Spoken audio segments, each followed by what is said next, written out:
Okay, we are live. Okay, great. Thank you. Thank you, Brian.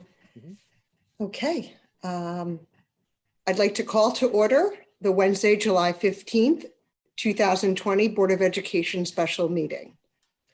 And I'd like to ask Michaela Caruso to lead us in the Pledge of Allegiance. And Michaela, if you can just unmute your mic, and if everybody please unmute your mic and stand, and we can begin.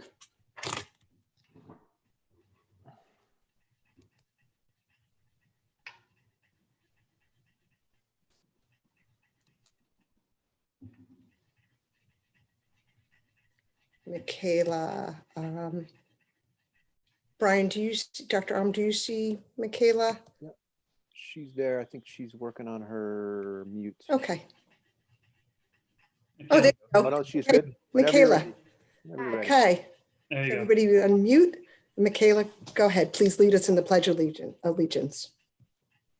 Pledge allegiance to the flag of the United States of America and to the republic for which it stands, one nation, under God, indivisible, with liberty and justice for all.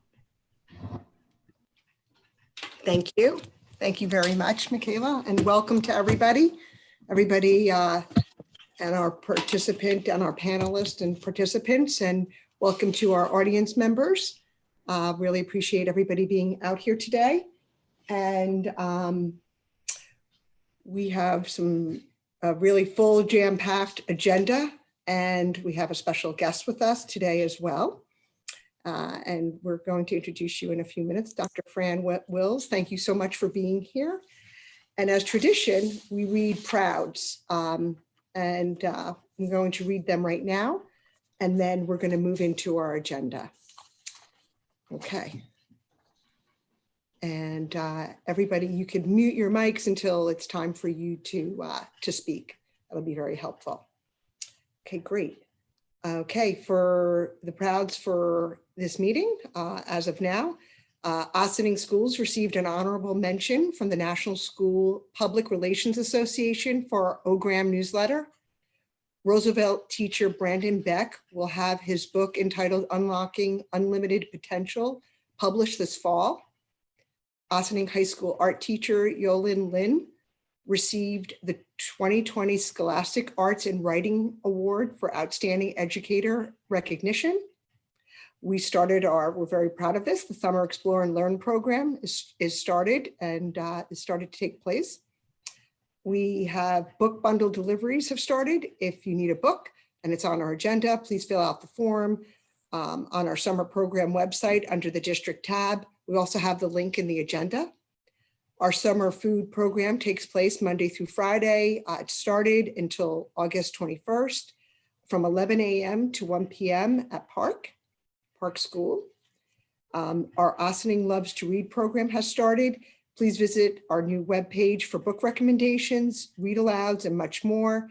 That's located on our summer programs webpage. We're very proud of that. First Step staff members have been making special deliveries to families. Nolan Lenehan was awarded a scholarship from Con Edison's Westchester Scholastic Sports Awards program. Our Facebook Live sessions are taking place every Monday at 5 p.m. We just started that. And a thank you to CC Rossi and Active International for the donation of 20 CPR kits. And that's our Prouds. And I know there's many more. So, but you know, what we're sharing tonight. And I know we share Prouds on our social media and through email. So that's a really good list. I'm glad that we brought those back. And I will turn. Do you mind if I just add one more? Oh. Stephen Hancock, our high school principal, and Beth Testa, along with some of our high school students from La Sisterhood, which is one of our clubs at Ossining High School, presented at a regional conference for leaders that was held today by Putnam Northern Westchester BOCES. So just want to, thank our student leaders as well as our building principal and our teacher leader, and Beth Testa, for sharing some of their great work that's taking place at the high school. Great. Thank you. Thank you, Dr. Sanchez. And now on our agenda, we have 3 presentations. We'll be introducing Regent Dr. Fran Wills, and we will be doing an equity update, and we'll be discussing reopening of schools. And at that time, after each presentation, community members will be able to comment after each presentation. We welcome you to the digital mic. And we do have a lot in attendance, so we're asking everybody to leave it to 3 minutes. And if you want to make another comment, feel free to come back to the mic on any of the agenda items. And then also after we do the board business and resolutions, there's also another opportunity for audience recognition for anything that you may have wanted to state that you didn't get a chance to. So with that, I will turn this over to Dr. Sanchez.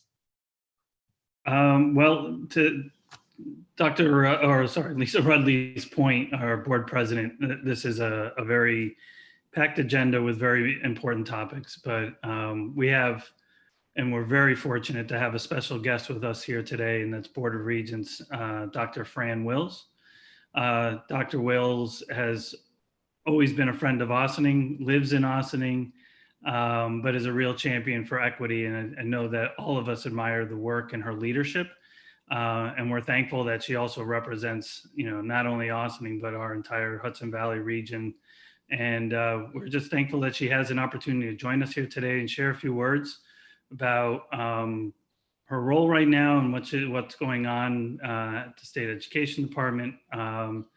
Basically, it's an open mic for Dr. Fran Wills, but I can assure you this, that anything that she says is going to be something that I know is going to be inspiring, but also informative to us as well. So I just want to thank Dr. Wills for being with us here this evening. And with that, I'll turn it over to Fran. Thank you very, very much. And I want to wish everyone a good evening. To the board of education, the superintendent of schools, Dr. Sanchez, the Ossining staff, and community members here. I want to thank you so much for inviting me to your meeting. I'm really proud to serve my community as a member of the Board of Regents representing the 9th Judicial District, Westchester, Putnam, Rockland, Ulster, and Dutchess counties. It's a diverse and very vibrant region of New York State. Regents are responsible for supervising and regulating with the State Education Department the pre-K to 13 higher education, libraries, museums, and other cultural institutions in our state, and also all licensed professional practice in the state, including nursing and all of the physical therapy, the dentists, and so on, psychotherapy. So it's a very substantive role in the state of New York. The regent position is not a compensated position, and it originated with Alexander Hamilton as a way to ensure that education in New York State was not influenced by partisan politics. As an Ossining resident who admires and respects the accomplishments of the Ossining schools and the rich diversity of its multicultural heritage, I have loved living here since arriving and choosing to be here in 1994, because it was this very, very vibrant, integrated, exciting community where people from all over the world join together at the farmer's market every week. And it's a very special place. At this moment, the responsibility as a regent is daunting. As we know, we're dealing with the COVID issue. We're dealing with what that means in terms of returning to school. And we've had a very fraught and really momentous, in a terrible way, experience with the death of George Floyd. And we have learned a great deal from all of this. The entire social fabric has been awakened to the fact that we live in a society that has not paid enough attention to the inequalities that exist. And in education, we have a central role in all of this.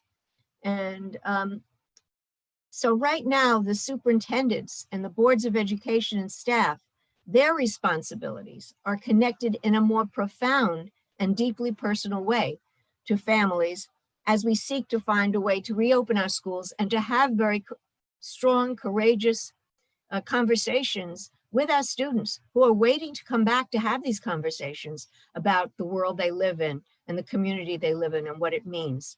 Right now, the town of Ossining has started a task force, an equity task force for the town.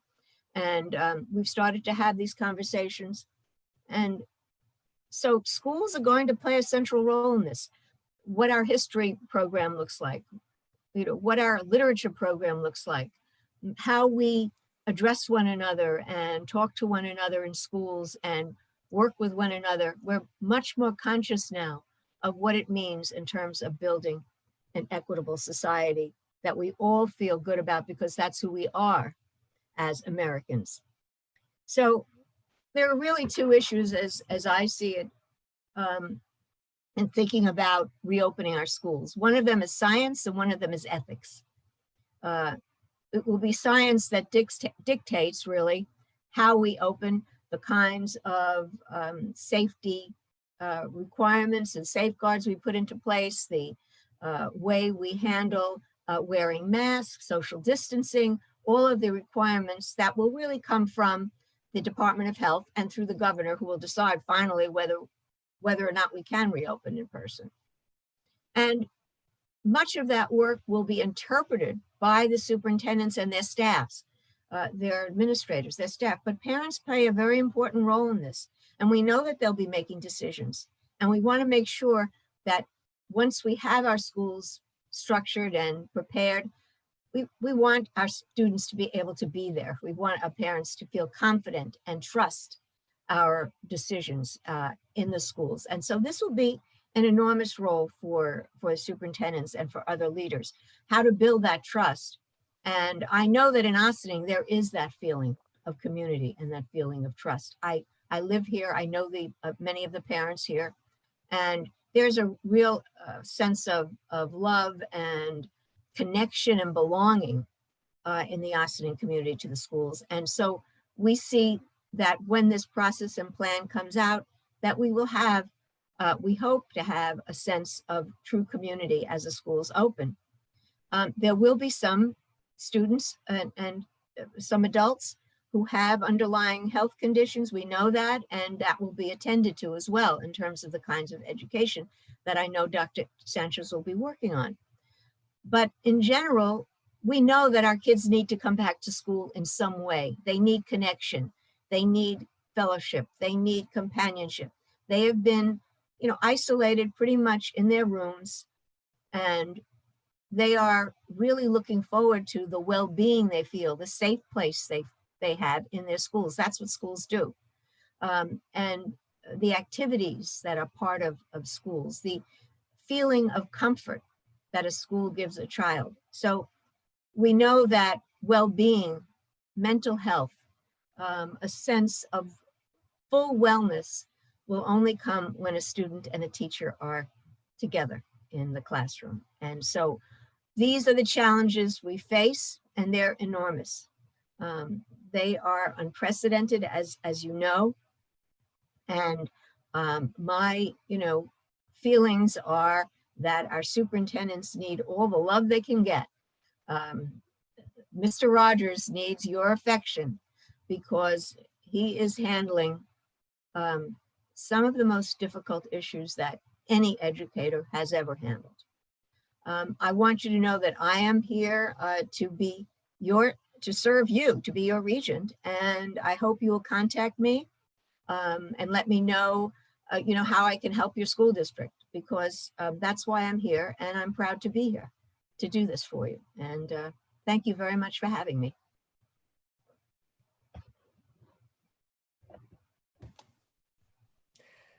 Thank you, Dr. Wills. Really great to hear you. And I had a chance to meet Dr. Wills today, and we really had a very great conversation around all the challenges that we're facing as a society and as a school district, and how it all takes all of us to really move forward with all the challenges that we have. And so I really appreciate your work, and I know how hard it is, the work that the Board of Regents has been doing in terms of the regional meetings and collecting feedback across the state, and coming out with a guidance document still in an uncertain time. So thank you for all of your work.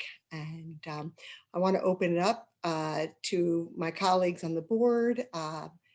They'd like to share anything, comment, or have any questions for Dr. Wills? Like to take an opportunity for you to unmute your mic and feel free to ask anything.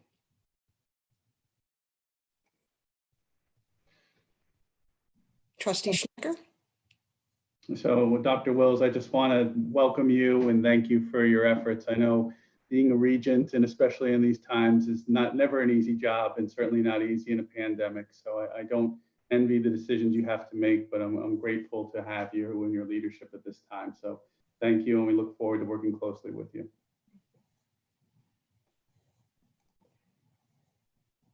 I very much appreciate that confidence. And, you know, I talked about science and I mentioned ethics, and what we try to do is find the right thing to do.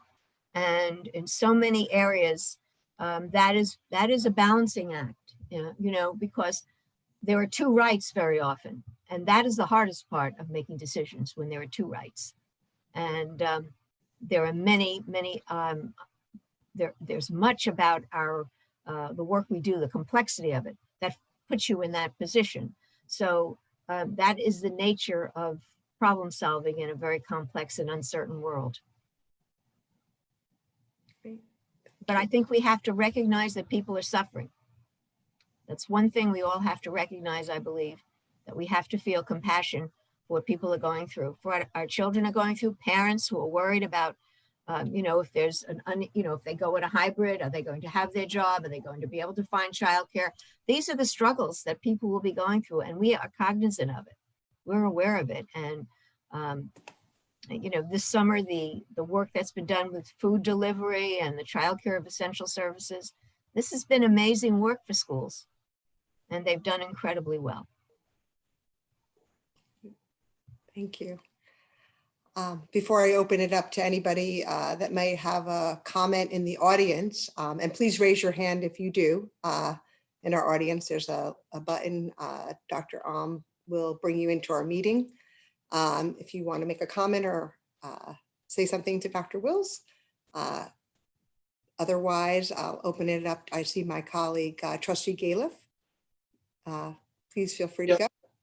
Sure. Dr. Wills, I just also wanted to welcome you. I think you're on my list of people whose name I've heard about 1 million times and never met. So check you off that list. Happy to have you here. I know this isn't maybe the topic of the day, but since we have you here, I'd be interested on your quick thoughts on funding. And I know, you know, Ossining's had our foundation aid, and I know the Regents isn't the whole answer to that, but I just wonder if, just because you're here, if you could give us a little bit of your thoughts on where those things stand and the state, what you're hearing.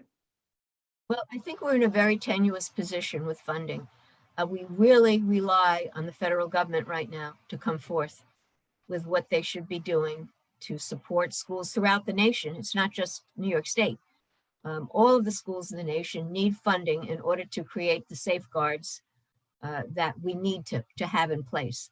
And a lot of effort has been going into trying to work through our federal representatives who are doing everything they can to pass a quite substantial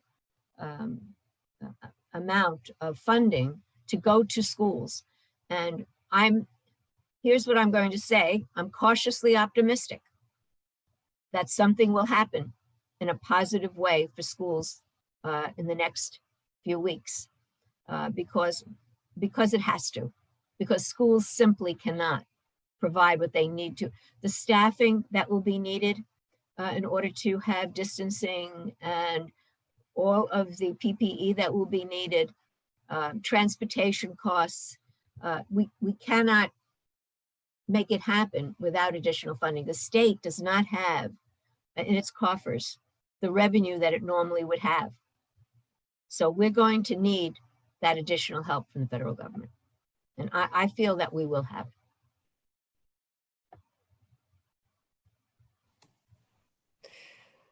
Good. Because it benefits everybody. It doesn't just benefit one party. It's every school, every state. Thank you. Do we have anybody else, any of my colleagues or anybody else in the cabinet? I know everybody's smiling, and that was, thank you, Trustee Gala, for that question. That's really important in terms of funding, because that is the question across the country. And yeah, thank you for being cautiously optimistic, Dr. Wills. All right, let me see if there's anybody from the audience. Just raise your hand. We would appreciate it. And you can come on in and ask your question. Okay, anybody, Brian? And we've been, the way we've been managing it, we haven't been using our Q&A. We would like whoever's in the audience to come on in, and you don't have to share your video, to just state your name and ask your question or make your comment. That would be really helpful. Otherwise, we will come back to anybody that puts out a digital question in our Q&A. Okay, Brian, do you see anybody raising their hand? Okay. All right, and I'll let Dr. Sanchez close us out. My closeout is just a simple thank you to Dr. Wills for being here, for sharing an update not only on what the Board of Regents is, its role, because I think it's an important reminder of its genesis, but the role of the Board of Regents, but also the challenges that we're all facing across. And I know that you're with us as in terms of a real collaborator, and hearing what superintendents, school board members, and students and families are facing, and a real voice at the Board of Regents as well. And I know that collectively everyone's working together. And I just want to thank you too for being someone I can call at any time, and someone I can problem solve with, and for always being a champion for our children. So thank you very much for being here tonight. I know you got a busy schedule as well, so dedicating the time means a lot, not only to myself, but I know the Board of Education and to our community. So thank you, Fran. Thank you. And feel free to hang around. We'll, if you want to stay for our meeting, feel free. And we could certainly love you to stay, but we know you're extremely busy. So you can always watch us on YouTube. That might be easier. Or you can always watch us on YouTube as well. We have some audience questions at the bottom, Q&A. Yeah, so as I said a little bit earlier, our protocol is not to take Q&A questions. We've asked community members to come on into the board meeting, and they don't have to put on their video, but just state their name and address if they're comfortable, and to share their question with our panelists or with any of our agenda items. Okay, I'm sorry, I misunderstood what you said before. Sorry about that. Yeah, there's an anonymous, there's anonymous questions. So it's just always been our protocol to know who's asking the questions. Mm-hmm. Yeah, and you know what, Trustee Spring, what we'll do, and I also shared that we're going to, we'll respond to those questions. We'll respond back if we know who it is, and we'll respond back. That's fair. Thank you. You got it. All right. All right. Thank you. Thank you, Dr. Wills. And we are going to move to our next agenda item. And I will let Dr. Sanchez take it from here. Yep. So if you don't mind, just give me 2 seconds so I can pull up the PowerPoint one more time.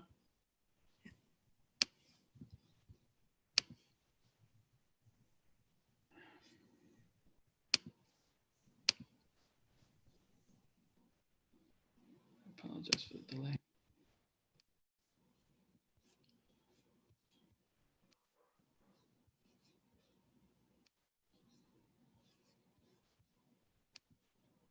All right, so I think Dr. Wills set the stage for this conversation and our subsequent presentation, in that, clearly as schools enter the need to return to a new normal is really important. And the issue of equity has been sort of a focus of our school district. It's part of our mission. And throughout, our work has been not only just work that's taken place over the course of this year, but it's taken place over the course of many, many years and precedes my superintendency.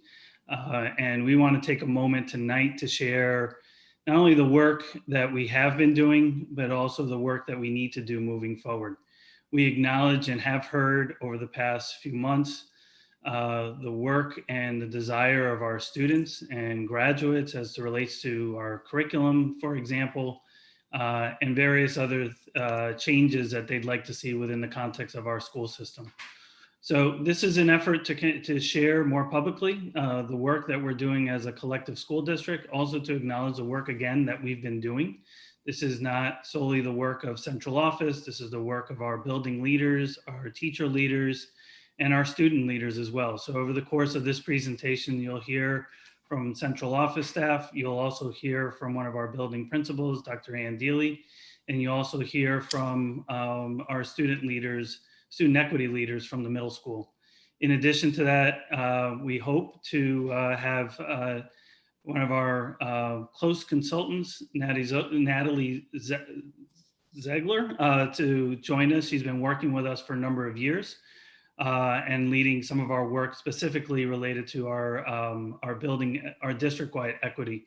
I do want to acknowledge that I know that one of our board members has been very close to the work, Melissa Banta. She's been on our district equity committee for actually precedes her tenure as a board member. So want to acknowledge her many years of service as it relates to the district equity work and many others that have been part of this work over the course of the past few years.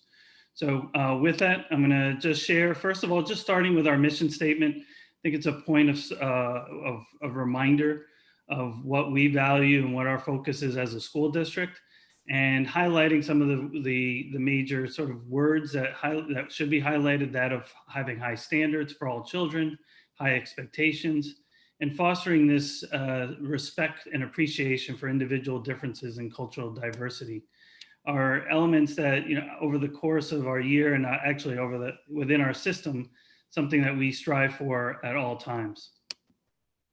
This is an essential question that we continue to ask ourselves. Our district equity committee has been focused on this question since we first met 4 years ago. And since then, this has been the essential question that not only our district equity committee starts with, but we've asked our building and our entire district to begin to think about. And that is, how do I disrupt and dismantle the existence of inequity within my sphere of influence? Noting, number one, that we all have a sphere of influence, that we all have the ability to disrupt and dismantle inequities within our context and within our sphere. This is a working definition of equity that we, again, as a district will argue have adopted, and I'll read to those in the audience and those that are watching. Educational equity means each student has what he or she needs to define and experience their own success, experience joy in learning every day, and see themselves reflected in the content of their learning, as well as the educators who serve them. It provides a climate in school that attends to race, ethnicity, language, culture, gender identity and expression, sexual orientation, religion, disability, and socioeconomic status. When we enter our spaces, when we start our learning, we start with various assumptions, or 3 assumptions. Number one, that we enter the space as well-intentioned, good people who want to see all children succeed in school. No one of us has all the answers to the many complex questions about race in a multiracial, multi-ethnic, and multicultural society. And some of us would much rather not talk about race, but we agree to enter this conversation with trust and goodwill. These are assumptions we start with in many of our professional developments as reminders as we begin our work, any professional development we have, and also any spaces that we have where we engage in courageous conversations together. So it's important to note what we've done And I go back to history of equity in Ossining. These are just some highlights, reminding ourselves that in 1979, there was the redistricting, excuse me, of the school district in an effort to integrate our schools. In 2002, under the leadership of Dr. Bob Raleigh, there was a superintendent's advisory committee that spent 2 years studying the achievement gap. And with that, those recommendations have actually set some of the foundational work that we've done in an early as a school district. Giving a reminder that first steps is one of the recommendations that this committee set forth and their final report back in 2002. In 2007, we contracted and consulted with NYU, more specifically with Pedro Noguera, to conduct a study of our high school. And that too served as to guide some of our work as we continue to shift our system to ensure that we continue to address the achievement gap as a school district. And our current approach is very much a systematic approach in setting up structures to ensure no matter who the leader is, and whether it's at the buildings or at the district level, that we have structures that are going to support the efforts around equity. With district equity committees, which represent various stakeholders, building equity leaders, and that inclusive of various staff members and various stakeholders within buildings to operationalize some of the goals that we have, and our student equity leaders, where they too have a sphere of influence in shifting and supporting our work at the student level. So with that, I'm not sure if Natalie has made it just yet, but we can come back to her at a later time. Brian, do you see her yet? I did not see her. All right, so we'll give her a chance and we'll come back to that slide. So with that, I'm going to turn it over to Dr. Ann Deely, who has been very instrumental in doing a lot of the work around equity, not only at the building level, but at the district level as well. So Dr. Deely. Thanks, Dr. Sanchez. I know that what Natalie was going to speak about is the very intentional design of our equity work. As you mentioned, it is systemically and synergistically designed so that we have our district equity, and as we'll talk about, also our leadership team leading and leveraging our vision, but also having building equity teams work on developing racial literacy, professional development, and some of operationalizing some of our other initiatives on a school basis. And we also have, and we're so privileged to have tonight, I know that you heard from our high school equity leaders. In a bit, we'll hear from our AMD equity leaders. And as we've seen in some of our community gatherings, that we're really empowering students to have a voice. They actually come back to us and insist that this work continues to move. So in the multifaceted, multidimensional aspects of the work, each level and each dimension of the work is leading. The leadership team and district is setting a vision. Teachers on the building are again operationalizing professional development. And students are also coming to expect different presentations, and they're demanding equity and learning about it and teaching us, very honestly. So we can. And so as we look at what has the district equity work encompassed thus far, again, we acknowledge we have a long way to go, but these are the building blocks that we'll build upon. So again, the district equity work, the leadership team really supports and envisions and facilitates the work, the coordinated work of the district building and student equity committees. We engaged in diversity recruitment initiatives, and later in our presentation, Dr. Sanchez will talk about the impact of those initiatives. Some of our other work in the buildings have been facing history. We've taken this opportunity with standards changing for both global and American history to participate with BOCES to look at rewriting our curriculum so that we're offering history from different lenses and through various lenses, and ensuring that we're incorporating history from various viewpoints. So there were a number of teachers who were, a number of social studies teachers who were trained and have begun implementing it in their classrooms and facilitating it for their colleagues. We also know, as a leadership team, we've been watching Dina Simmons. We know she is an activist and an educator and a very prominent SEL educator. And she really talks to us about the importance of the integration of SEL and equity. We're trying to move from, again, the sort of traditional zero tolerance paradigm to a more restorative practices approach. We've trained teachers district-wide now in preparation for the year, and restorative circles with Dr. Tom Cavanaugh. We have some also teacher leaders and social worker leaders who have been intensely trained in Dr. Cavanaugh's model, but we've expanded that to have a general training for all.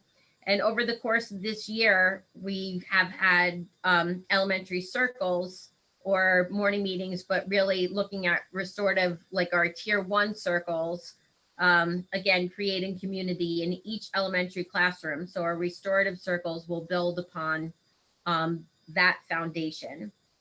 And again, we're really trying to integrate an equity framework with an SEL framework.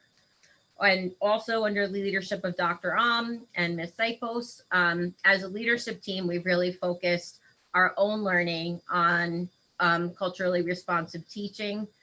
We read excerpts of Culturally Responsive Teaching and the Brain by Zaretta Hammond, and did, again, our own district leadership equity learning.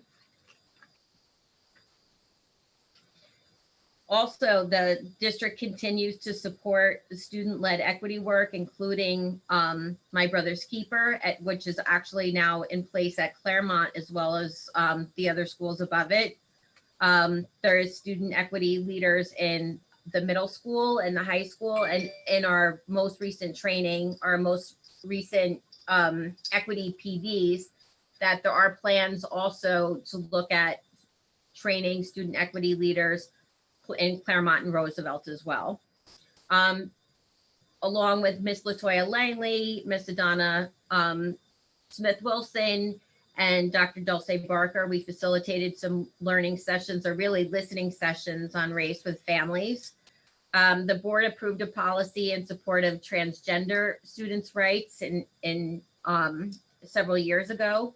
The board approved our equity policy, and again, that's the real visioning of our district equity team.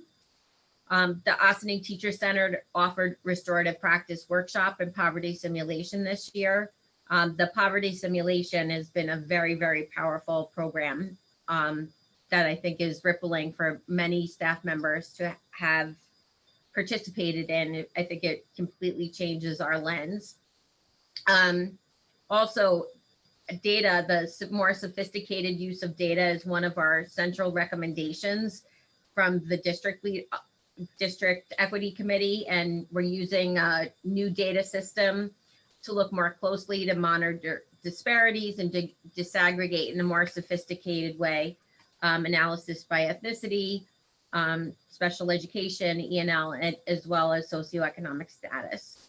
As we said, that it's not just district equity work and building equity work. I know that the OHS student equity leaders presented to you several months ago. And just as a reminder, and since then, they held an inaugural talkback series on the N-word. They facilitated small group teach-in sessions. They've had just also touch-base sessions where there's been a fishbowl of teachers and students in a drop-in model. And they facilitated an equity presentation to Brookside, as well as to the Brookside school staff and to the AMD student equity team. I think we can go to the next slide. We also, and again, looking at that data recommendation 4, we implemented the panorama survey, which moving forward in this era of COVID will be understanding climate will be more important than ever. So that survey at OHS and AMD to capture teacher, staff, and student experience in regard to climate.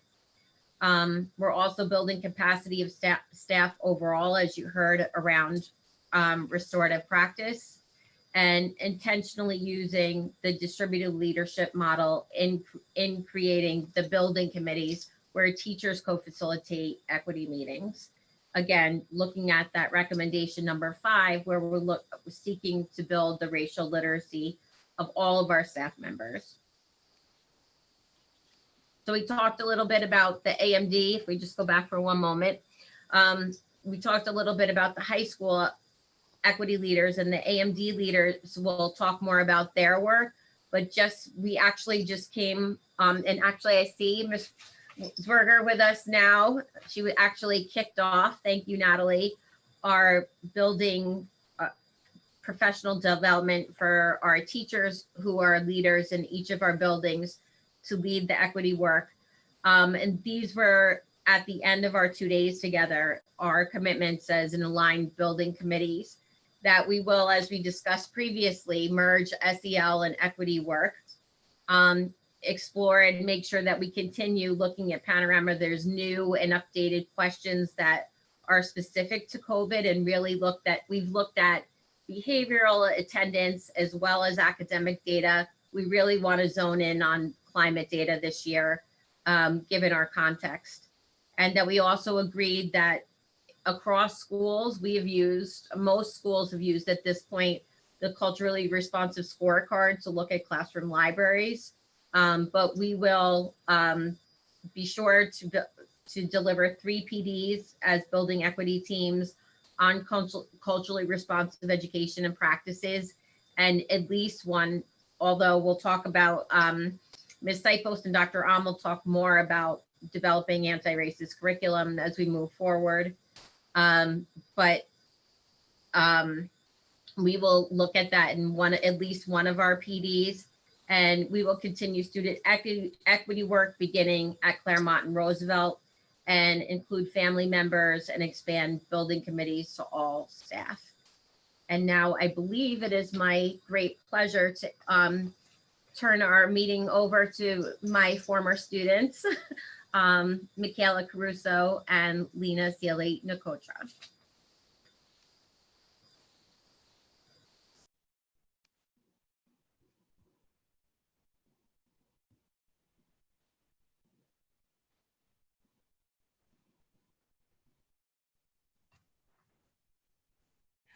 Hi.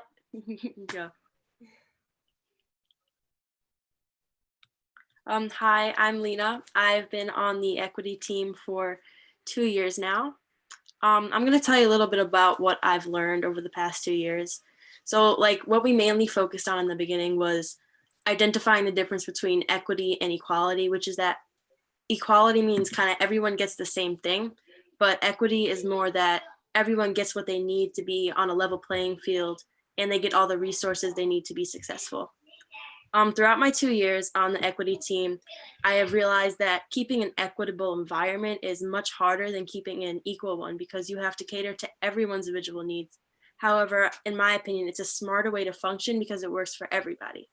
In 7th grade, during my first year on the equity team, we presented to our peers about equity in school.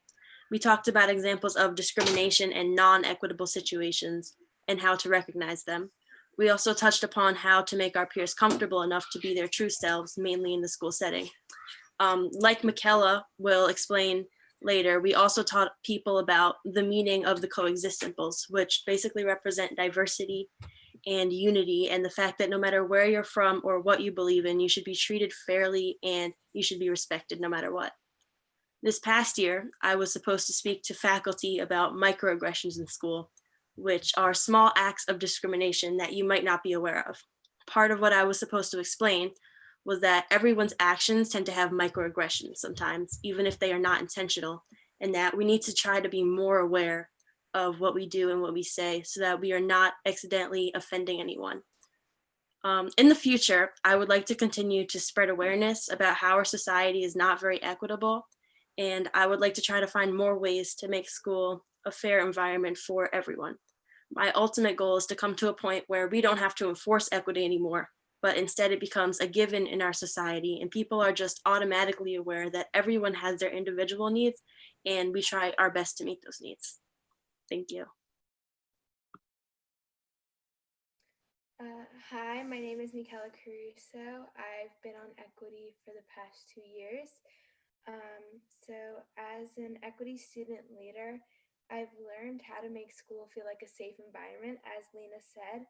And I learned also how equity is different from equality, as Lena said.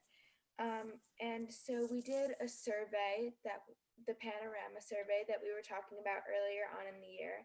And so as an equity team, we were able to learn about how students feel and how educators and students can help dismantle inequities. So I have a little list of some things that we can do. I said that we can create an understanding with people of all kinds. We can try to understand those who are different from us, and we should stop using derogatory words and slurs towards others. And as Lena said, I would touch a little bit on the coexist. So the coexist symbol represents how we all must exist and live peacefully in our daily lives in a state of harmony. And this was a quote from the 2019 Equity Leaders presentation. So my accomplishments as an equity leader, I was really able to learn and become more aware of my peers' feelings and needs. So I was able to learn about inequities and how to dismantle them so I could try my best to make school feel like a safe place for everyone. And the equity committee and I have made our peers more aware of how their actions and words affect others. I was also able to better understand the meaning of white privilege and just what privilege is. I was also able to improve my public speaking skills and research and learn about biases, discrimination, equity, and how I can try my best to help others. So I have some research this year that I did. It was about educational biases. And as Lena said, about how there are microaggressions, which are small aggressions that we may not always recognize. So the most common types of aggressions in the classroom are gender biases and racial biases. And I have some statistics that I can go over. So for gender biases, males were 19.3% more likely to take a higher level math course than their female peers. And this was because females felt like their teachers and some of their peers were not encouraging them as much as their male peers were being encouraged. And then for racial biases, it was found that white teachers were 30% less likely to predict their Black students would graduate from high school and 40% less likely to predict their Black students would attain a 4-year college degree. And all of this research was conducted by Johns Hopkins University. So I thought that this was all just super eye-opening to see how there are so many aggressions. Maybe we don't see them all the time, but they're happening in the classroom. So I think that it's super important that everybody in the Ossining community is able to understand how much their actions and words affect others. And then what I hope to achieve in the future with respect to equity is that I hope to continue to spread awareness about the injustices and inequalities in our society. But to do that, I feel I need opportunities to continue to learn and understand the inequities in our community. I hope to have these so that I can achieve this goal in the future and help our community be more equitable for everyone. So I feel like to do this, we need to expand the meaning of equity to the greater community. Thank you.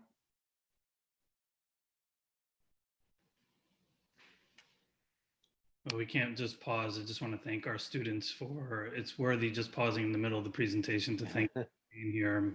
Michaela and Lena, thank you so much for being here. And I'm sure there's going to be other questions along the way, but consider this a virtual round of applause for just taking the time to share with us your thoughts and what you've learned over this period of time from being the leaders that you are in middle school. And I know you'll continue to be leaders as you transition to the next grade level. So thank you for being here, and I would stay tuned. There might be some questions for you later on, okay? Okay. So I do want to take a moment before we continue. Natalie has just miraculously appeared, and want to thank her because I know that she was working with other districts earlier today and taking the time. So I just want to, invite her to share a few words of the work that she's been doing over the past 4 years, now entering 5 years with the Ossining School District. And I also want to just publicly thank her for the support that she's provided us, not only in getting us to this point, but also when we do face some challenges, it's always good to be able to know we can phone a friend. So I want to just take a moment to thank her for that, and also give you an opportunity to share some perspectives on the work we've been doing and the work you've been leading us to this point. Thank you so much, Dr. Sanchez, and thank you to everyone for having me in this space. It's hard to believe that it's been 4 years. I think our focus has been on establishing a healthy and strong equity infrastructure. And what does that mean? We knew from the beginning, when we first started these conversations with the Administrative Council 4 years ago, that we would encounter pushback. In fact, on day one, I told them, if you can predict it, you can prepare for it. And we could assuredly predict the pushback that we would get in a community that doesn't yet have a well-functioning set of racial literacy muscles.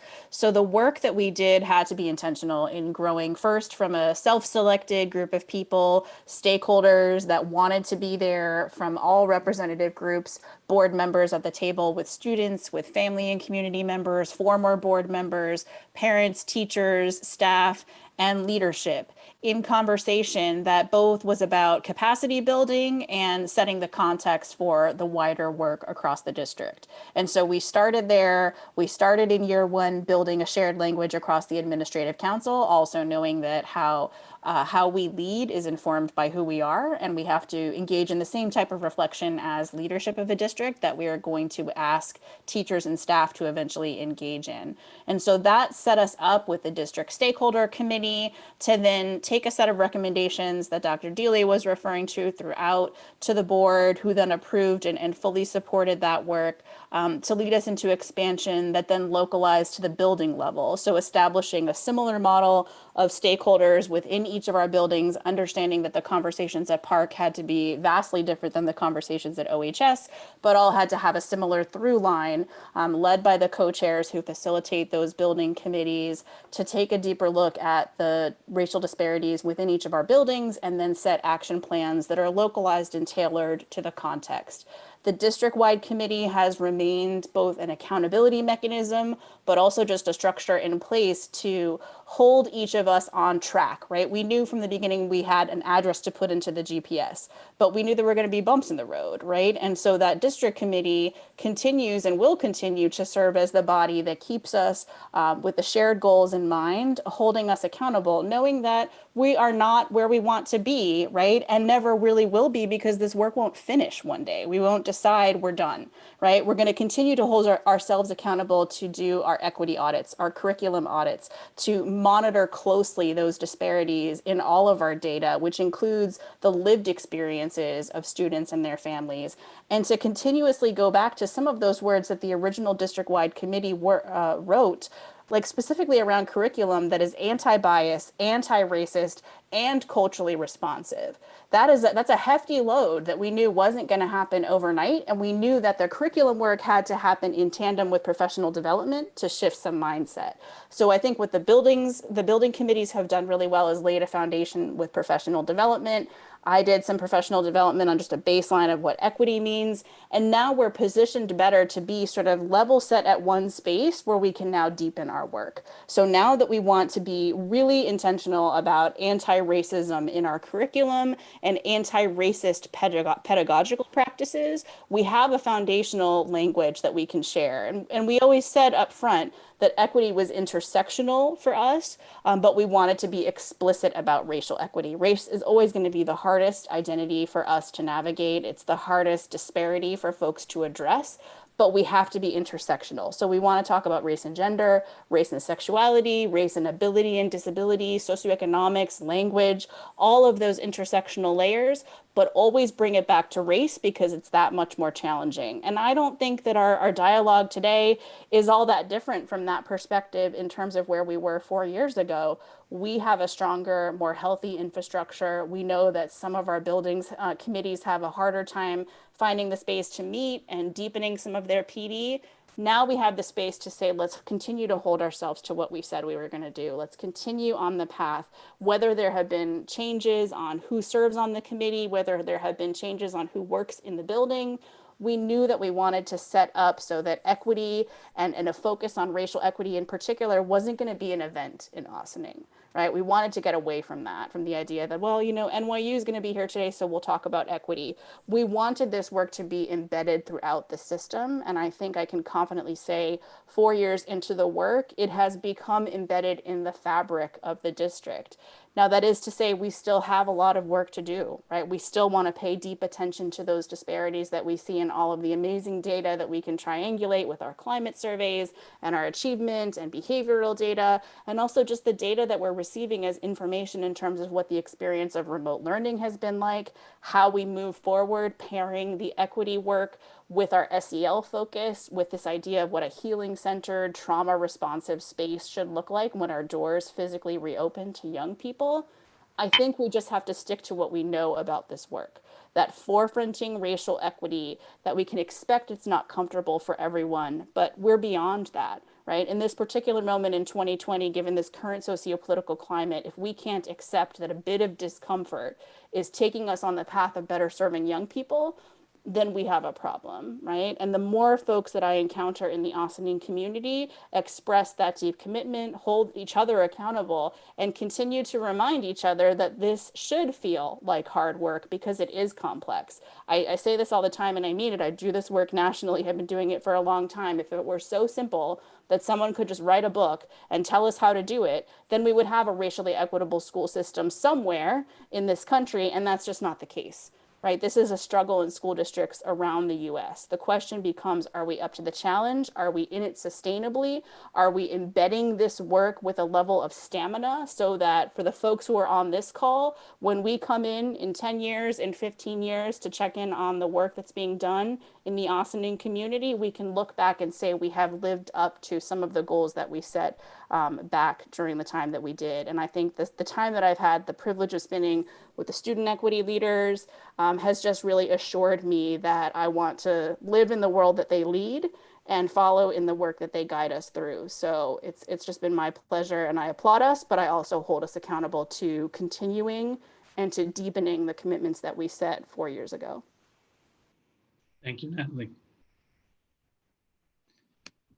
So we're going to transition to what we're planning for the upcoming school year. And Dr. Deely kind of shared a little bit already about some of the work that the building equity teams have already met with Natalie and Dr. Deely and various other leaders to begin setting the stage for the upcoming school year. But we did have basically 5 recommendations. So we want to highlight some of the work that we anticipate sort of supporting over the course of the year, but reminding ourselves that this is a dialogue with the Board of Education and with those in attendance here tonight, but the conversation does not end tonight, about areas that maybe we need to continue to address or consider as we begin to look at the 2021 school year and the work that we want to do on behalf of our students and our community. So I'm going to turn it over to Dr. Alm, who's going to talk about climate consciousness, which was recommendation number 1, and some of the efforts that we hope to set forth for the upcoming school year. Great. Thank you, Dr. Sanchez, Dr. Deely, our student leaders, Mrs. Werder, for framing our work over time. As Dr. Sanchez mentioned, recommendation number 1 is climate consciousness. This is another way of putting that, is understanding the culture and climate in a school and studying it very carefully and maintaining a consciousness about it at all times. Part of how we started doing that is administering a panorama survey about 3 years ago.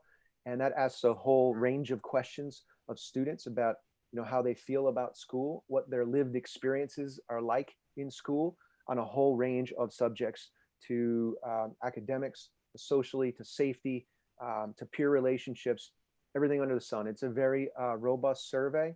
Our students, now that our student equity leaders are utilizing the survey, our students are taking it even more seriously. We've made, and they've seen some changes that we've made in the school based upon their voice. So it's a way of elevating voice and understanding where a culture and climate it is. Another step that we've taken is to elevate affinity and focus groups. So affinity groups are folks that have had similar lived experiences within our school system, and that creating a safe space for them to compare notes about what it means to be that individual or that affinity group in our school system. We're looking this summer at our code of conduct. We're continually revising our code of conduct, but we're taking a deeper dive this summer with an equity lens. Grading is an important thing to examine regarding equity, and then and considering student voice in all of these things. We're editing our discipline codes this summer. So for instance, historically in schools, there's this catch-all called insubordination that doesn't really mean much. And so, most schools across the country have this insubordination code, and it ends up being an inequitable and a not culturally responsive code that doesn't really capture what the infraction truly was or honor, a student lived experience. So now the last piece is to revisit our mission statement. Our mission statement addresses, as Dr. Sanchez showed in the beginning, equity and equitable outcomes, but we could be even more intentional in our crafting of that. Okay, so recommendation number 2 falls under the area of communication, and I'll read it specifically. It's enhance equitable communication methods and communicating effectively about equity. Some of the recommendations we have set forth to build upon our already existing efforts is to strengthen our partnerships with our families and our community members, more specifically looking to community organizations and others to help us in our communication efforts to make sure that we reach all our families and find spaces to discuss, have conversations around equity. 2 is just a symbolic and technical piece, but a very important one, is that of our district calendar. This will be the first year in which the calendar will both be in English and Spanish. So this is just, we continue to try to reach and all our families, and most importantly in their home languages. We're going to continue to send information using various formats. I kind of alluded to that in the first bullet, but knowing that one mechanism to communicate is not the only way to communicate. It's building relations through personal conversations, and also through the relationships that we as a school district have set forth over the past number of years. And as noted before, and you'll see some duplications in some of our sort of bullets because they fall into both categories under recommendations. And you see another reference to our code of conduct, which I want to give credit to Latoya Langley, our assistant principal at the high school. She and a number of others are going to embark and work to make sure that our code of conduct reflects the current discipline philosophy, including restorative practices and equitable language. I do want to once again thank Natalie for taking the time to review it, give us some recommendations. We hope to not only have our various stakeholders look at the code of conduct prior to the start of the school year, so we can enter the year with new and revised code of conduct for the upcoming school year. And then we're going to hopefully, find the time, and I would say that this is something that the board, and along with myself and others, hold us accountable to, is to communicate regularly.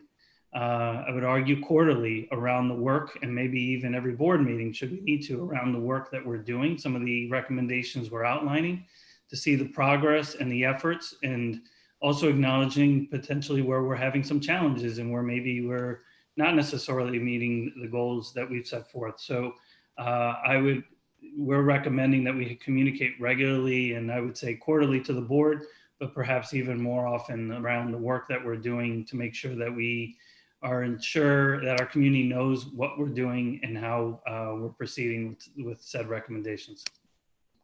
So with that, I'm going to turn it over to Carrie Ann Sipos, who will lead us, and I think with Dr. Alm as well, around the area of curriculum and instruction. Good evening, everyone. Recommendation number 3, I think it's important to read aloud. And as Natalie pointed out, it was written by our district equity group. And I think it's probably, I think they're all really, really important, but this one is particularly, I think, one of our most important goals. So strive for representative, responsive curriculum that attends to the race, ethnicity, culture, and language of Ossining students while supporting teachers to use anti-bias, anti-racist, and anti-oppressive pedagogy. So in that we have also written a curriculum vision that I also would like the opportunity to read aloud. The needs of the Ossining community are numerous and varied, and to that end, our curriculum has to reflect the very lived experiences of our student population. When we highlight Ossining's diversity, we have a responsibility to teach to and through that diversity and encourage spaces of learning, listening, and growth. To that end, our curriculum must be rigorous, spark intellectual curiosity, encourage criticality, and teach the whole child how to read, navigate, and impress upon the world around them. So I'm going to hop in there and talk through this definition of culturally responsive education. This is the goal. There are other acronyms and that are somewhat synonymous. And what I want to say is that these acronyms are always evolving because words matter. Words matter and they carry a lot of meaning and they affect the way we approach the work. So culturally responsive education is also known as culturally responsive teaching, culturally responsive pedagogy, culturally responsive and sustaining education, and culturally responsive sustaining pedagogy. So to build on the sustaining part suggests that the work should be about identity and that identity should come into play into everything that we teach and honors diversity and it honors diversity as an asset for teaching and learning in everything that we do. So, if we use rigorous and relevant curriculum and anti-oppressive teaching practices, we can build strong positive relationships between students, families, school, and staff.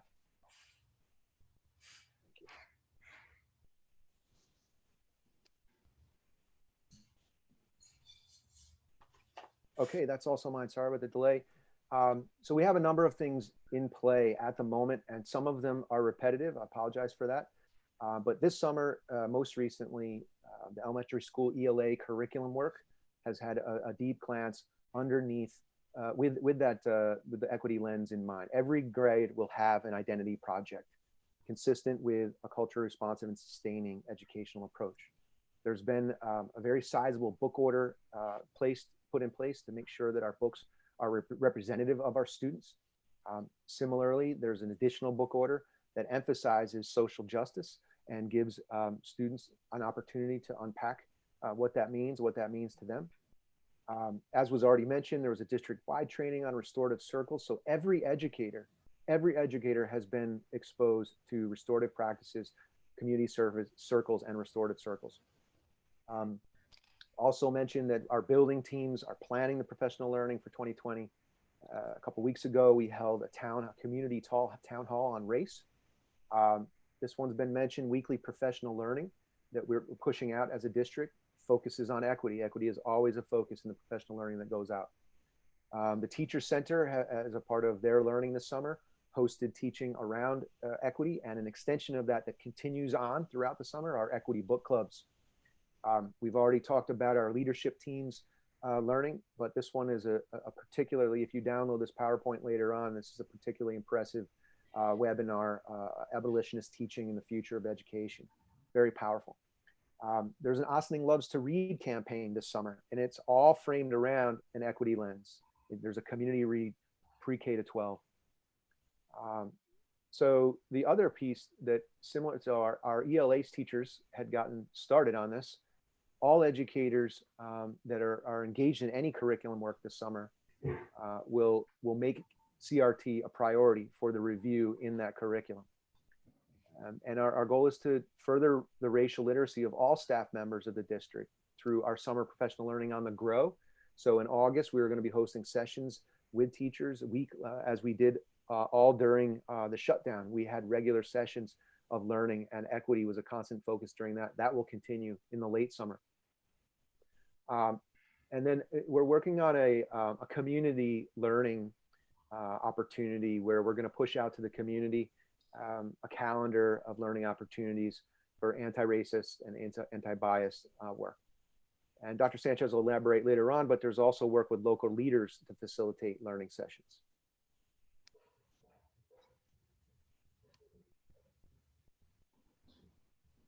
can put, maybe press the next slide. Oh, here we are. Yeah, I see you Okay, there. great. Yep. So sorry, everybody. Sorry for the delay. As everyone has been saying, there's a whole lot going on in the Ossining School District, but it is really important to say out loud that there is so much more to do, and there is definitely more intentionality needed to move our curriculum and to consider what needs to be created and what needs to be taken out. So knowing that this is, as Natalie said, like we're positioned to do this work in curriculum right now because of all that we've done up till this day, it is, we decided to really create a strategic plan for curriculum that will guide our work for this upcoming school year. So we gathered a group of educators, really thoughtful educators, some of them are in the house tonight, together just to, really talk about, what would a year of work around curriculum look like. And, we were presented with some really known models, frameworks for this work, and culturally responsive frameworks. And we did some learning, some talking, and brought our knowledge about them together. But as we were talking about them, we also really engaged in this conversation that, while these are incredible frameworks for looking at your curriculum, we did talk about the need to create, an Ossining framework, an Ossining cultural responsive framework that we could use to audit our curriculum and make decisions about changes. So here's what the strategic plan really entails.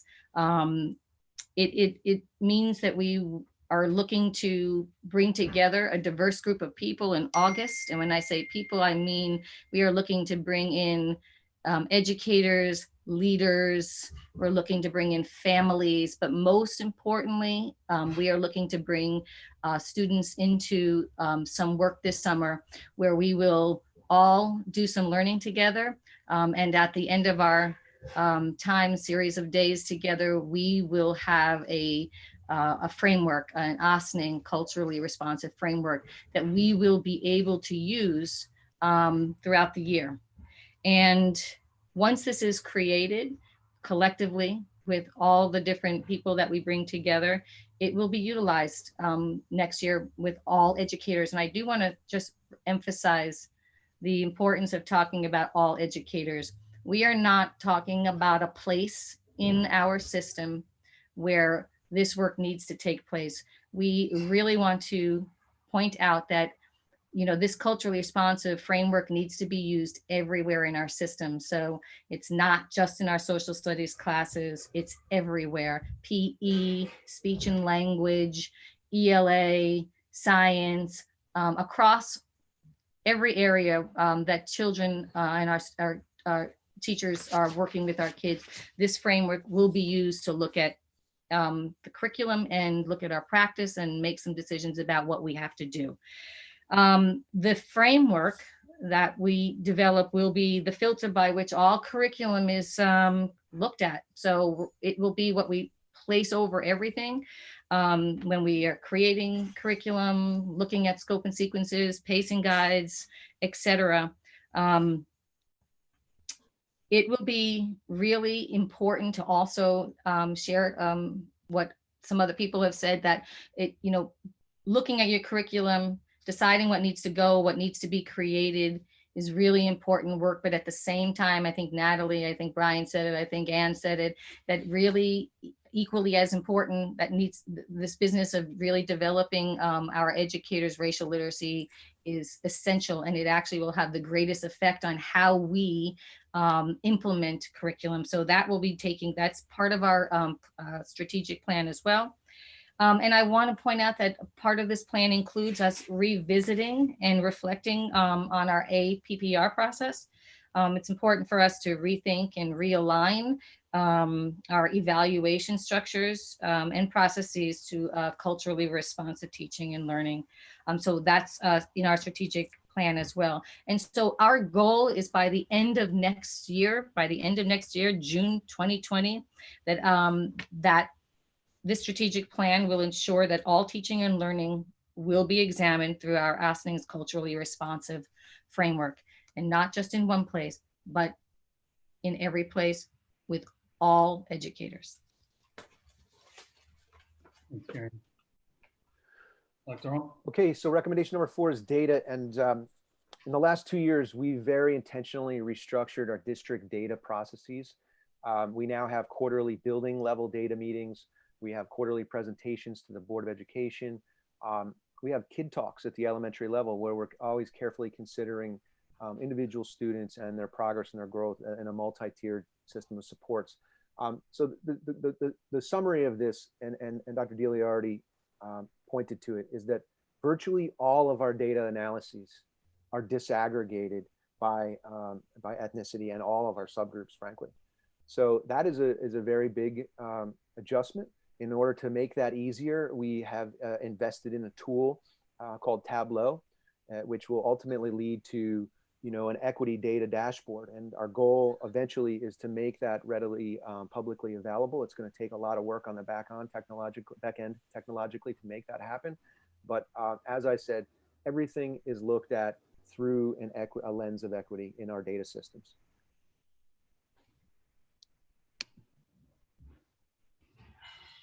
And Dr. Delia?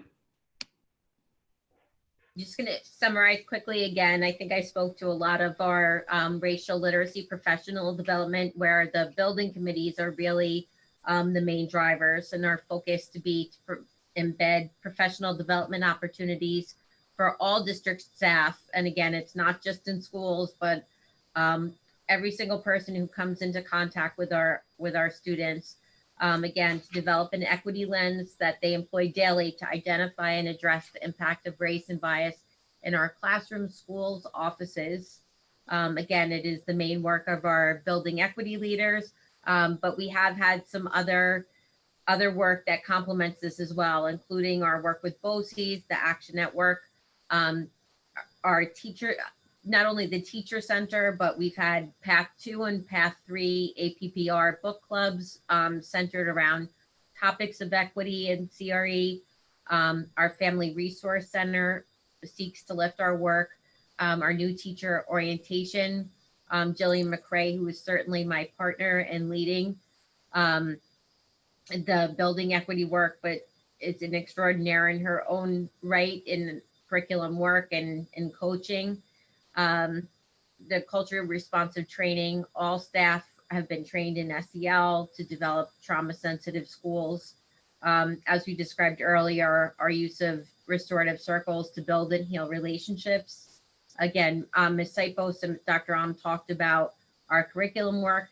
And again, going back to Ms. McRae, and our other coaches are being trained and training of culturally responsive practices so they can embed this in their work with content teachers. The other piece I want to speak to is that of teacher recruitment. We clearly want a diverse staff, and this has been a long-term goal by the school district. This gives you a 10-year glance of where we were 10 years ago and where we are currently. Now, we know and acknowledge that there is more work to be done. While we've increased the number of Latinx candidates or teachers among our staff, we still have more work to do to diversify, and we'll share a little bit of some of our efforts. Keeping in mind, too, that the number of teachers has also increased between 2009 to 2019, 2020. So some of the efforts that we're putting forth from an HR perspective, number one, Ossining provided leadership in the creation of the first annual Lower Hudson Council School Personnel Diversity Fair that was held in February 29. It was just before the COVID virus closed our schools. And that was about 250 candidates that we screened and interviewed during that period of time. And since that, we actually hired 3 educators from the fair. Keeping in mind too, and I just want to thank Ms. Joan Garone, our HR director, and our building leaders and district leaders. We've actually held our own district diversity fairs when there wasn't one that was held regionally. So there was a lot of effort to do it in-house.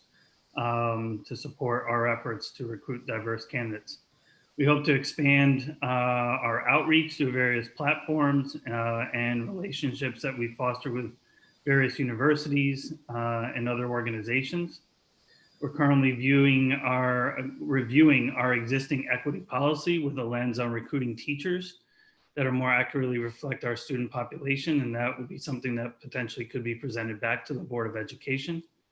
Number 4 is something that we started to work on, and we hope that we're able to lift.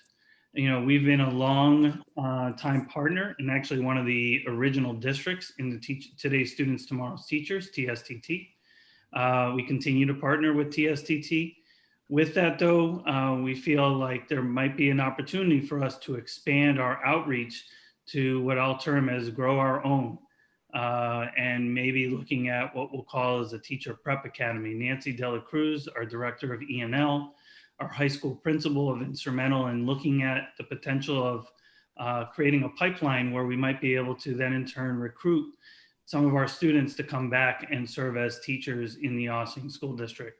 We just want them to see it as a pathway to not only pursue their passion, potentially if you have a passion for science, you might want to consider becoming a science teacher here in the Ossining School District. So more to come on that, but it's something that we're going to continue to explore and hopefully seek to create. But we're currently looking for university partners to then in turn propose to the Board of Education. And we're also looking at changing our platform for hiring as well. And again, I'll thank Ms. Joan Garone for it. This is where we are so far.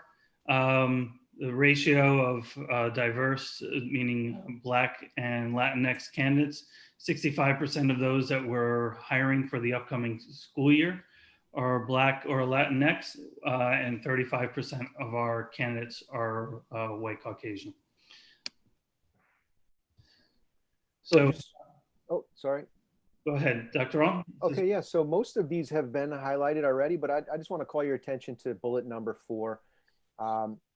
In OHS, led by our student equity leaders, there are 2 open discussions this summer with some teacher advisors, but mostly led by students. So we're trying to get a head start on those conversations and as students process what has happened in the last few months.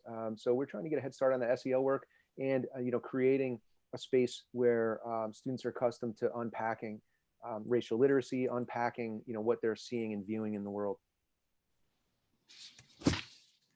I'm just going to, before we go on, I'm be remiss because I shared the teacher data, and I think it's important to highlight also our efforts as it relates to our district-wide leaders. Keeping in mind back, same kind of 10-year look back, when we think about our administrative team, 72% of our district leaders were white, and currently 50% of them are white. Back about 10 years ago, 14% of our administrators were Hispanic.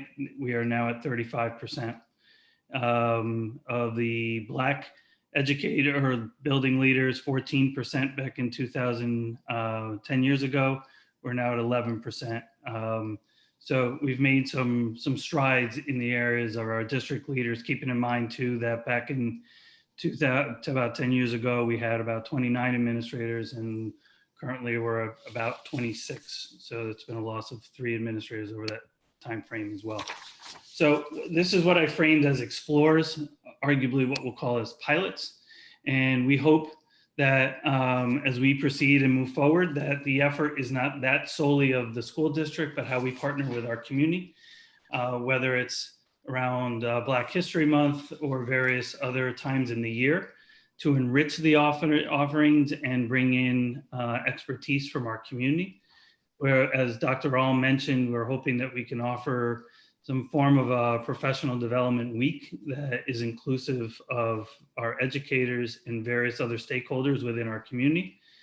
Dr. Deely mentioned the efforts to expand student equity from the middle school to moving to our elementary schools, and then ensuring that there's social emotional resources to address the needs of our staff and students and families.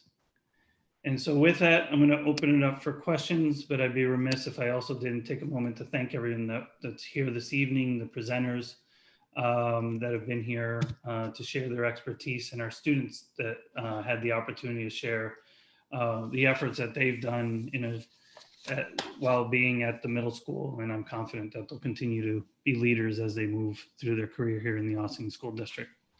So with that, just open it up for questions from the Board of Education, and then look forward to hearing from our community as well. Thank you, Dr. Sanchez. Right now, I'd like to open it up to my colleagues, and I also want to remind the audience that if you have a question or comment after the board has a chance to ask their questions and comment, we're going to ask you to raise your digital hand and we'll bring you into the meeting. And we will not be answering questions through the Q&A. That's not been our protocol. We would like you to please join our meeting and state your name and your question. So with that, I'd like to open it up to my colleagues. Please unmute your mic and ask your questions and share your comments. And I see that Trustee Crossling. Yes. Would you like okay. So I have a couple sort of micro questions and then macro questions. But before I get into them, I think I'm just gonna give a shout out to Ms. Camberari, who is teaching a summer Explore and Learn program for the younger, I think it's like a grade 1-2 mix. But the curriculum was on fairy tales and reviewing fairy tales and writing your own fairy tale. And one of the fairy tales that they started with was the story of Cinderella, which is a very, you know, my knowledge of Cinderella from growing up is a very Anglo-American version of Cinderella that we've seen in Disney movies, and has beautiful blonde hair and a tiny little waist and can't help herself to do much of anything. But ultimately, this is a positive outcome, I guess, for her, right? And to go over the Google Slides, I had no idea that there are 500 different cultural versions of Cinderella, and that the fairy tale actually originated in China, and there's an Egyptian Cinderella, and there's a West African Cinderella, and there's a Caribbean Creole Cinderella. And ironically, most of the other Cinderellas are,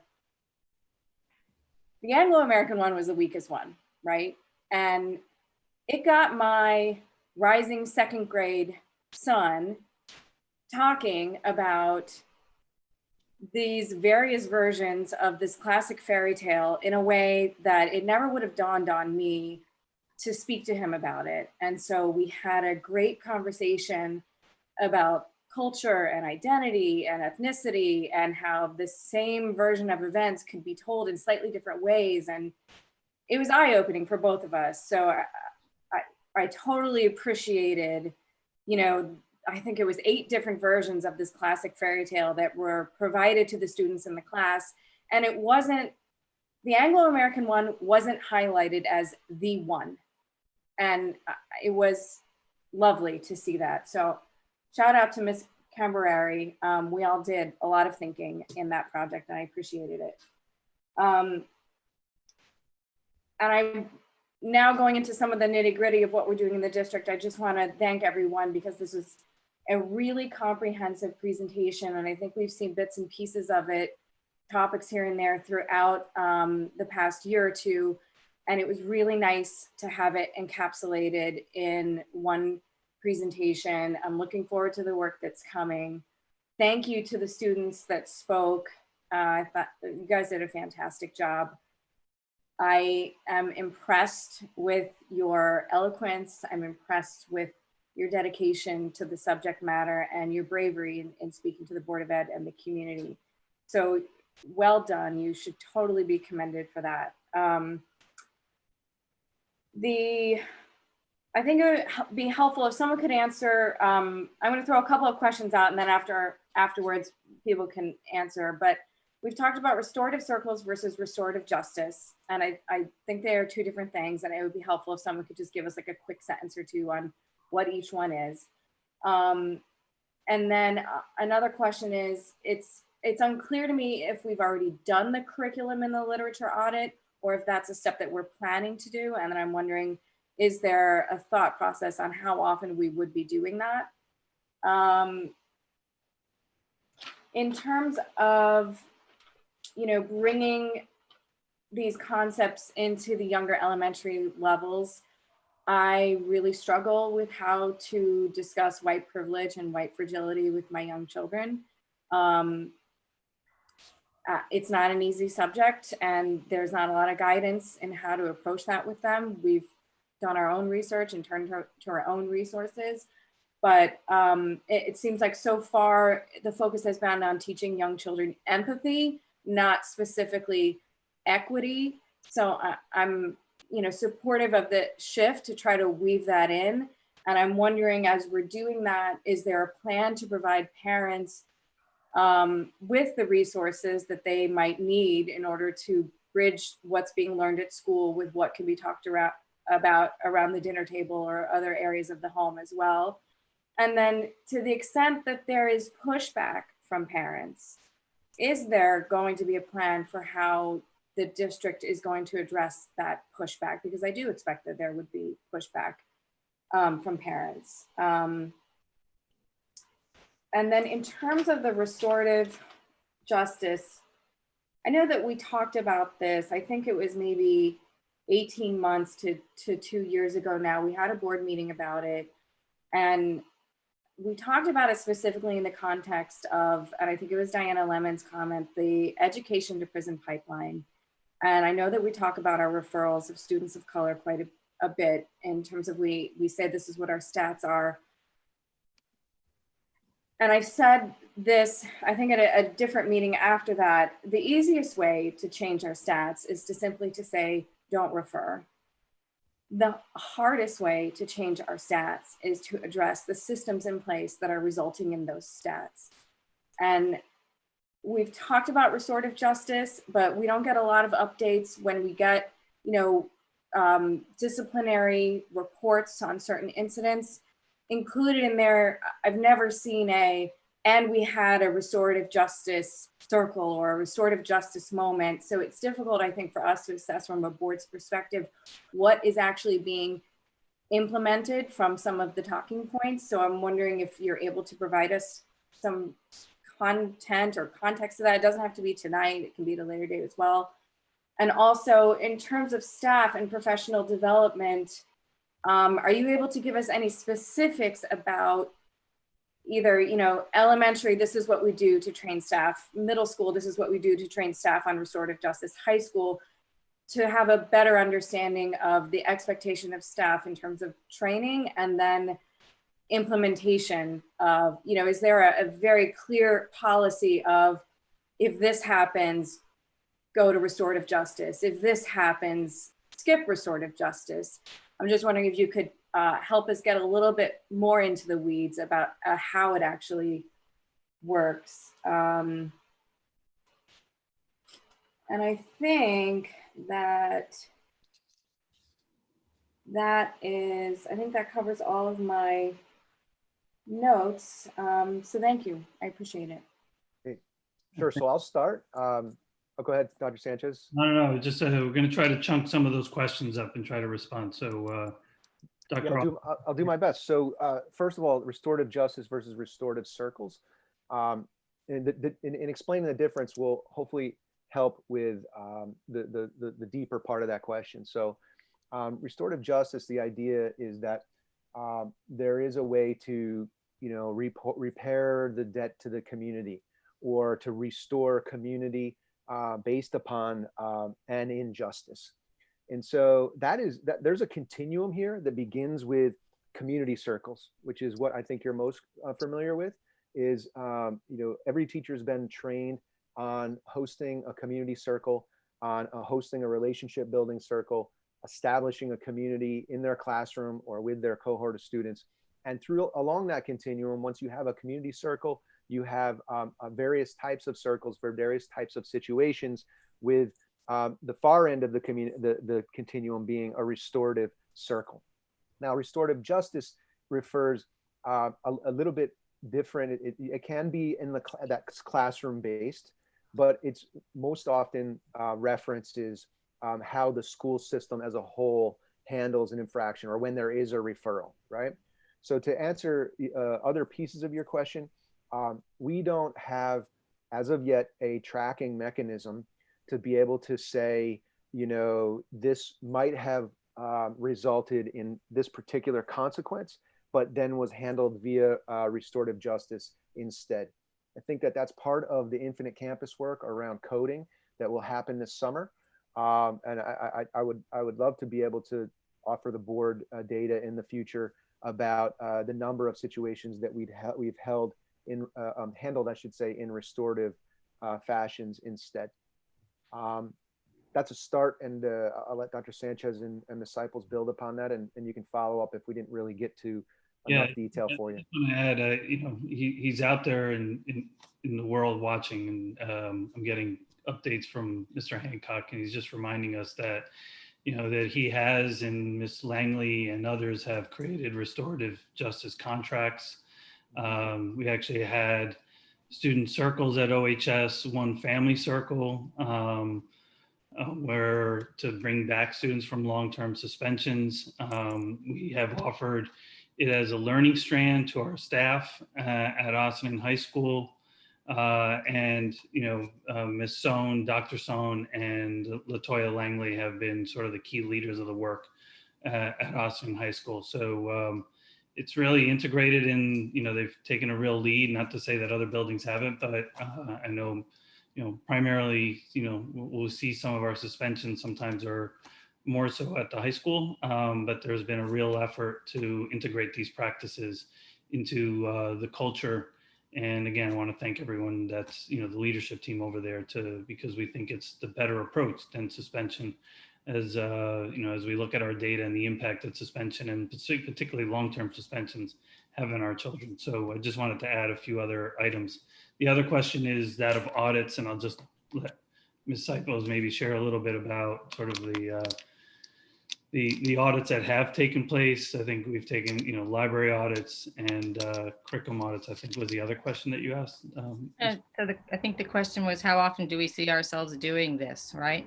So, you know, this is our strategic plan. Our strategic plan needs to be operationalized. And as we operationalize it, we will define the steps more concretely with staff members, but mostly with our leadership team too, right? So to say how often, that is in the process of really operationalizing the strategic plan, but we need to create the framework, the culturally responsive framework. That's top priority. And we need to be able to unpack it with everyone to really understand the framework. And once we truly understand it, then we need to strategically outline how we apply it, right? So this is a year for creating and deeply understanding the framework and applying it in places where we see that we're ready to apply it, but it needs to be strategically mapped out, and that's ahead. That's what's ahead of us in August and in leadership meetings and with staff. Yeah, the other part too, and we can talk about it as a board. Ms. Crossan, you asked about, you know, having data associated with most of the data that you do receive. Is that around students that have been formally suspended? That's the information we give.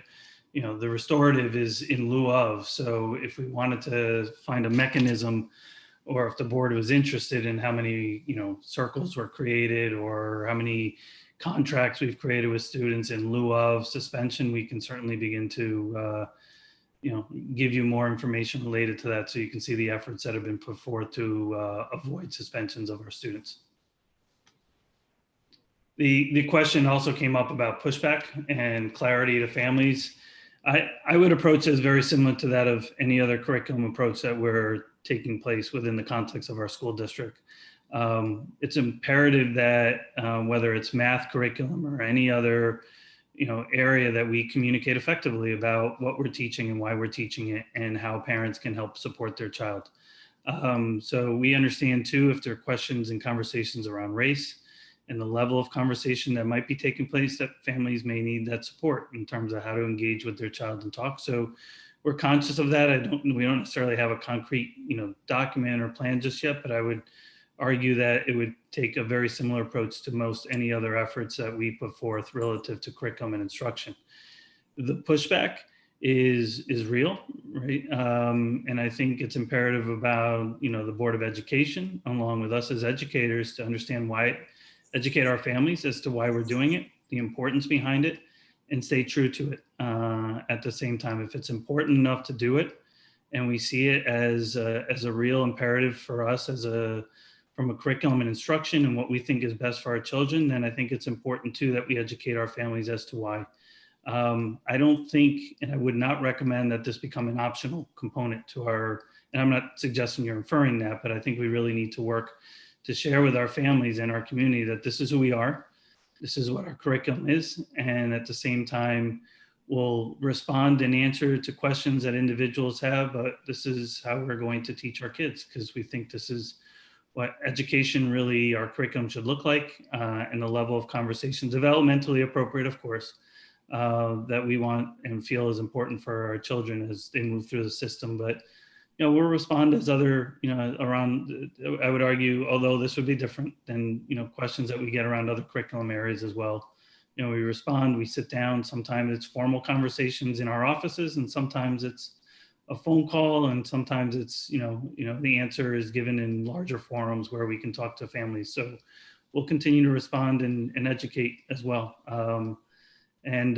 So I think those are, as we make those shifts. Can I just add one thing, Dr. Sanchez, because I think it's important to remember that the connection between SEL and race. You can't really do SEL well if you're not bringing race into the discussion. So I want to remind everybody that those circles are used to bring up the lived experiences of our children developmentally, from our little people all the way up.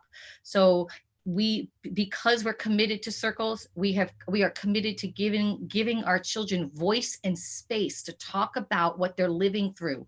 And that's how you get into the conversation. And so having those structures where kids can really be empowered to talk about things is really a place to bring authentic conversations about race. Well said. I would just want to add too, because this is in response. We've heard it, those of us that have been out in the community, listen to our children, one of the recommendations, and I expect that one will probably come very soon too in the written form, is that SUNY race should be a requirement for all kids. I think what we're really, while I understand it and respect it, and it's a very valuable course and clearly in some ways very life-changing for many of our students, we want to see this as an integrated model from pre-K through grade 12. And so this is really the type of work that we're talking about. And certainly we can look at courses that are offered at Ossining High School already. There's been some shifts, but we realize we need to make some more shifts as we look at the secondary level as well.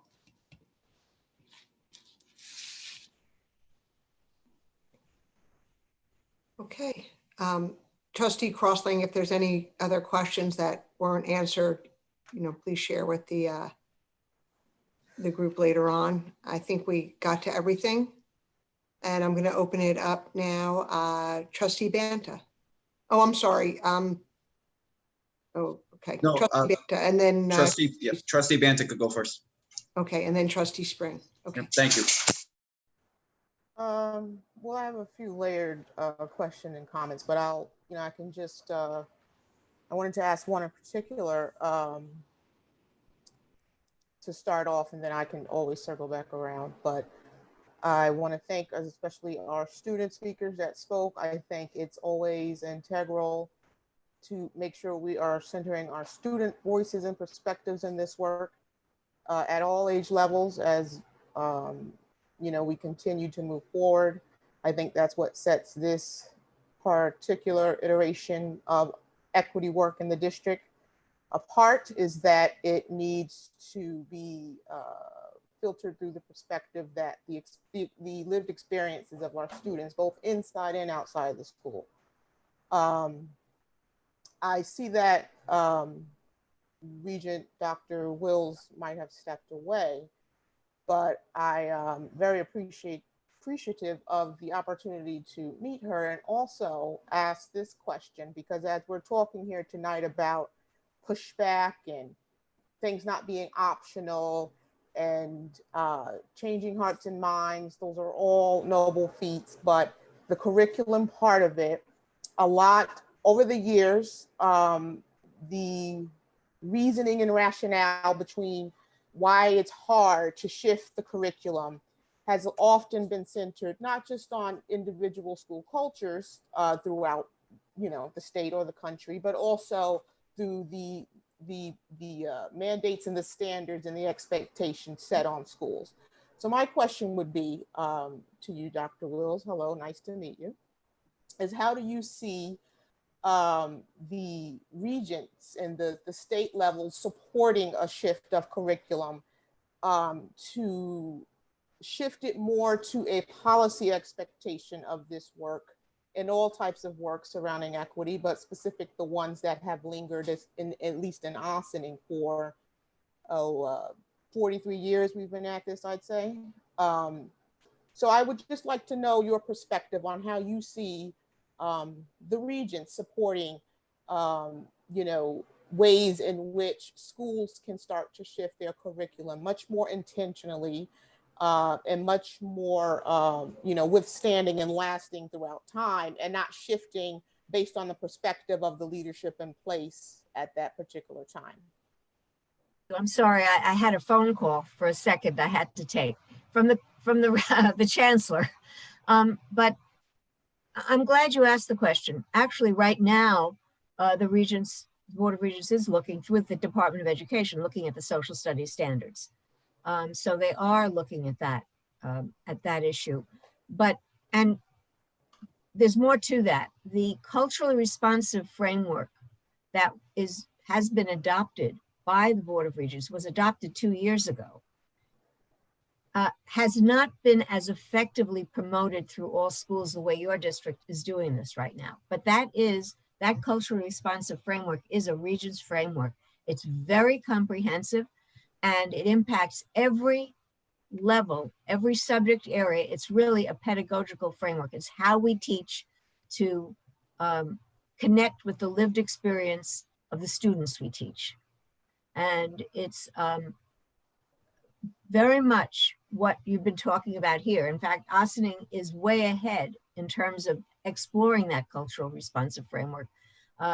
Many schools have not done that kind of work, the kind of work you're doing, which is to actually, it can't just be one subject, as has been discussed. This whole way of teaching has to be a way of teaching where you connect with all of the students through their experience. You know what their experiences are, what the parents' experiences are, and you work with those students in that way. There's a book that I do recommend that, perhaps for a teacher read, and it's by David Hansen, and it's called The Teacher in the World. And the book, it promotes a multicultural process of teaching and pedagogy, but it uses a paradox that is I think, very meaningful. And it's called, the paradox is this: closer and closer apart, further and further together. In other words, as you learn to know the students in your class, you realize that their lives, their experiences are different. They're all very different. And you only know that if you have the kinds of conversations in your classroom that engage in the lived experience, the way they see the world, what their cultural experiences are at home, their families and their traditions, and the way they live their lives, and it's shared. And you realize that there are differences. But the next part of it, further and further together, is that you also then connect with the humanity that we all share. It's a very powerful way of looking at pedagogy, and it's true with every subject. There are activities and engagements that take place in your readings, in your artwork, the expression in art, the expression in music. All of that is connected to this culturally responsive framework. And that's what I was hearing tonight. that Ossining is engaged in something that is long lasting, and the Regents has actually created that framework with a long list of suggested activities and ideas and ways to implement the framework, including implicit bias training and many of the things you've talked about tonight. So the Regents has put this forth. You can find it on the Regents website, or by searching for culturally responsive framework, and you'll see that it's there. And they're taking those ideas and looking at the different subject areas.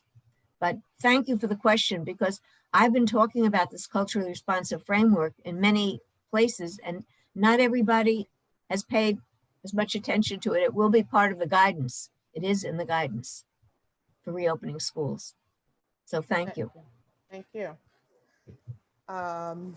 So I know that one of our first slides that was on the presentation was the picture that we've often seen in this equity work of history repeating itself, right? And as we've seen on the slides, this work specifically in Ossining has begun back in 1977 with the processing of the U.S. Commission on Civil Rights that began kind of analyzing what the desegregation in Ossining looked like and how that was all panning out.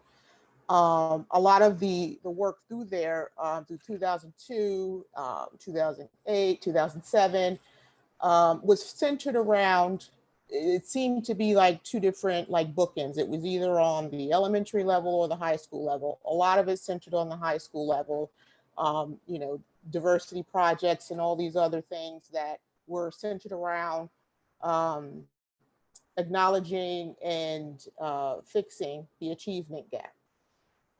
What I have found through my analysis over the work that's been done over the years is that it seems that the issue with centering the problem solving and brainstorming around focusing and fixing scoring outcomes, for our Black and Latinx students, it rather than the whole child approach. So when we don't address the systemic imbalances that are contributing to that achievement gap, then we're always chasing the achievement gap, right? Like if we're always like doing supplemental things like, oh, extra credit help, or more SAT prep, or all these factors which will alleviate some of the issues that contribute to the achievement gap. If we're not specifically digging our heels into the work as the slides have indicated we intend to do more intentionally going forward,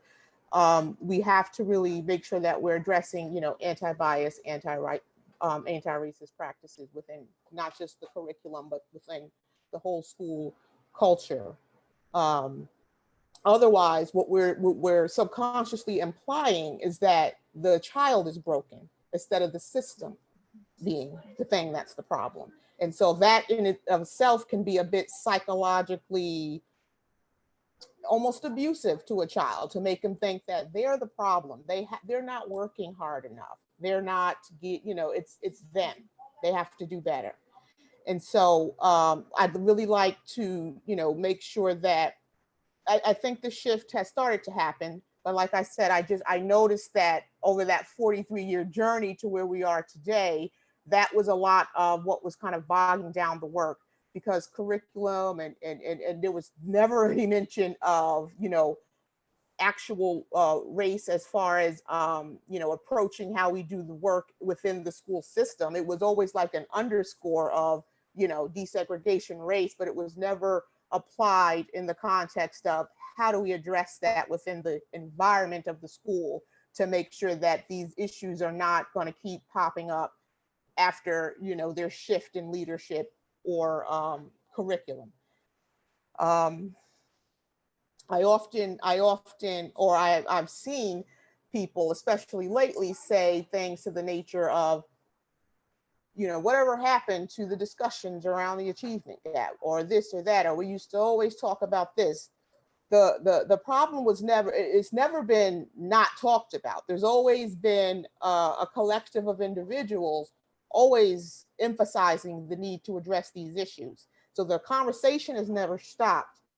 What has waxed and waned has been the, I guess I would call it, buy-in from the public, and what we're kind of framing around tonight as pushback, or not even pushback, but just a lack of effort or intention behind supporting the work from all stakeholders within, that have an impact on our school system.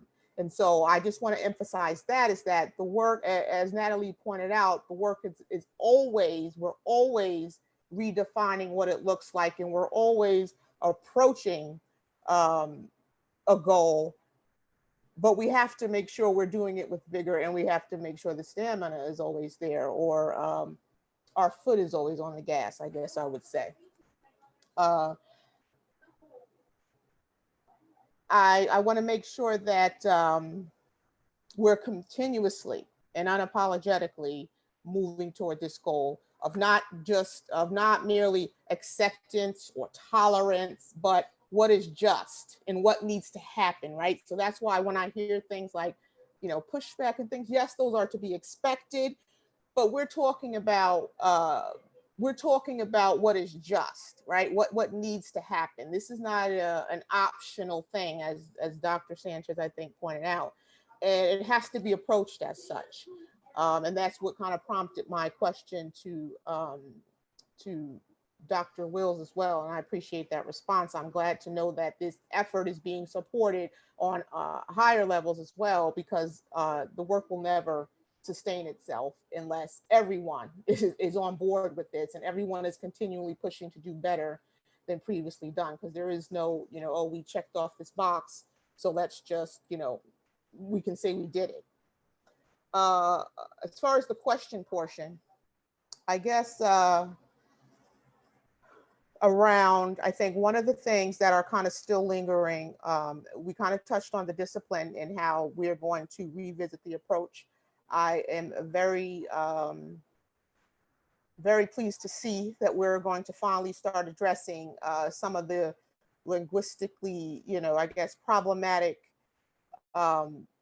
contributions to the skewed data that we see specifically with our Black males in the district, that we continuously review data, but I think there's always been this kind of stopping point of actually doing something about what we're seeing, or I guess digging deeper into how do we approach what we're doing.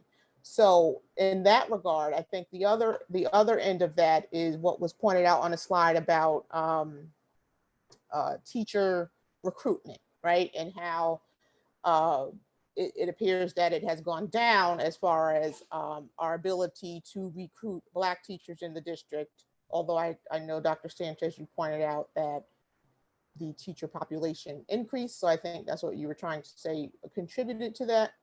But I think that's a twofold, it's a twofold issue when it comes to teacher, right? Because it's not just about the teacher recruitment, it's about the teacher retention. And it's about, are we supporting those teachers within the framework of this work that we're doing, right? The same as we're doing the students, right? Like, are we finding ways to figure out why we're not retaining our teachers, right? Because we can hire as many people as we want, but if those people we're hiring aren't kind of lasting, so to speak, there's going to be all sorts of reasons why a teacher might leave. But I just want to be sure that we are not just focusing on recruitment, but retention, and also supporting those teachers within this framework, because I see a lot of support around professional development and things of that nature. But I'd like to see how we're actually intentionally making sure that we are supporting those teachers once we do bring them in, on top of our efforts to recruit more, which I hope will change significantly soon. Really quickly, I noticed that data, it drives a lot of this work, right? Understandably so. We have the panorama, we have the tableau. I would just like to hear how we take that when we get that data and we say, okay, this is how we're going to analyze that and implement it into our work. It's probably a very general question, but I'm sure there's a way to kind of respond to that, because I think that's a key piece, right? Because if we're being honest with ourselves, we've been looking at data for a very long time, especially when it comes to the referral rates for Black boys, right? And so I want to know, going forward, how are we approaching data differently? Are we just collecting it so we can say, look, this is what's happening? Or are we saying we collect it and say, this is the action plan when we receive and assess the data, whatever that data is telling us at the moment? Last question would be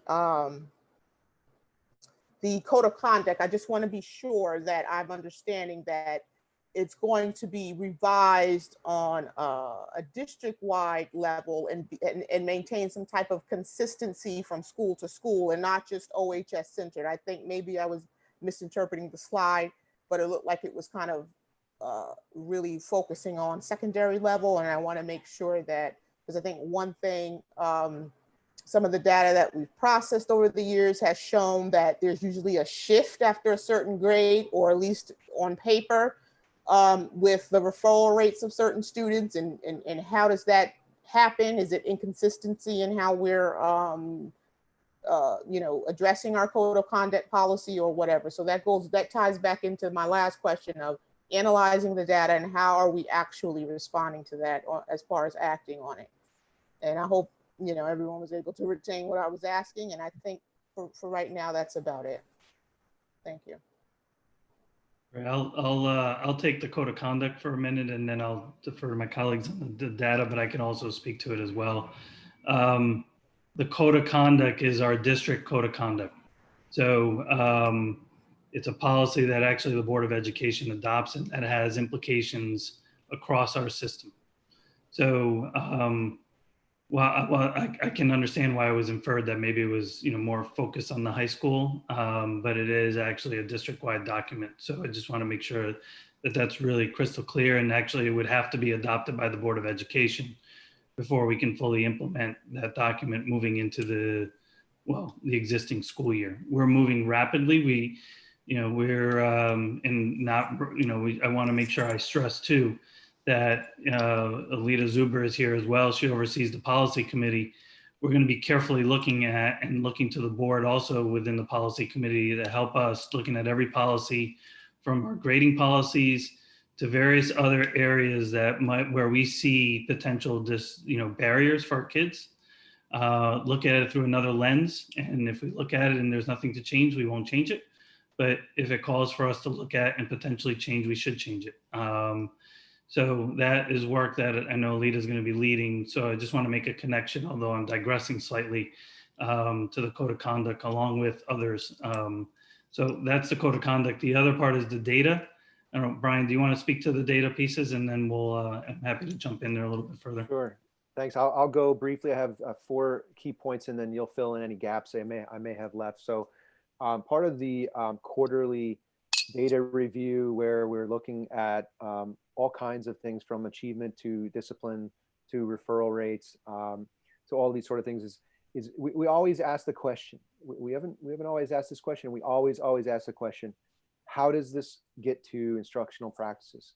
How do we get to root causes and begin to identify immediate shifts in the system? By having those quarterly reviews, it allows us to be more nimble, to make immediate adjustments on the fly, and really get to, as I said, root causes. So similarly, when we look at the end of the year and in planning for the year ahead, all of this is embedded in building goals. And so building goals then translate to department goals. And so those are the mechanisms by which we're going to make sure that we get to instructional practices and that things happen at a department level, that happen at a certain grade level. The other piece that is quite new, and we can thank our student equity teams for this, is student analysis. So we have affinity groups, we have equity leaders. We are making the system data, at least on the secondary level, available to students to process and troubleshoot, and we're hosting focus groups that allow students to help guide us, right? Like, keep students at the center. It's their school, it's their building, it's their own culture. And so it allows us to be better informed as educators. That's what I love about the teach-ins that have happened. It not only empowers our students, but it also allows our educators to really have a better sense of students' lived experiences. And then lastly, because it's at building goals and department goals and grade level goals, we have now built in full faculty analysis of this data, and through data protocols that encourage thought around getting to root cause analysis and setting smart, actionable goals based upon the faculty analysis of that data. So I'm sure there are items I left out, but that's what immediately came to mind. I just want to add that, when we look at data, that's only one single story, and I think there's a real thorough understanding and effort. And I've sat through those meetings along with, Carrie Ann and Brian, and, and when I entered Ann's building, of really understanding the child. So I don't want to give the impression that that's the, sort of where it begins and ends. It's really trying to understand the dynamics and maybe some of the things that might be going on with the child to really understand how we can best support him or her, his family, as we continue to, create a system and a structure and a district that's responsive to the needs of our children. So within those, and that's also, I know, the essence of some of the Kid Talk meetings that take place at the building level as well. And those are ongoing, time consuming, but very important dialogues that take place within the context of our schools. Can I just add also that I think, when we meet and talk about our students, it is really essential to understand our whole child and to understand their whole story, not to just look at a data point, but to dig deep into the root causes. And included in that discussion is the business of humanizing relationships, that we need to really understand who's in a relationship with our kids and what that means to how they are achieving in our school district. So I want to add that, it's besides that, this business of really understanding our children and making sure that it translates into relationships, because it is ultimately, at the end of the day, the relationships with our children that give us the most information about them and will feed and inform what we do to help them move through the system successfully. Right. Thank you. Just really quick to that point that was those points that were just made around data. You're right. It doesn't tell the whole story, but it does tell us story, right? And also on top of that, I just want to continue to caution us to not always center our thinking around that's telling us something only about the child, right? It could be telling us about how the system's operating too. So that's kind of what I'm asking when I say, how are we processing the data? Not just, are we looking at what's wrong with this child? Are we looking at what's wrong with how we're approaching dealing with these students? What's wrong with how the system is set up to deal with these students? How is the culture set up that the outcomes are producing the data as we see it? So I'm never just, it's not linear, right? It's not just right. The data, the student, it's the data, the system, and how are we looking at the entire story that data could be telling us, and not just, oh, what's wrong here with this student. So that, I just wanted to clarify that. And I so appreciate that, Melissa, really, to say it out loud like that again and over, because the truth of the matter is, that we have structures and barriers in our system that are causing some of our outcomes, right? That's the truth. And we have to think about that. And we have to, I'll use the word that, Patina uses, and Dina, all the people that we're studying and learning from, these powerful, women in education, there are some things we might need to get rid of so that our children can achieve better in our system. Before I'm just going to pause there because I'm conscious of two of our students, even though it's not a school night. If there's any other questions, I want to excuse Michaela and Lena from the board meeting. Of course, they can stay with as long as they want, but if they want to, I just want to first of all thank them for being here. But it's okay for you guys to shut down if you wish as well.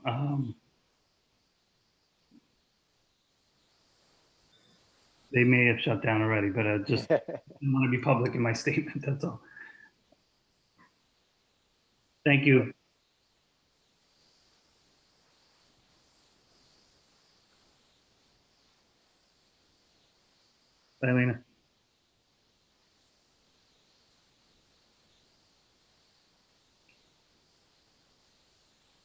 Okay.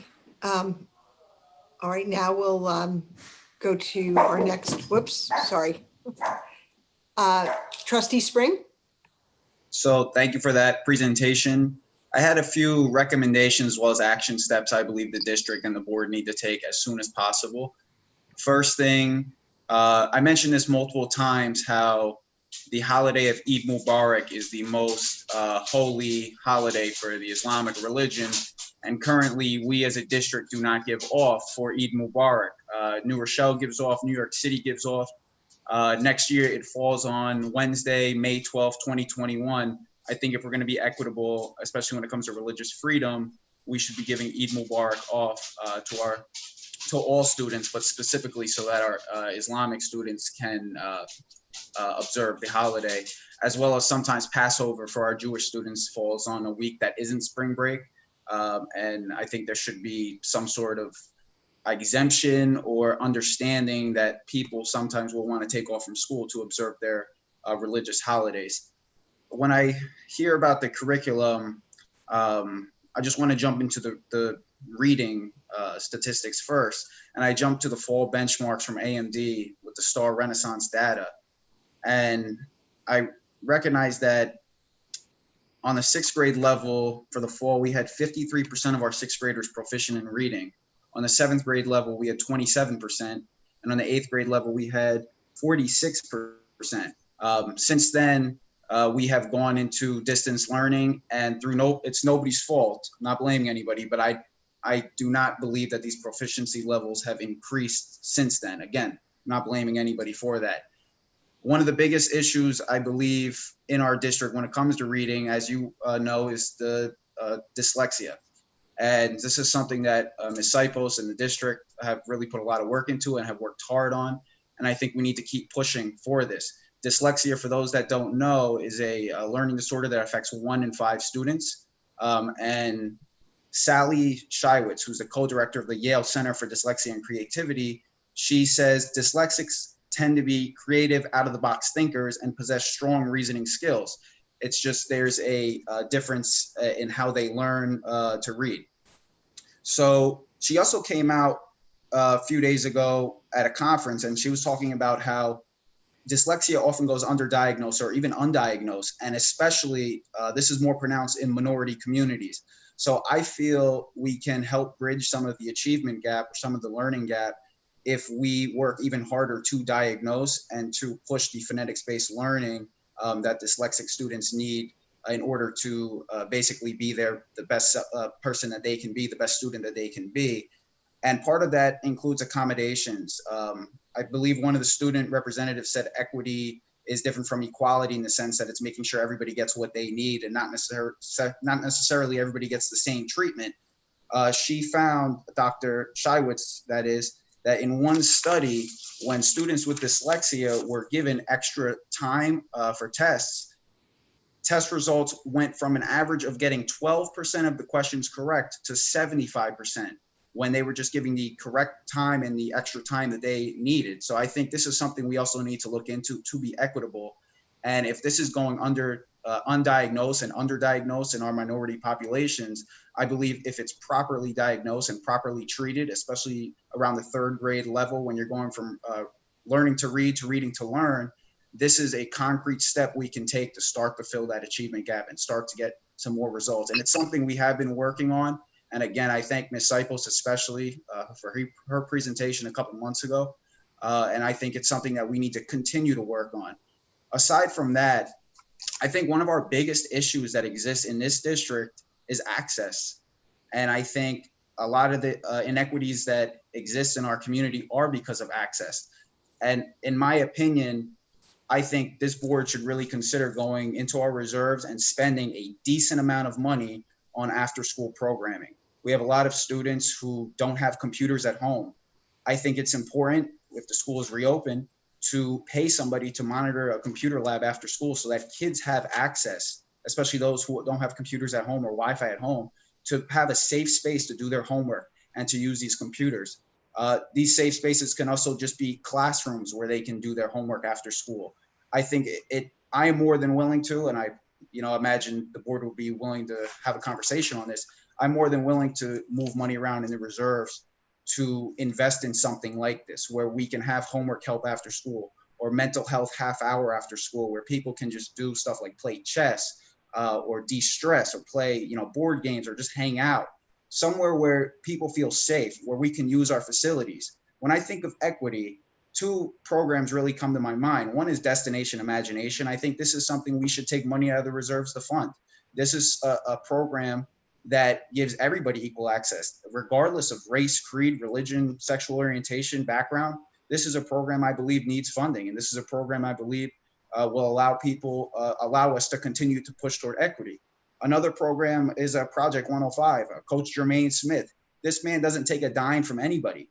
He runs a great program, and all he's asking for is facilities. There's no reason we should not be opening up the gyms and opening up the schools to allow programs like this, volunteer-run programs, to give the kids somewhere to go, somewhere to play, somewhere to feel safe, somewhere to interact. Again, this is all assuming we follow the guidelines and it's safe, and this is all really post-COVID, but these are things I believe we need to look into. We need to look at the rec center too. On Wednesday nights, the rec center is essentially closed from 6 to 8, pushing a lot of our kids onto the street who normally go there as a safe space to play basketball. I think if we work with the rec to find out when the gym is going to be closed and open up the schools instead, and again, invest some money into supervision and insurance, it'll speak volumes. It'll give people somewhere to go. Again, it'll give people somewhere to do their homework, somewhere to just vent, somewhere to relax, somewhere to interact with friends after school hours. And I think I'm willing to go into the reserves to pay for this. I know we always talk about the tax certiorari funds. I think we should talk about it and discuss it at some point about, you know, spending some serious money on these programs. I also think we don't address economic inequality. In other words, we don't prepare people to be economically independent in their future. I think there should be a mandatory class where we teach people how to apply for a credit card, how compound interest works, how to budget, how to invest and calculate the intrinsic value of a stock, how to network, how to interview for a job, how student loans work, time management, even little things like how to eat properly, how to change a tire, going back to the financial stuff, how to do taxes and financial literacy, diversifying portfolios. And last but not least, there was a point in there that talked about being responsible citizens in our American democracy. I don't even think we teach the Constitution and our rights at this point. I often give out these cards. They have the Fifth Amendment on them to people who might come in contact with police or agents. And I believe because they didn't know their Fifth Amendment before until I give this to them, I think it's not necessarily a failure on our school system, but the American public school system in general. We need to teach people their constitutional rights and you know, the rights that they have, so that going forward, they can't be subject to government intrusion of their rights. If we know our rights, it makes it so that we can push back against government oppression on people. So that's kind of where I stand on that. I think there needs to be some sort of civics, some sort of constitution, some sort of financial literacy. We need to open up the schools, in my opinion, and provide more access to people. We need to really address the dyslexia situation. And also, I think we need to continue to push trade school. I know Mr. Hancock's done a good job of that, but I talked to 30 students. It's, you know, maybe 1% to 2% of the high school, very small sample size. And they said they really haven't heard anything about BOCES, don't really know what BOCES is, what's offered there. This is a viable option for people who don't want to go to college. And these are people we need. We need tradespeople in this world. And it's a great living. It's a great education at BOCES. And I think it's a good way to further address inequities that exist, because now we're setting people up on a career path that is free if you go through the, you know, your high school years. And if we put them on a career path that will allow them to obtain financial independence, as well as, you know, get them into a field that they might be interested in that they never even knew about. So I think just the passing of information, the way we spread information, I think can be done a little bit better in terms of BOCES, in terms of the trade school. I know, again, Mr. Hancock's done a really good job these last couple of years, but I think there's always some room for improvement. And I think these are some ways that I personally would want to address the inequities within our system. And I apologize that I've been going on a rant for the last few minutes, but these are just my ideas and my thoughts, and I look forward to a conversation and discussion as we move forward. And I hope that we can put some of this stuff in place.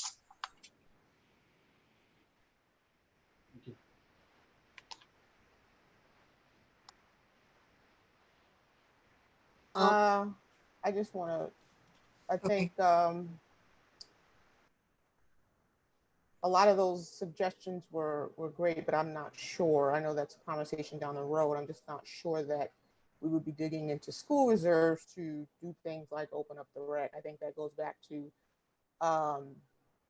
what I was speaking about earlier, is that all stakeholders at every level needs to be on board and support. It's not just up to the school district. These students spend some of their time in school, but I think some of the things that you were pointing out are within the greater district. I think also recognizing that all of the things that you have pointed out are great ideas, but that we always have to make sure they're centered around this equity work, right? Because we can teach financial literacy and we can teach all those things, but if we're not being honest about the inequitable framework that exists for a lot of our students in those atmospheres, then we're not actually setting them up for success.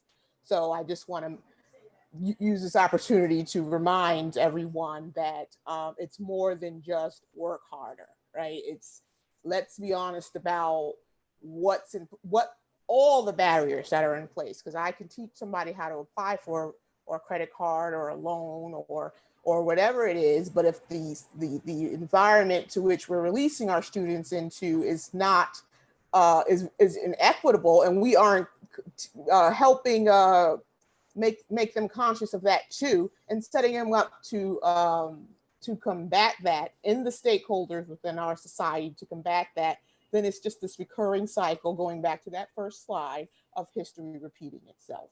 And so I think the point in time that we are in as a society is to make sure that we are actually dismantling the barriers that are in place for our students, rather than playing this psychological game of they're just not working hard enough. And so I just want to put that out there of, you know, the framework of equity for all, whether we're talking about things like dyslexia or any of that, because as I know most educators know, when it comes to learning difficulties, you know, a learning difficulty can be dyslexia, it can be dyspraxia, it can be dysgraphia, dyscalculia.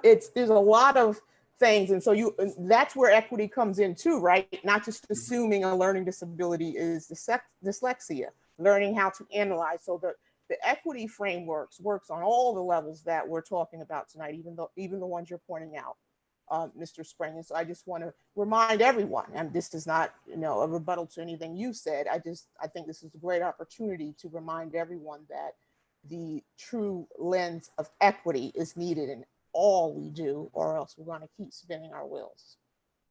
That's a fair point, and I do appreciate you saying that, especially when it comes to, I like what you said about the whole community and how there's various stakeholders that need to work together on this. And I do look forward to having those conversations as we, you know, move into the future. And these are serious issues. And as you just said, we don't want history to repeat itself. So I look forward to working with everybody on this board and this cabinet as we seek to make progress. Okay, thank you. Anybody else from the board anybody else would like to comment? Okay, Trustee. Yep, I would. Please, I have a few questions. Natalie, I wanted to know from your perspective, how has parent or staff pushback affected your progress here in the district? That's one.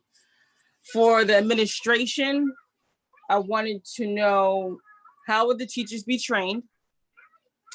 Has a specific framework for training been identified? And then I want to also bring to the attention to the fact that we've had a significant drop with our Black teachers. How are we monitoring this drop? e.g. exit interviews. And then for my board colleagues, sorry, just give me 1 second so I can scroll down questions. I too also saw in the social media chirps from our county legislator, Catherine Borgia, that the achievement gap conversation was discussed at one point, but kind of stopped. So doing this work, we said we have to be intentional. And that's at all levels, with our students, our parents, our teachers, our administration, and our board. So what I want to propose to our board is that we make a resolution that we have equity on the agenda always. And specifically a subcategory quarterly to address the achievement gap. So that way we no longer have conversations in the world, whereas like we were talking about the achievement gap at one point, but we're no longer we haven't talked about it in a while. We have to be intentional. So that's all I have for now.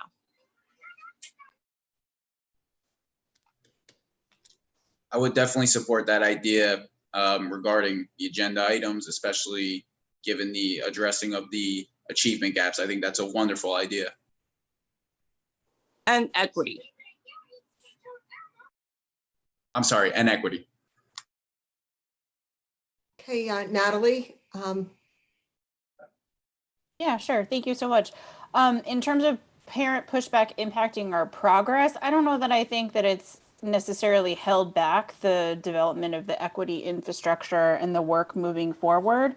I think it's definitely informed the work, and I think it poses a significant challenge. Like I'm not going to hide from the fact that there's a lot that happens on social media. There are things being said directly to students that that do impact their role as student equity leaders. I think one of the things that we've heard reflected from both the AMD and OHS students who I work with is a hesitancy to speak out for reasons particularly that they may be called out on social media, that screenshots will be taken of them, and much of that is because of scrutiny that comes from community members and family members. And I mean, this is something I deal with all the districts who I work with, these, Facebook moms pages. It just can be a microcosm of all of the types of really disparate ways that each of us enter into this type of work. And so I don't think that I can say that it has stopped progress, harmed progress in any way, but it's definitely given pause.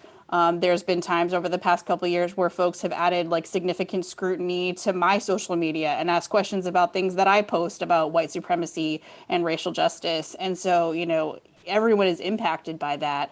I think for me, it's staying the course, right? I've literally written an article with that title, is staying the course when you encounter that type of pushback. And what we have learned over time, and I think it can always be more intentional with, but have been increasingly intentional, is bringing to the table those voices that have been particularly vocal, that have taken up a lot of space in settings, critiquing this work, challenging aspects of it. It's amazing to me when we hear critiques of students speaking up, that they're being indoctrinated and such. Like, for me, this is such a platform to be guided by young people. And so that type of a challenge is really difficult for me to navigate.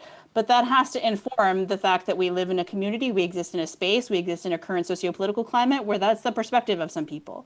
And this is political. Teaching is a political act. If you don't believe that it's a political act, then we have a lot of work to do, right? So I think to all of the points that have been made, the pushback has and will continue to inform the work, and we don't have the luxury of suggesting that it can stop our progress or slow us down. We have to remain focused. And I could have told you on day one, everything that we have experienced to this point, nothing has been atypical or unusual. The questions about what is atypical and what is unusual is how we continue to navigate it.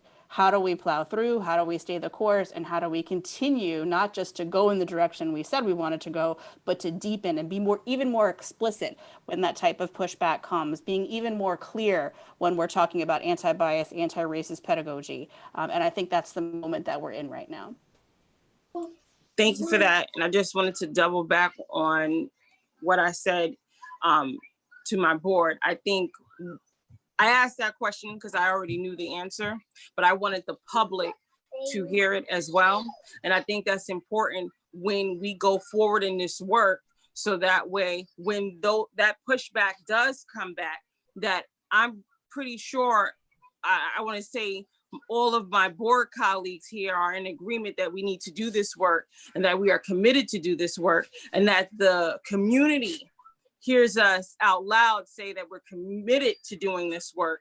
So that's why I wanted to bring it up. And I think it's important that we as a board state publicly that we are buying into doing this work and pushing through even the pushback. Thank you. So I'm going to respond to some of your other questions, Diana, in terms of you asked about, do we do exit interviews? And the answer to that is yes. And in fact, well, it wasn't just exit interviews. It was about the fact that we have had a significant drop in our Black teachers, because I noticed when the data was given, we put Hispanic and Black teachers in one pile. But when I looked at your report over the weekend, I could see the drop specifically in Black teachers. So I'm speaking to that. Well, I just want to address, because I'm pretty sure that within the slide that I just shared, it showed that in 2009, 2010, the Black teacher population was at 9.4, and right now we're at 7.3. So we were very explicit in this presentation to disaggregate it even further for you and for the public. So I just want to make sure that for clarity purposes for those that are and for us, we're looking at. Mm-hmm. There is a disparity too when we're looking at 60% of our students being Latinx, and only 23% of our teachers, particularly of our educators, are Latinx. So there's work to be done. We acknowledge that. We realize it. And I just want to respond too, because I don't want to be misinterpreted in terms of when I shared there's more teachers, meaning that maybe it's not a drop off of our teachers, it's just we haven't increased the number of Black educators in that context, particularly if you have a stable number, but the number of teachers increases around it, your percentage is going to decrease. Not an excuse for the work. We have to do better in terms of our recruitment and diversifying the staff, but it is a perspective that I just kind of want to put out there for us to consider. And so just putting that out there for us to discuss. And then the other part of it too is just, we do sit down. We sit down with all teachers, particularly that are leaving. There's a very standard way in which we go about it. Some of them choose not to have face-to-face, but we still want their feedback. So we give them the opportunity to complete it in survey form. Those surveys, and we send to the board. We send those to you so you can review. So you get a sense of, what the experience of our educators were over the context of whether it's for a year, whether it's for a month, or whether it's been 25 years of service. And then in turn, we do offer the opportunity for individuals to sit with whomever they feel they want to sit down with.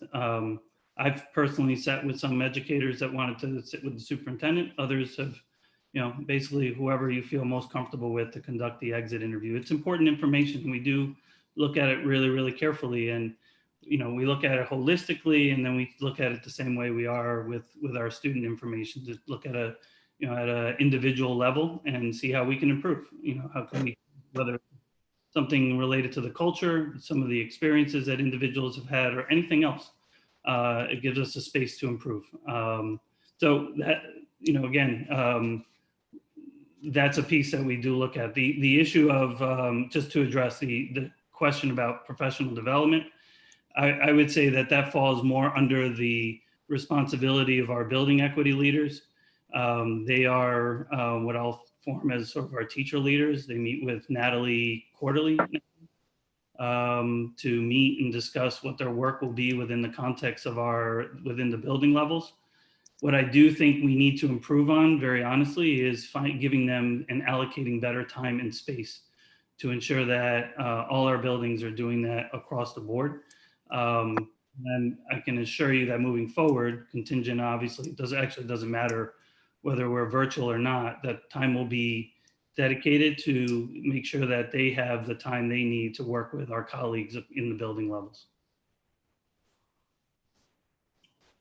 And then the discussion, I think the last one was, can we dedicate time for, ongoing conversations around equity at each of the meetings. And I'm personally okay with it. I think it's an important discussion. I would just defer to the remainder of the board to see if, they're willing to do so as well.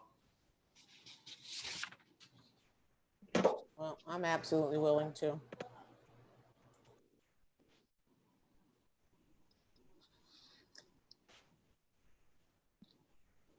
And also, just to add there, the question around the achievement gap, was that who could respond to that?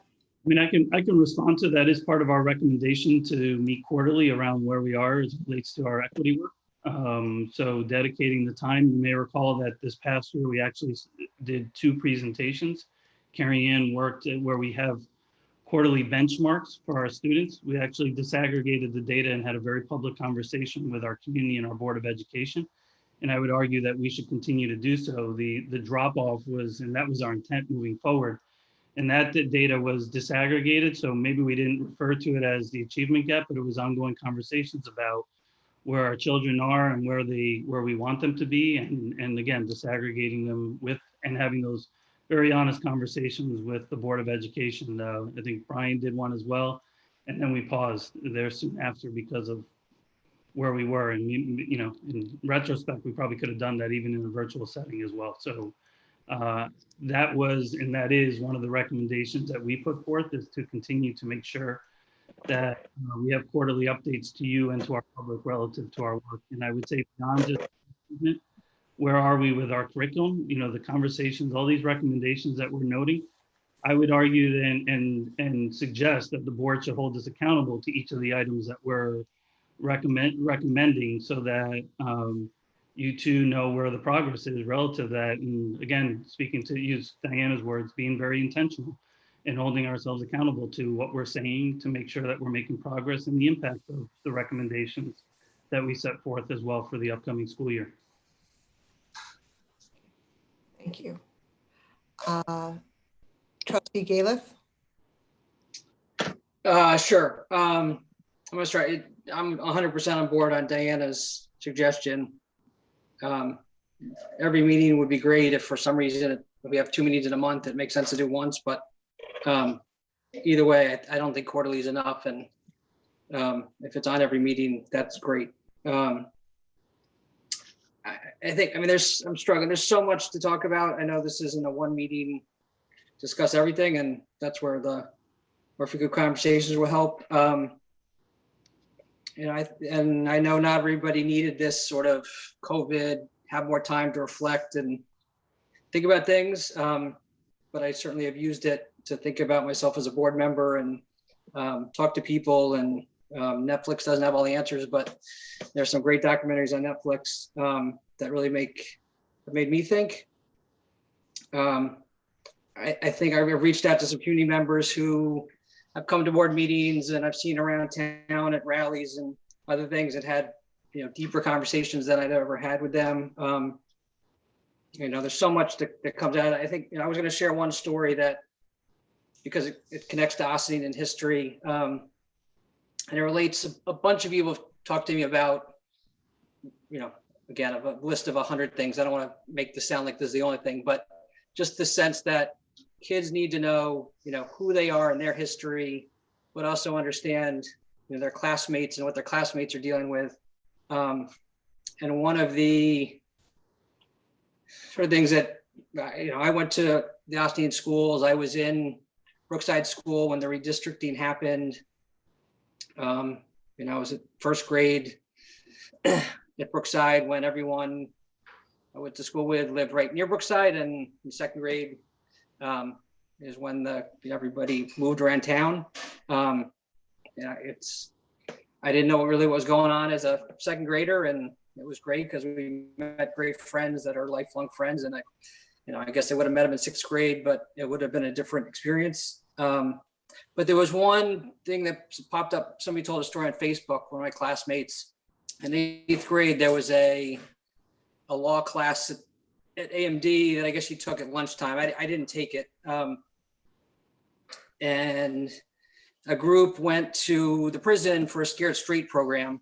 And it was, from my recollection and the recollection of the person telling the story, it was a mostly white group that went, and not, it was mostly white group. And there was one kid we were all friends with who it sounds like the prisoners really honed in on, and they identified Andre as the kid that was most likely to end up in prison, and let's make an example of Andre. But that conversation never happened in 8th grade. It wasn't until, I'm guessing this was about a month ago, that my friend called up Andre and said, hey, 39 years ago, I remember this experience. Do you remember it the same way? And he explained that, yeah, he felt it. It was real to him. And I think in the summary, it kind of got passed around, was he said his parents had always had already warned him of the traps ahead of him. This is 1979.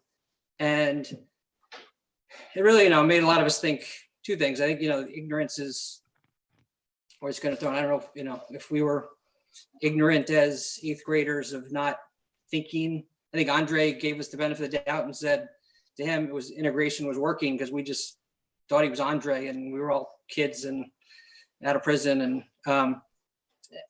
I think, what it tells me is that, 39 years later, we're all looking back and realizing that Andre had this conversation with his parents. Andre's going through things that are different than we were.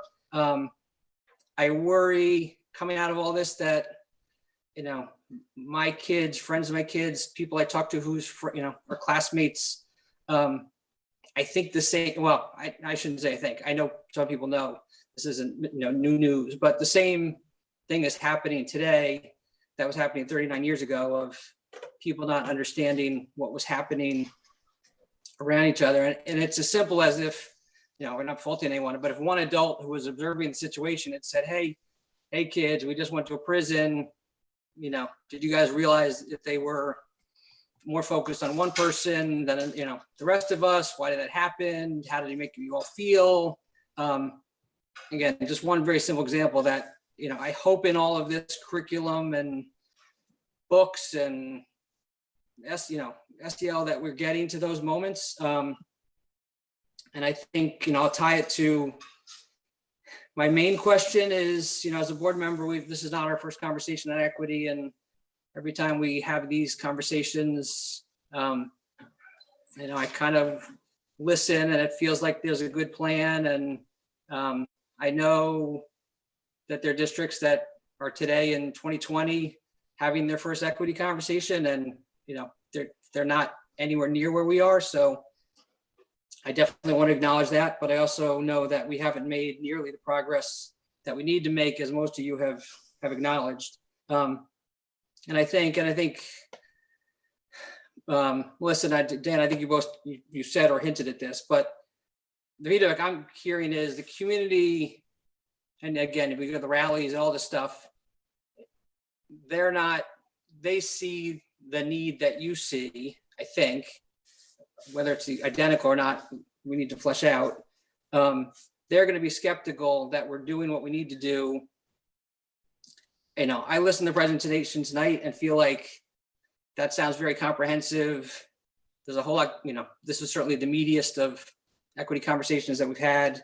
But one of the reasons I think we need to talk about it every meeting, every other meeting, whatever, is to not be sitting here a year from now saying we needed to do more. And it's for the 7 of us, but also for the community. And again, this is Diane, I think where I don't want to repeat what you were getting at, but there clearly is community awareness of the conversation that I know for some people it's always been there, and others it's newer, and let's leverage the newer and figure out how to partner with other organizations and other equity groups and use it to, I'll take responsibility and being more engaged as a board member. So I think that, that's, I guess my primary question is, how do we make sure that the community, what the community is saying to us in terms of what they're, all the recent grads down at the waterfront saying, we were through the schools not too long ago, and this is the kind of things that we saw that what we're saying we're going to address truly addresses and get them to monitor us as well. So a couple last quick things. I think to the financial point, and I think if, I don't know specifically what it is, whether it's professional development, the after school, the MBK, if there are, additional equity related needs. I know when we go through the budget, I know equity is all in there, but we don't break it out and say specifically, like, here's some additional things we could do. And again, it's in there, but I'd be happy to break it out. I think that's a great idea. Before obviously we're in a different place today than we were 3 years ago. I know we're about to update it for three more years. And so I think clearly there should be a component there, and maybe what you mapped out today is a, I guess it's at least it's this year at a minimum. And that is, I guess, remote. I know remote learning is going to affect so much of what we do. If we do go more remote, hopefully we can continue to be creative on equity like everything, and whether it's facilitating some of these equity conversations, after school, in between school, in classrooms. I don't want the remote nature to hopefully be an excuse that we wish we could have accomplished more this year, but remote got in the way. So I think that's my comments. So I just want to respond to a few things. Number one, I appreciate the discussions around the budget, but I need to be public in that every decision and every recommendation is done with equity as our plate and thinking about the students and the needs of each individual child. So I don't want to see, and maybe we have a difference of opinion in this, is that equity is a separate code and that we have the rest of the budget somewhere else. Now, if we're talking about addressing the needs of specific subgroups of our students and being very overt and specific around that, I'm happy to articulate that further within the context of our budget discussions. But I just want to make sure that we're public when our administrators come forward, when teachers speak to recommending, it's all through a lens of equity. And we've often talked about equity being our plate. Equity is not something separate, but it's something that we look at really, really carefully when we propose programs for all kids. So that's one, but I'm happy to engage in the conversation if board members feel differently that we should approach it in a newer, more transparent way related to that. Two, we need work to be done in our curriculum. We realize it, we acknowledge it, we can do better. We are going to do better. And I would say to each and every one of the board members and the viewing audience, hold us accountable to it. And we sit here next year and we will be in a better place and be very explicit as to what we've done. I assure you that and I say to the board, ask for we'll continue to articulate the moves and the actions that we've taken, because, I'll be honest, I don't want to sit here next year and say the curriculum wasn't addressed or we didn't do this. And we're still sitting here with students articulating their concerns. We need to address it. They're speaking.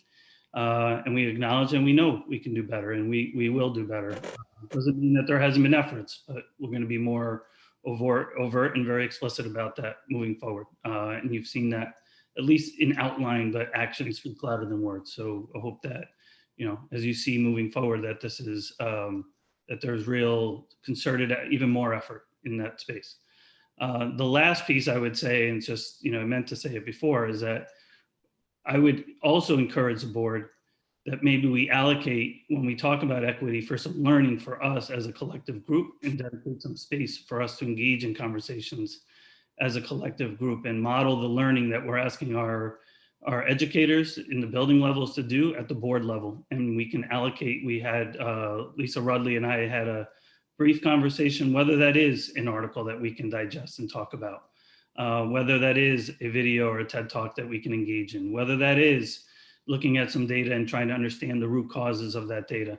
But I do think as a collective group, particularly at a governance level, that we should continue to have ongoing conversations as we are asking our educators to do at the building level, so that we can sort of develop our own mindsets and work from a common language, because we haven't been able to do that as a collective group. And similar to what we're also speaking about with our teachers, culturally responsive pedagogy is not a one-time event where you just went through one PD and it's done. So having some ongoing conversation and learning is something that I would be more than willing and encourage our board to maybe, within that context of dedicating a little bit of time, to maybe use that time as learning as well. And we can talk more about it, but I pose that for our consideration as well, or for your consideration, as we proceed and move forward. Because again, if we're going to lead and know what we're looking for, I can do it in a retreat, but I think the ongoing conversation will be really important, and maybe potentially even engaging those in attendance, i.e. either virtually or physically, and maybe do some of the learning with us as well. So those are just a couple of my responses to what's been shared. Again, I think this is important dialogue. We probably, or should have been the only agenda item, but nonetheless, and the complexity of the work is there, but it's clearly this is an important one that we need to continue to have conversations about. It's on a one night is really my point.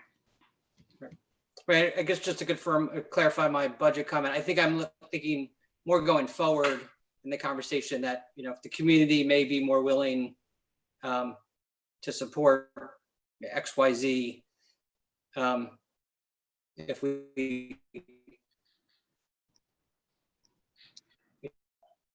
we're all committed, community is Greg, you again, cut out. I know it's on the code. Greg, can you repeat that? Sorry, you cut out a little bit. Could you just go back to Sure. the beginning? Yep. I wanted to clarify. I guess my budget thought is more going forward than going backwards. And I don't know if it's the right thought, but more the thought that, if there are certain elements of a budget that the community, if they were aware that, we want to do certain things for equity, we could make decisions on those, which again, we do under after school programs we talk about every year and other things. So maybe it's not a different thing. It's just something to keep thinking about. But I know you guys and everyone already does that. Thank you. All right. Any of our other, okay, Trustee Schnecker. Just very briefly, I appreciate the scope and breadth of all this tonight. I certainly agree with putting them, on the agenda every meeting, an equity agenda item. As we look to curriculum and pulling out the diversity that exists, both in our district and the great, history of humans, right? There's a lot of great examples today that aren't taught in classrooms that, I'm hoping we're going to get to.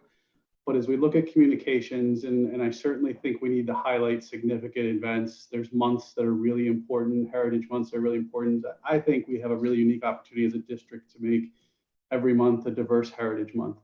And I would encourage us, as we collect these touch points in the curriculum where we pull different men, women, all different backgrounds, and we get those examples, that we try to at some point get to a monthly celebration of that and get that out. And I think it's important to have to the community and the blasts and the website. It's important to have when the students are entering the buildings that they see there was tremendous contributions going back to the American Revolution by people of all color. But a lot of that gets rolled up into George Washington and others, right? And that's just one example. But I think there's really a great opportunity. And I think, I've worked with BOCES, as you know, I'm on the board there and worked through the region. And certainly we're always at the leading edge of, facing history in ourselves and curriculum work. But this is an area where I really think we as a nation are really far behind, but we can really be a leader in. There are a lot of people of color that we learn nothing about during our school experience that we should absolutely learn about. And so even if it's starting with pulling a few of those out and regularly communicating them out, different people on somewhat of a regular basis, whether it's monthly or a couple times in the fall and a couple times in the spring, we just owe it to our kids so that they see it, and we owe it to the community so that they see it too. That's it. Thanks. Thanks, Frank. Thank you. I have a lot to share, but I'm actually going to keep it brief. I know we're in the 3-hour mark, and I want to get to our community so they can be able to comment. So everybody, please start putting up your digital hand if you would like to make a comment or have a question for this presentation. If it's okay too, I'm just going to offer the opportunity to put him on the spot a little bit, but Dr. Fran Wells has been here for a period of time, and I know it's your call, but it's just if there are any questions for Fran and Natalie as well. I know you two have had a long day and jumped in as well to help and engage in the conversation. So if there Actually, I've learned a great deal, and I'm very appreciative. I am probably going to leave in a few minutes, but I have to say I feel really, really great to be here tonight, because this is the kind of difficult conversation that we're all entering into and need to enter into, and I'm proud again to be a member of this community. Because you really are much farther ahead, I can tell you that, than most communities in tackling this issue over time. So, I appreciate the opportunity to be part of this. Great. And I'll be brief, and maybe Dr. Wills and Natalie and others might be able to answer this, or maybe these won't be answered today. But well, first of all, I want to thank everybody for the presentation and the student presentations, and the perspective from everybody in terms of where our district is and where our district must go. I also support having equity on the agenda. As you can see, tonight's meeting, we're going to have many more conversations.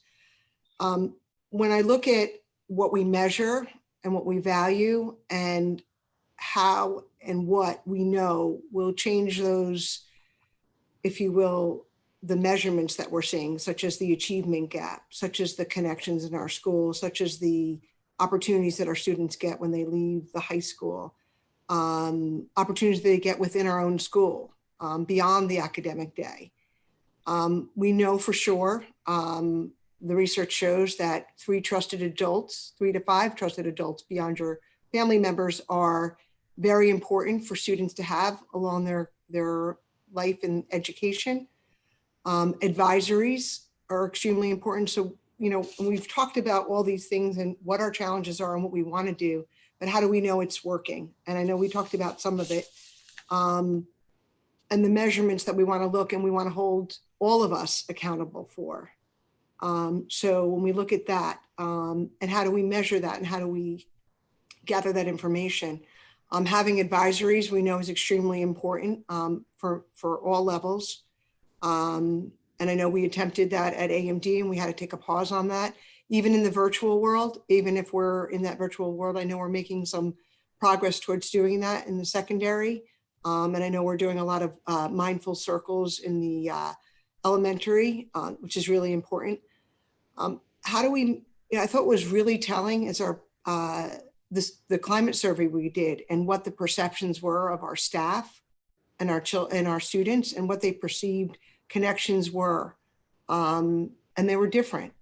Who felt like they belonged in our schools. And I think how we address that is how students are motivated to come to school and what drives them to feel that they are in a safe environment and that they have access to, advanced placement, if you will, courses, science research, cultural arts, and that it speaks to all. And I know we have access. I mean, we say all, we have children that have access, but take that intention to see who's not looking at those opportunities or who's not involved when it comes to clubs throughout our secondary.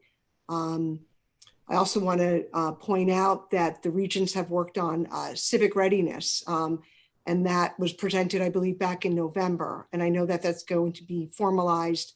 I know New York City is ahead of us in that in terms of incorporating and embedding that in the curriculum. And I think that's really important because that teaches advocacy.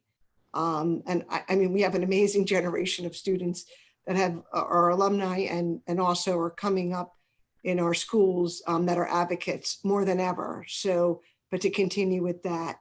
But when we measure attendance and why students aren't coming to school or attending, you know, we look at, and we mentioned this tonight, retention rates of our teachers. That's an important metrics. As we look at, and I thought Trustee Banta, you brought up a really important point about, you know, trying to move those measurements by doing, for example, more test prep, you know, or moving the needle on some of those things. I would say camouflaging what's really happening underneath. And are we valuing what we really should? I mean, we've learned through standardized tests, even all the way up to SATs and ACTs, that a lot of it's flawed and doesn't really show the whole child. So really unearthing how we look at that is extremely important. And I know this is all in the work, but I do want to be able to measure that and hold us all accountable and do that. And if we do that quarterly, and then if something's not working, continuing to be honest with ourselves and what the blockers are. And I think that's where we'll say, we look every quarter and say, well, what have we made progress with? And what are the challenges that are unforeseen or even foreseen? And then the one other thing I will bring up is the adverse childhood experiences.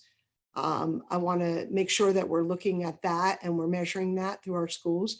I think we've done some work around that, but I think we should consider doing that. And I don't know where that falls. And maybe I'll open it up to our administration and Natalie and others of measuring that because we know trauma-informed programming, as we've mentioned, even more so in this environment, but it's always been extremely important in our work in every school and not just, you know, in every school, I'll say. And this work is foundational. It's not as much as putting, certainly clearly intentional, but it's foundational and it's fundamental. And the more we do this work, the more we'll see that. So we're shifting cultures. And while I know we've said it's been difficult, we really have we really can't go back and we can't let anything stop us. But I think if we do this in a way that is recognized in terms of the work that we do, but we do it in a way that's intentional and also in a way that we can measure it and say, this is working and this is not working. And I know that our board is with us, and I know the administration. And now I think what we want to see is, and I'll end with, we want results and hearing the student voice. And I want to be able to say that we took a student climate survey and that they felt 100% connected. They felt 100% supported. I want our staff to feel that way. And I want everybody in our ecosystem to feel that way. So the final results or the final test will be that everybody feels a part of our community and feels that they have a voice. Thank you. Thank you. And I'd like to move to the audience. If anybody has audience questions or if anybody wants to respond, don't need to tonight, but if anybody wants to share some thoughts with me about the adverse childhood experiences measurements, that would be great. Otherwise, I'd like to move to our audience as well. Okay. Looks like we had a couple questions at the bottom from an audience member. You mean in the Q&A? Yeah. Okay. There's one that's named with a name attached to it. Yeah. So I'm sorry if I wasn't clear. What we like to do is to bring that audience member in to our meeting and they could ask their question or share their comment. And if that audience member is still here, please raise your digital hand and we'll bring you into our meeting to ask your question.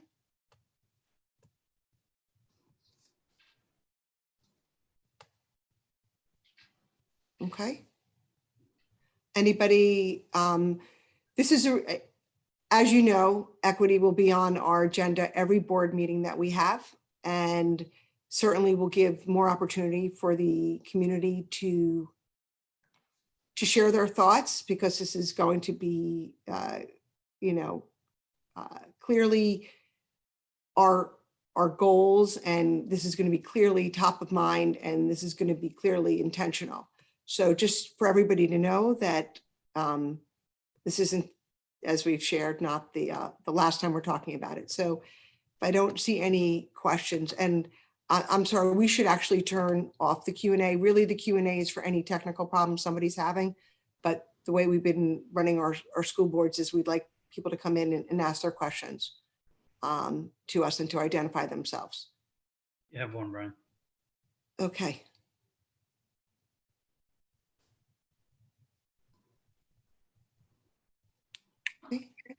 Hello, hello, please state your name, and if you're comfortable, you can share your camera and state your address, and please go ahead with your comment or question. Good evening, this is Beata, keeping my camera off, ready for bed, so don't want to see that.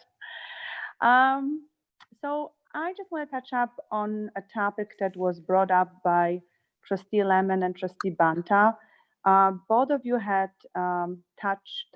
brought up a topic on Black teachers recruitment and retention.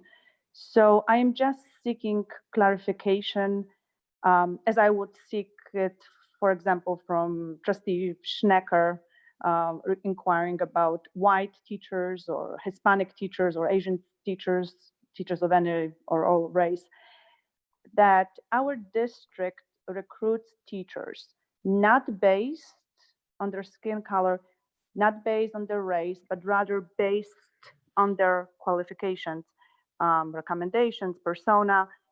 And when it actually comes to color, and that really has been bothering me for a very long time, maybe because of my background, and have not known what racism is until actually came to America. When we talk about color, actually color, the only color that I'm interested in is the color of anyone's heart. So since personally I would not wish for my children or any children to be taught by unqualified teacher that was hired and retained just so then we can satisfy the percentage, the numbers. So I'm seeking the clarification and from Trustee Lemon and Trustee Banta, please. We're gonna we'll have your question addressed by Dr. Sanchez. Yeah, I mean, thank you. I mean, there's clear research and that that students need to, that the importance of a diverse staff. I mean, there's actually, and I'm happy to send you some of that research, Beata. It doesn't preclude us from hiring qualified teachers. With that said, we want qualified, diverse staff within the context of our school district. We want students to see, as role models within the context of our schools. And I would argue beyond just even the ethnicity of our students, even diversity of gender within the context of, I've always said this, even the context of our elementary schools and other grade levels. Sometimes we don't see very many male role models in the context of our elementaries in terms of teachers and elementary teachers. So those are efforts that we want and strive for within the context of our school district. So this isn't necessarily, I know you directed at Ms. Banta and Ms. Lemon. This is something that the IU superintendent support as well. And it's an effort that we've been striving for, even actually it precedes me as well. And it's something that I think we clearly need to improve on and continue to strive to do better in this area.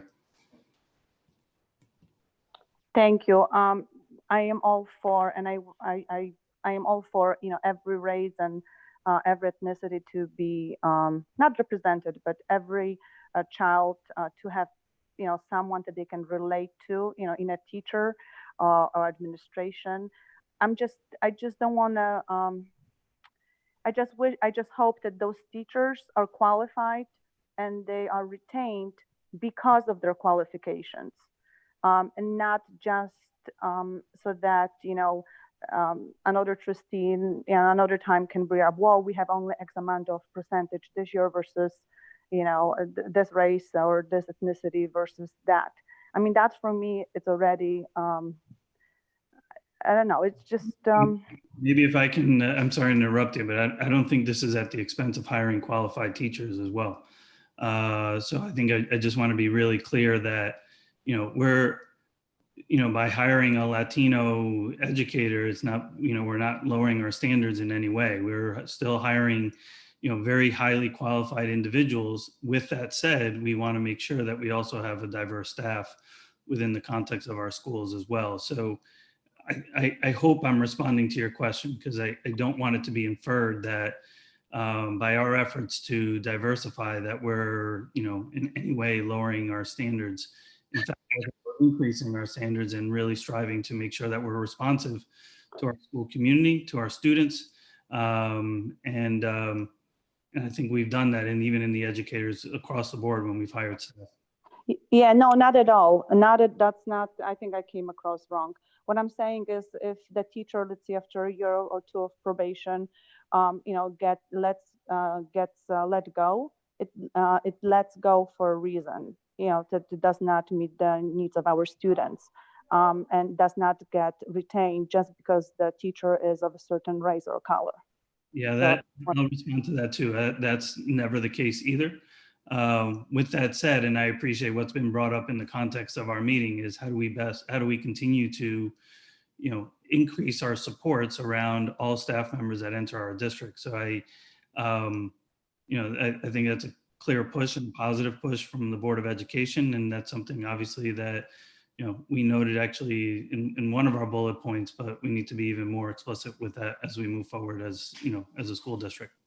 Yeah, because I don't feel it's administration fault if, we hire you, I mean, the administration hires, let's say 10% of, and here brought up, Black teachers, and out of the 10% after a year or two, it drops to only 5% of qualified teachers. Well, it's not the administration's fault that the remaining 5%, had not met our standards, to teach our children, be among our children. So I just wanted to make sure that my comment did not come across that hiring Latino or Hispanic or, white teachers, it's decreasing the quality of the education.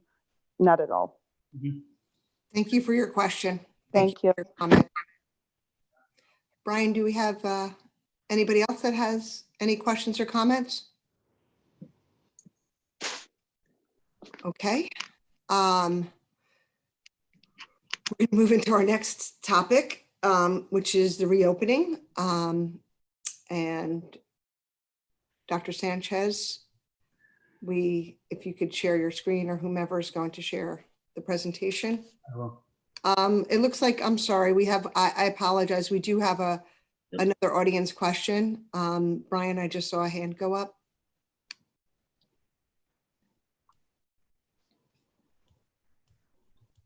Welcome. Please unmute your mic and state your name and address. And if you'd like, you could feel free to share your camera and go ahead with your commenting or question. Good evening. My name is Althema Goodson. I live at 77 State Street. Can you hear me okay? Yes. Okay. Yes, I have a question. I have two questions. One, I would like to know, I heard everything that was mentioned here today. How do you go about sending a proposal for a program that you think that would be great for equity or any other thing for the school district? What is the protocol?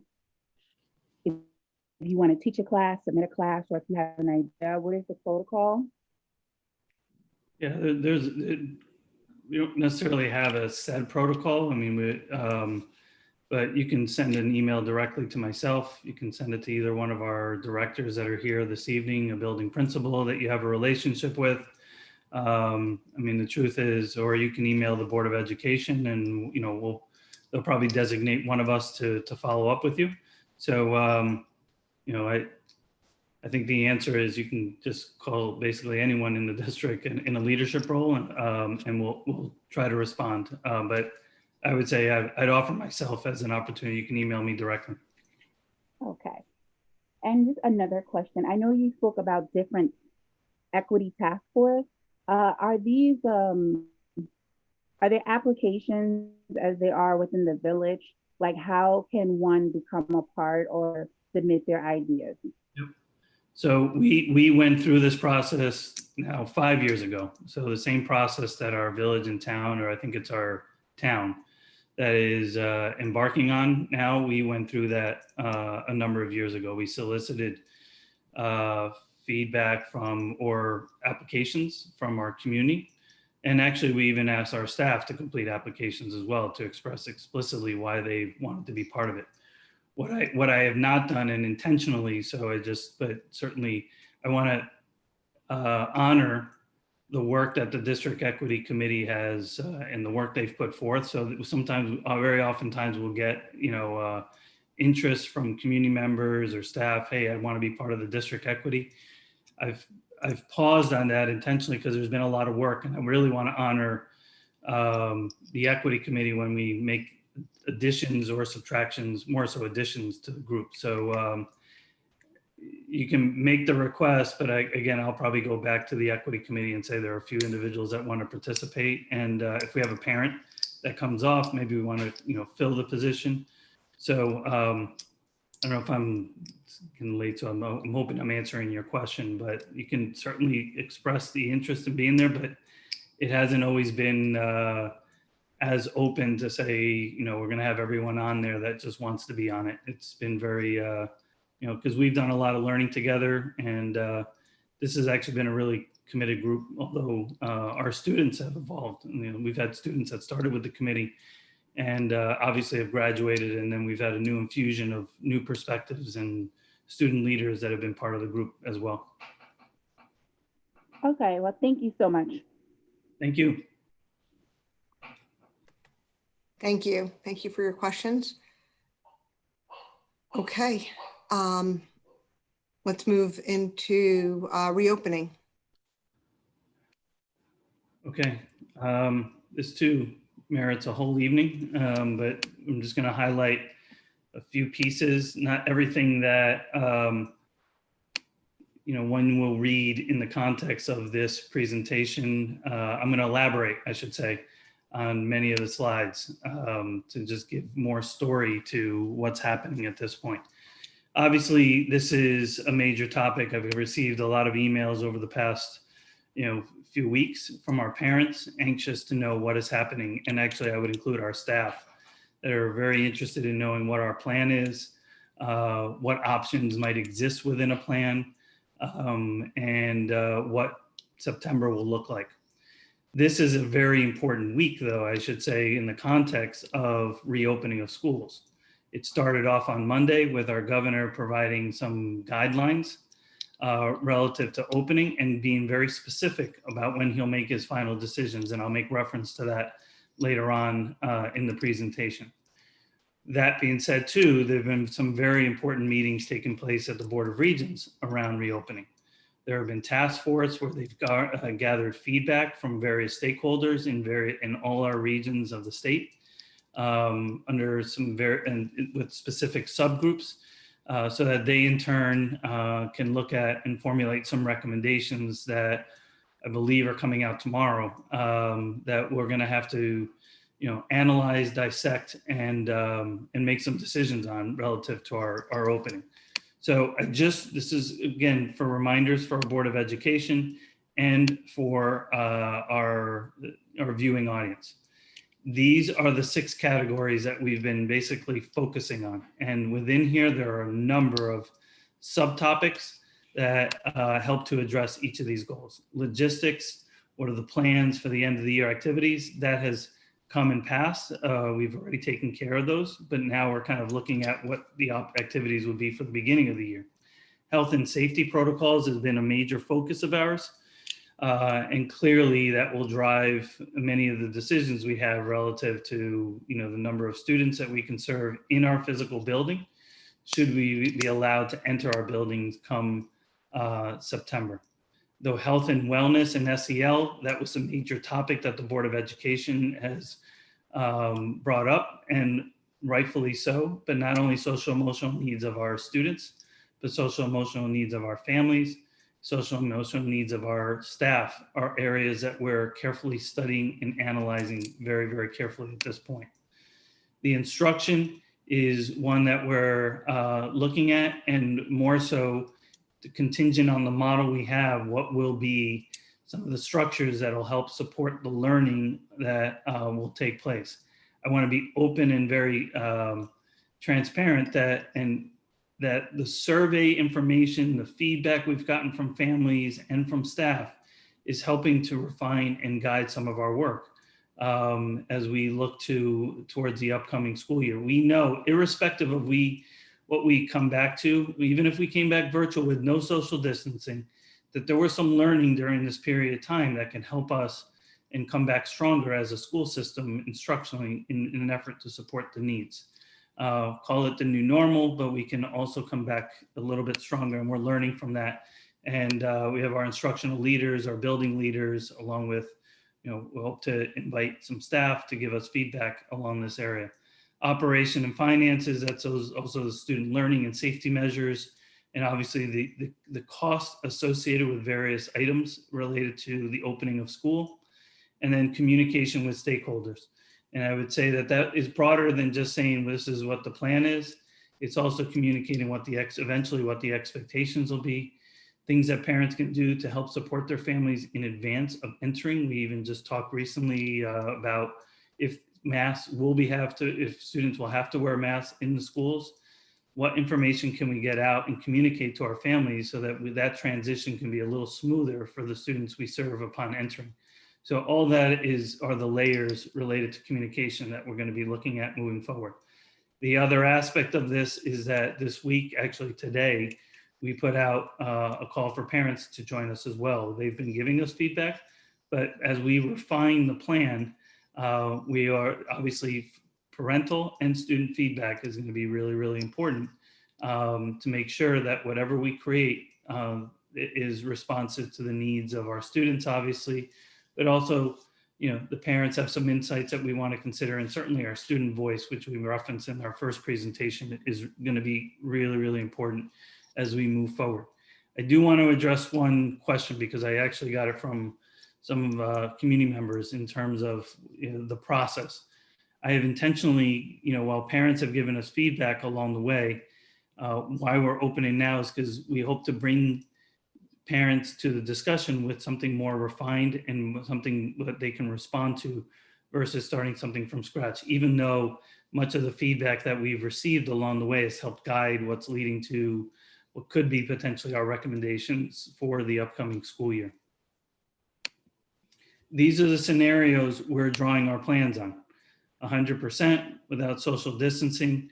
Number two, looking at what we'll call I would actually say opening with social distancing is the other option. Reopening with scenario 2, which is sort of what we'll loosely call or more appropriately called the hybrid model, where we have a percentage of our students in, having direct instruction from a teacher, and then 50% of our students arguably out of having virtual learning opportunities.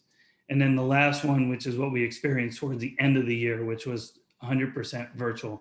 Those are yet again the options that we're creating. And I want to remind us all that no matter what planning we do, whether it's formulating a strong plan around virtual, hybrid, and live, all these plans could potentially serve as plans that we might need. We may not start the school year there, but we might need it, 2 weeks into the school year, we might need it halfway through the school year, we don't know. So we also realize that wherever we start may not be where we're prepared to pivot is really the point I want to reference at this point. These are important items that we're looking at right now. Our team is looking at continuing to study various options. That includes looking and having conversations regionally with our collective colleagues, whether it's elementary principals talking to elementary principals, superintendents talking to superintendents, curriculum leaders talking to curriculum leaders about what are some of the things that are out there, ways in which individuals are addressing this, But I want you to know too that while we've had conversations regionally, ultimately Ossining will develop its plan to best meet the needs of its students. However, we are speaking regionally to see what extent it might be beneficial to do things in a more uniform way. We're going to be reviewing the guidance and have started to already review the guidance from Governor Cuomo and await the guidance, but we will do so this week. The information that we anticipate as of tomorrow from the State Education Department, more specifically from the Board of Regents and our commissioner. We will continue to gather feedback. So once we refine the plans, we will be bringing parents in, and already we have, actually, I think within an hour and a half, we had about 130 individuals that want to be part of the reopening. I've not checked recently, but I'm confident there's high interest. And we'll try to get as much feedback as we can as we refine the plans going forward. And then the last is really important for us, and it's an important due date, is that we're going to have to submit our plan on July 31st. So my assumption in this, and based on the information that we receive, is that we'll be submitting plans for live with social distancing, a hybrid model, and then in turn with virtual as being an option as well. So those will be the ideas that we submit. I do want to respond too, because it's come up in conversations more so, and whether it's in Facebook Live, emails I've received from families and others, that parents, we understand and have heard and continue to hear that parents want an option potentially. There are families that may choose, irrespective of whether we say we can serve all our kids, that they may want the option and are asking if we as a district will provide an option of having all virtual if they want that for their child. Those, I don't have a definitive answer associated with that. However, I can assure you that the administrators on the screen, along with others and our teacher leaders, more so from our union, are all looking at the potential of what this looks like. The other aspect that we're studying and will soon be reaching out to families is transportation. Just as is, I want to be really clear that our transportation plan is behind right now, meaning that we start routing students very, very soon after the school year ends. And Mr. Minahan, our transportation director, is sort of on hold right now. So with that said, the other question will be, parents may choose to send their child to school, but may not choose to use the bus. And those are decisions and information we're going to need to kind of explore and ask our community about relatively soon. So those are, where we are related to just some due dates. And then the repeat of the due date is obviously the 31st is when we're going to have to submit the district plan. I think, in the context of our planning and what it looks like moving forward, in terms of our board, we have a board meeting in late July. We should dedicate it to reopening and what the options will be and what our recommendations will be as well, so that we can in turn, meet the deadline that has been set forth. The last one that'll be critical for us, and I'm sure it's not the last data point that we're going to need, because this is all ever evolving, as much as there's a lot of efforts from Albany, including our governor and the Board of Regents and our commissioner, to give us much information, that there's more information that will likely come because the science behind it continues to shift and more information and more learning comes forward. But the governor will make a decision within the week of August 1st to the 7th. And he was very clear in the metrics that he will use to dictate whether schools will open. The question is not whether they're open to, he may make the decision that the schools will open. The next layer is how they will open, which is really up to us at the local level to make that decision. He's not necessarily dictating that. So I read from the documents that he's provided, and I think publicly he's made that. That'll be something that we as a community will have to decide locally as to what that'll look like moving forward, based on obviously the health and safety of our kids and creating the best instructional plan connected to the health and safety measures that we have going forward. So this is our outline. Again, I just want to, for the viewing audience and the board, there are a lot of questions this week. Dr. Alm, Kimberly Mauricio, Ms. Sipos, and a number of our district leaders are going to be sort of refining, and Dr. Lee Dealey is leading a task force as well. They're all looking at sort of refining our educational plan associated with the potential models that we have. So what I would say to our community and the viewing audience is that clearly we'll have an option to review and submit by July 27th, but even thereafter, we'll probably be still refining some of our educational components. But we'll be able to really, what I've been telling the community at this point, those that have called me and others, is I think it's fair to give us till at least August 1st to really be more specific as to what things will look like. So that's really within a 2-week span. And then certainly we'll respond and continue to communicate thereafter. So that's my, what I'll call is a short update. And certainly along the way, there'll be more details. It would also, conversations I had with Board President Lisa Rudley is, we can talk more so when we bring our parents together, the involvement of our Board of Education, so you can listen in on what the parents are thinking and some of their thoughts as we continue to refine our plan for 2021. But the final piece, I just want to truthfully thank our administrative team. This has not been an easy task at all. They're watching webinars, they're reading articles, they're pushing each other's thinking, and as have the teachers when they've been brought into the fold. And we're going to continue to do that, but it's been a real tireless effort to do so. And summers are already busy for us. And this is another space that we've we continue, but we'll get it right. We'll do our best, and that I can assure you as we refine our plans. So I'll open it up for questions from the board. Okay. Does anybody have questions before we move to the audience? Trustee Banta. So is there a specific reason why phase 1 was imagined with absolutely no possible, parameters or health guidelines in place? Like, I know it's like, okay, phase 1 is possibly all day back in school, but was there any basis behind not considering, that model along with the need for, PPE and different type of health related, hand sanitizer and different cleaning methods and things of that nature? Yeah, I feel like I'm repeating, but thank you for the clarity of the question. So yeah,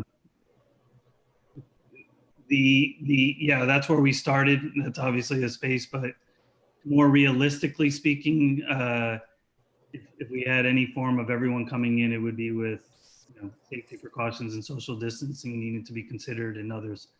No, Melissa, to be honest with you, that's kind of where it started. We just took that as our starting point. But the reality is that one of the options in between those two is bringing everyone in and with social distancing and taking into consideration, obviously, PPE and other things that we need to for safety measures.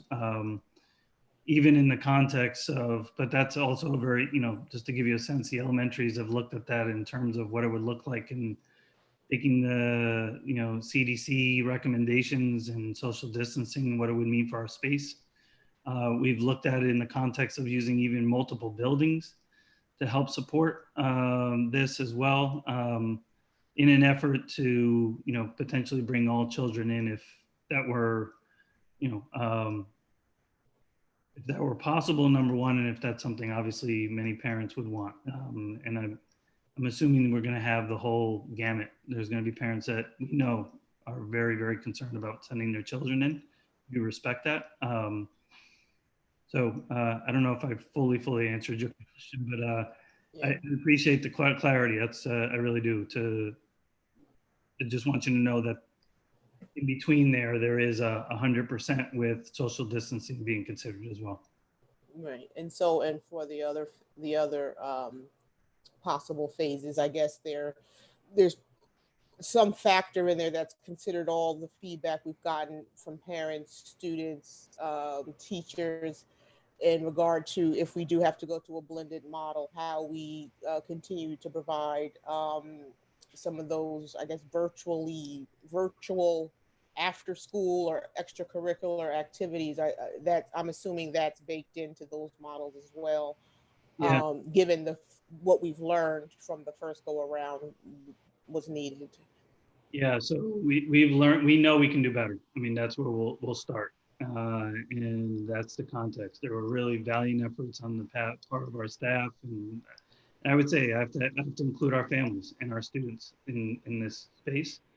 But we've heard, you know, parents have said, we want more synchronous. We understand that. That's been part of our conversations leading up to now. And when it would be, we're going to try to be more explicit in terms of what the instruction will look like, what the instructional day would look like. Even though there was guidance given in the past, this will be even clearer in terms of when parents can expect, you know, how much synchronous education our students can expect. Considering the emotional pieces of our kids will also be considered. The aspect of clubs is an interesting one, but an important one that we need to also embed within the context of our day, because we realize that clubs, extracurricular activities, I would argue, are not nice to haves. Those are real integral pieces to our kids' days, and we want to make sure that whatever they are, that they can be offered in a virtual setting if they were 100% virtual, and to what extent they can be done, you know, if we're in the physical plant of our schools. So the answer to whether we're considering all the feedback, the answer is yes. We know it, we heard it. We know we are also considering equity within the context of this plan. For example, there's, you know, we have had conversations about bringing in our self-contained students every day of the week. Some of our special needs students entering our buildings and spending, you know, 5 days a week within the context of our schools. We're also looking at some of the needs of our kids and perhaps maybe having to shift our schedules around that. We've even talked about looking at our early elementary grades and seeing to what extent maybe they can come in. Knowing that virtual settings really, even though they're challenging for all ages, might be something we need to consider in a different way. So, you know, just piggybacking on our conversations around equity, we are looking at that in terms of equity of access to our technology, but also who might need more days of instruction in the physical plant, and having those very honest conversations with the board and our community as to why those decisions, those recommendations might be made for our students. Okay, Trustee Crossland. So I have a few comments, but before I say that, I want to just really quickly go back to the equity discussion. This is not a footnote to that conversation, but I was asked by fellow board member Trustee Lemon if I would support the equity conversation, and I just want to say publicly that I definitely do.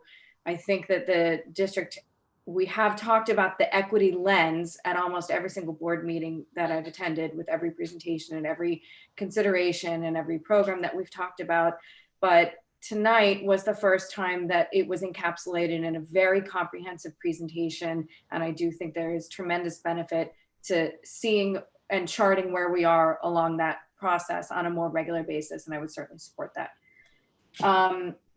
In terms of the reopening, I have about 1,000 questions related to reopening. And I do not think that I am alone. And I think that there are also a number of community members who tuned in tonight to have 1,000 questions answered. And we have a rather informationally light presentation. And I want to sort of say that out loud, that I recognize that. I also appreciate the conundrum that we are in with the various guidance that we are receiving from the state and the governor, and that it is not in anywhere as timely as we would like. We're also in a pandemic, which has never happened before to anyone who is on this call right now. And I want to acknowledge the work. I know people have been meeting morning, noon, and night to work on this. And so I want to acknowledge that. And I also want to say to the community members who might be watching and with bated breath, hoping that all of their gazillion questions are answered, and now they're not answered. I think that when we get 2 weeks further along through this process, the questions will be answered and the answers will be much more concrete so that you are able to make decisions.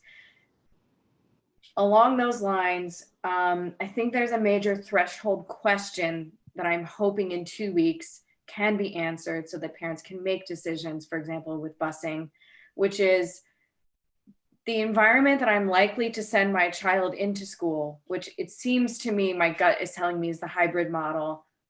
What are the infection control going to be for each grade level and each building, so that I, as a parent, can decide whether or not I'm willing to take that risk? Because there is a risk.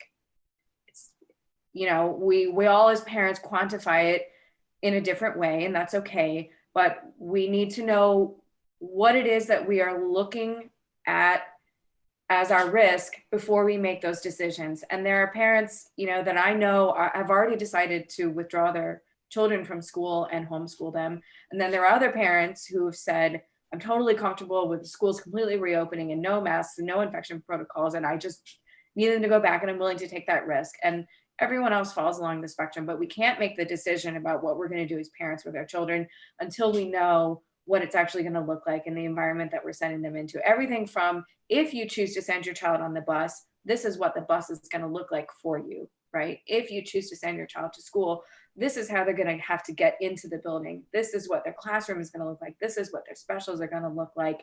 And if you choose to, say we were to offer a fully virtual program, if we offer that, this is likely what that is going to look like. The quicker we can get to a point where we can allow parents to make that decision, the better. Because I don't necessarily know if anyone's going to be able to tell you, I'm not going to utilize busing unless they know what the busing is transporting the child to. So I also, you know, this is more into the weeds, but my gut is telling me again, students will be quarantined throughout the school year for one reason or another, whether they have a family member who's come into contact. And we know that even if they don't themselves test positive, that would be a minimum of 2 weeks. I think everyone wants to know, if that happens to me and my family, what's the plan? Is it just you're out sick for 2 weeks and we would treat you like if you had any other virus and you missed a few days of school? Or is there a plan to set them up with some kind of virtual situation? So those are sort of my big picture questions for now. I'm holding back on the 1,000 questions. I know that, like, you guys will get there, and I'll probably only have 500 by the next time we get together. So that's all I got. Thank you. So let me just respond to the question piece, because ultimately why we want to start engaging, and we have already. I just want to pause, because it wasn't that we haven't had. You may recall, just before the end of the school year, with the same presentation we did with with the Board of Education, we opened up to our community. There was a whole stream that we've, you know, color coded from a qualitative perspective to see, you know, sort of big themes that families shared with us in those settings, both in English and Spanish, and both those spaces. Again, it's not reaching everyone, but it was a large sample size. And you're right, you know, and I want to make sure that before, you know, some parents are suggesting, you know, just tell me if you're going to have a virtual. I think it's really important that they know everything that a virtual setting looks like, the type of learning that'll take place, in addition to when they, you know, if they chose to bring their child in, the safety and all those, you know, what school will look like and the safety measures that everyone has considered in staff returning and students returning. That is what I would say is the best scenario for families, because then you have a whole picture of everything that is being considered. I hope that no matter what, but if I shared with you the virtual, you might sit here and say, that's not good enough for my child. Like, that may be a very honest conversation, albeit best efforts on the part of the Ossining School District. And I think it's, you know, that's the only part I want to just make sure that when parents do, and if we're able to provide them those options, that they know the whole picture around it, from the safety measures in the school to the type of instruction if they were 100% virtual. I think that's a fit. Then they can make a very educated decision, which is, I think, what you're alluding to here, Catherine, is just, before you can make a decision, you want to know everything that's involved. What happens? What are the cleaning materials? How are kids eating lunch? How are they entering the building? Are there temperature checks when they enter the building? All those, and some of it, the guidance is just coming out this week, right? We just, and actually today, I would say about an hour ago, or well, not an hour ago, it's realize we've been here for a long time. But probably an hour before our meeting, the governor just put out even more details around his plan, which are more explicit. And I had a colleague that just texted me. It says, "Looks like we can get kids on a bus with masks on." I have to analyze that now. I don't, that's without, I'm not sure if that even includes social distancing. It just might mean, so all these things are sort of moving targets that we're all trying to respond to. And I have to be very sincere and appreciate the community's anxiety, but at the same time, their patience and letting us do the work and knowing that we're going to get there. But we wish we can move faster, but we ultimately want to make the right decision for everyone involved. And then a follow-up to that, if you could just answer, to what extent do we even have the autonomy to decide the various programs that our students in Ossining School District would be able to have versus us versus Briarcliff versus Chappaqua? Does each district sort of get to decide what they're doing, or does it come from the state? Yeah, the way it's written, at least from the governor, is it's local control. There's some guidance and sort of checklists that we should consider and use them as a checklist, the items that he noted for us. But aside from that, it's our local decision. What I read from the document, and I think we all read and analyzed it very thoroughly, we did a close read, is that we should be considering various options within the context of our plan. That's basically what he left.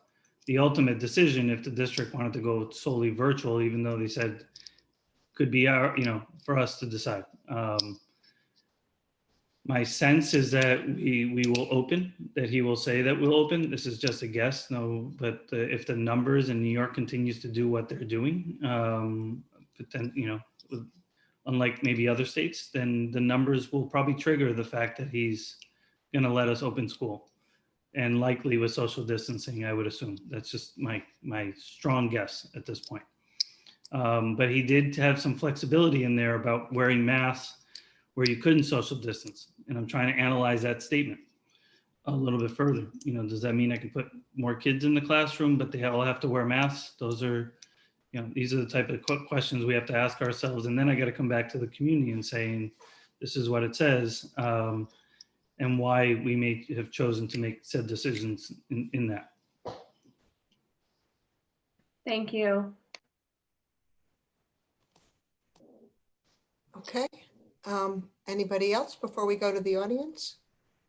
Just one quick thing to throw out there too. I'm pretty sure it's being considered, but just to vocalize it, there's also the element of how we I guess manage the element of potentially students or staff or families traveling to areas of the country that might be more affected, and how we as a district try to deal with that and face that and make sure we're trying to contain, or sort of like what the governor, the standards that he's put out as, make sure you're quarantining or whatever. So I'm sure those are being considered as well, and that's another element we'll have to consider in how we handle, because that's a very real reality.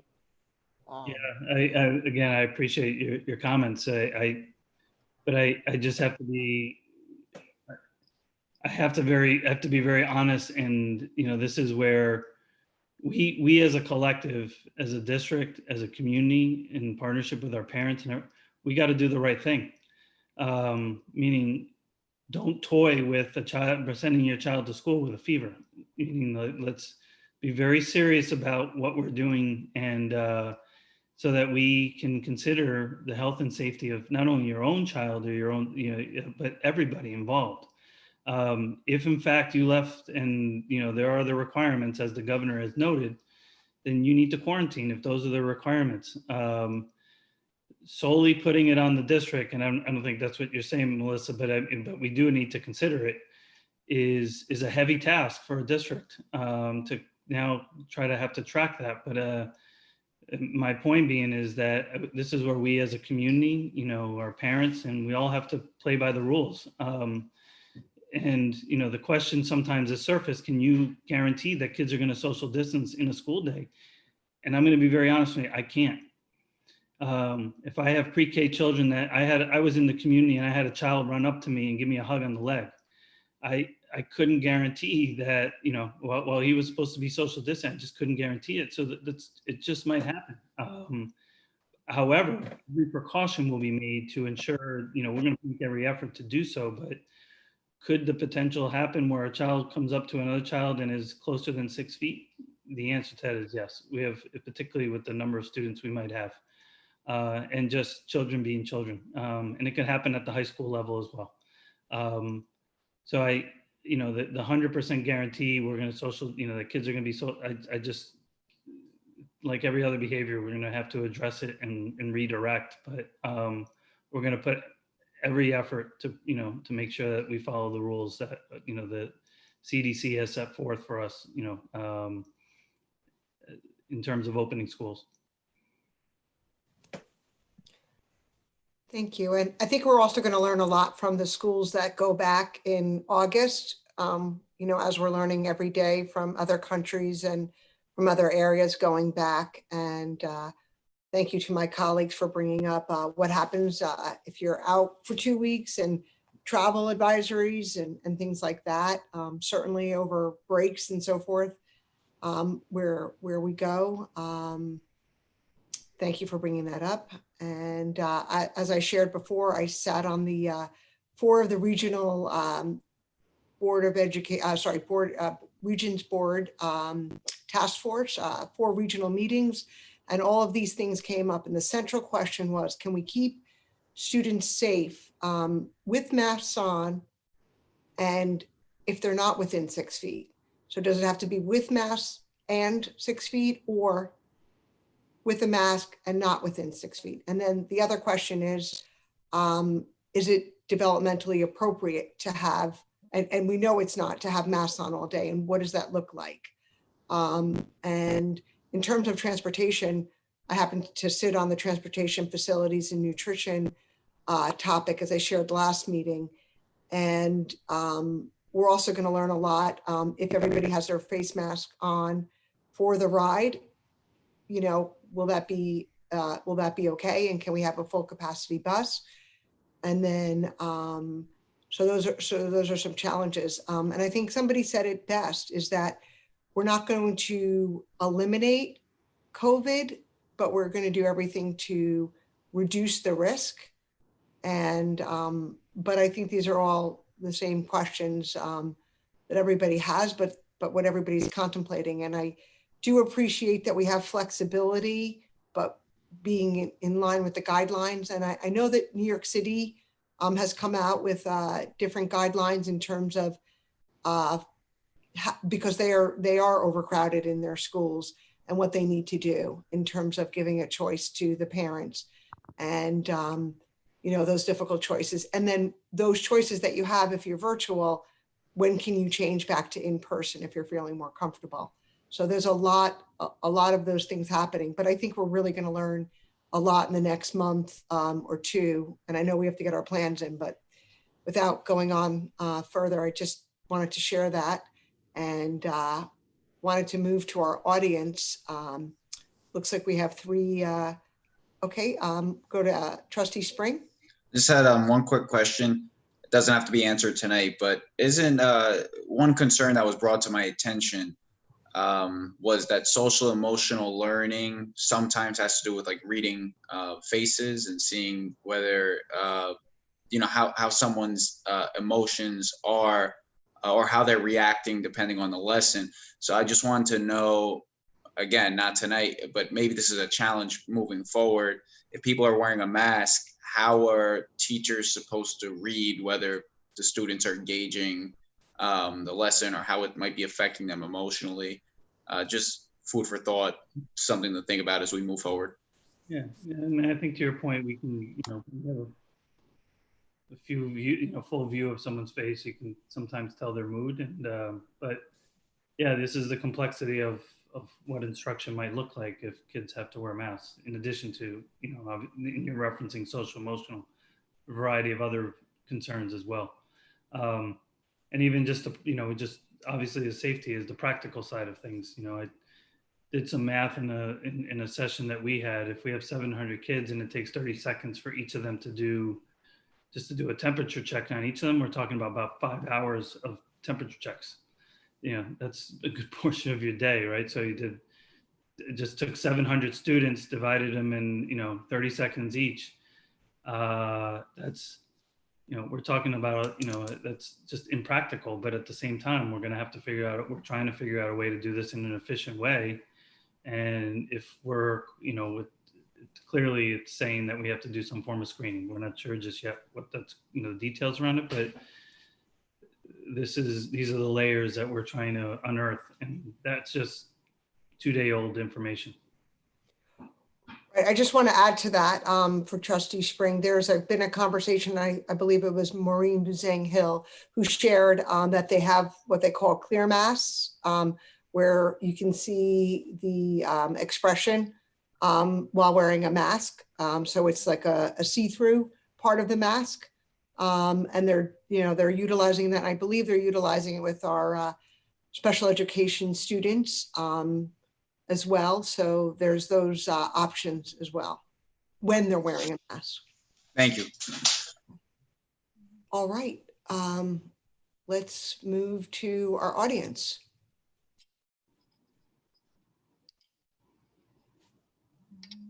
Okay, welcome. Please unmute your mic and state your name and full name and your address. And if you'd like, please show your camera or turn on your camera. Hi, can you hear me? Yes. Okay, great. Hi, this is Justine Lackey. I'm not going to share my video because it's 11:30 at night and I'm not feeling video ready. I did have a few comments about reopening. I was one of the 130 parents who did apply to be on the reopening committee. I do feel that, we have 6 schools. There's approximately 2 parents from each school to be chosen.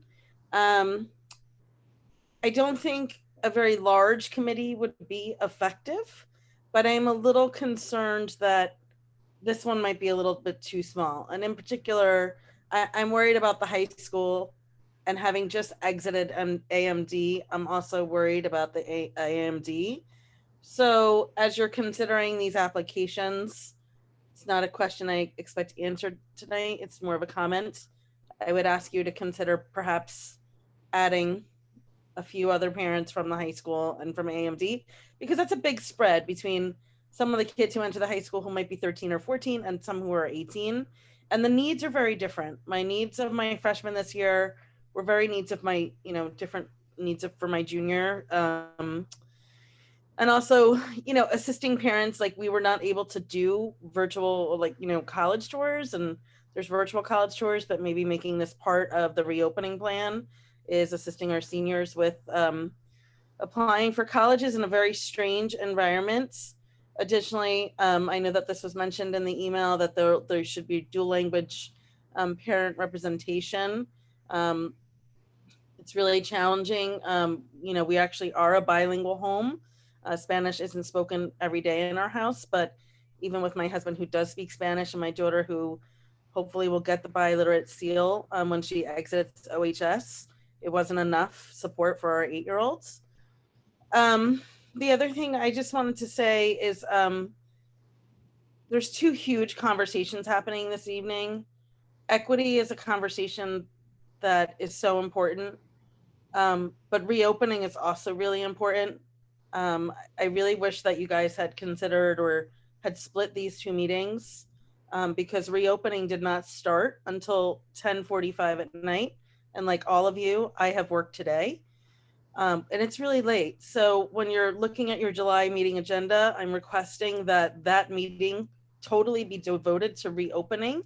And if it's not, that reopening be addressed first, because it took a lot of stamina for me to hang on this long tonight. I actually do have one specific question, which is considering the state timeline, which we have no control over, submitting these plans on July 31st, is there a potential for us delaying the start date of school to make sure that our ducks are in order? I'd rather see that me personally, as a parent, I'd rather delay the start date by a few days, lose whatever February break, whatever it is, to make sure that we have a solid plan in place. We have a saying in our house, the faster you go, the slower you move, which means if we rush through this, it's just going to be a problem. So that was my specific question. So let me, Justine, you and I talked about reopening once before. Number one, I do want to respond to the members of the committee. It says a minimum of 2. So we did consider the equity issue, particularly with the high school and the middle school being larger schools. So to your point, we anticipate having more parents from those 2 settings because, again, they're just larger schools and proportionally they should have more representation, I should say. The other piece to it is the start of school. I agree with you. I think we need more time. Right now, our calendar only calls for 2 days before students enter our building. So we're looking at really carefully, and we might be proposing that we need to revise our district calendar so that we have adequate time. 2 days is not enough. I would just be very open up front. I think. Can you clarify what 2 days you're talking about? The beginning of the school year, we have 2 superintendents conference day with no children. Oh, okay. So that's that would be like devoted to teacher training related to reopening, you mean? Yeah, I mean, okay. Just keeping in mind, as you know, I mean, you can probably presume we have to prepare teachers for, you have to go, it's not just about curriculum work now, it's about medical and procedural, reassuring that they feel comfortable in the school setting, in addition to whatever pedagogical shifts might take place, meaning the teacher practices associated with that. And then various other staff members, because it's not just our teachers, our teaching assistants and others that might be returning. I am waiting, quite honestly, to see what comes out tomorrow from our Board of Regents. I actually had a conversation with this just prior to our board meeting with Dr. Fran Wills, who was here a little bit earlier, and we both agreed that districts need more time with their staff, and potentially, you may want to consider delaying the start. Just so to make sure that when we do open and kids do enter the building, that we all feel very comfortable with the process, procedures, and everything else associated with it. So I appreciate you bringing it up. I actually agree with you. And we're trying to see what we can do as a district to kind of mitigate for that. But I don't have a solid plan just yet to say this is what the calendar would be so that we can address that said concern. Okay, and can you just address my point about the end of July BOE meeting and making that reopening the focus of that meeting, or at least addressing reopening in the beginning, please? Go ahead. Right. Yeah, no, we'll thank you for your comment, Justine and Ms. Lackey, and we will discuss it as we're looking at the agenda for July 28th. Okay. So what does that mean? We're going to look at we're going to see if we can do that. Justine, let me just add to it, irrespective of board meetings or anything else, we will provide enough. I just want to assure you, we will provide enough conversations to the community around the reopening of schools, whether it's in board meeting forums or other spaces. There will be adequate spaces, and again, I appreciate your feedback, even post this meeting, of ideas and suggestions, so that we can engage and that everyone has, even those that might not be part of reopening, so that they can, because have an idea what we're thinking about as a school district. So similar to what we did once before, we had the board meeting and then we had other sessions for the larger group of people that couldn't attend the meeting. so that they can express their concerns and share feedback for us. So I just want to assure you, my point is that I'll assure you that there'll be spaces for dialogue with our community. Okay, thank you. Okay. Next community member.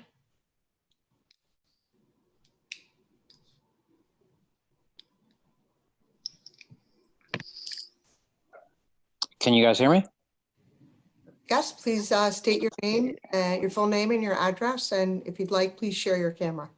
Sure. This is Roger Bhattacharya. I'm not going to be sharing my address, but you know, so just a couple of comments. I guess the first is, you know, I think this may have been brought up, but the first scenario where there's no social distancing in schools is a bit concerning. I mean, I know that that'll probably have all the proper protections and protocols in place, but I think a couple of things is I think that for a lot of the younger students, you know, even if they're told, hey, look, you know, you have to have a mask to come to school, and let's say they forget it, you know, are we properly stocked for things like you know, masks and the right PPE?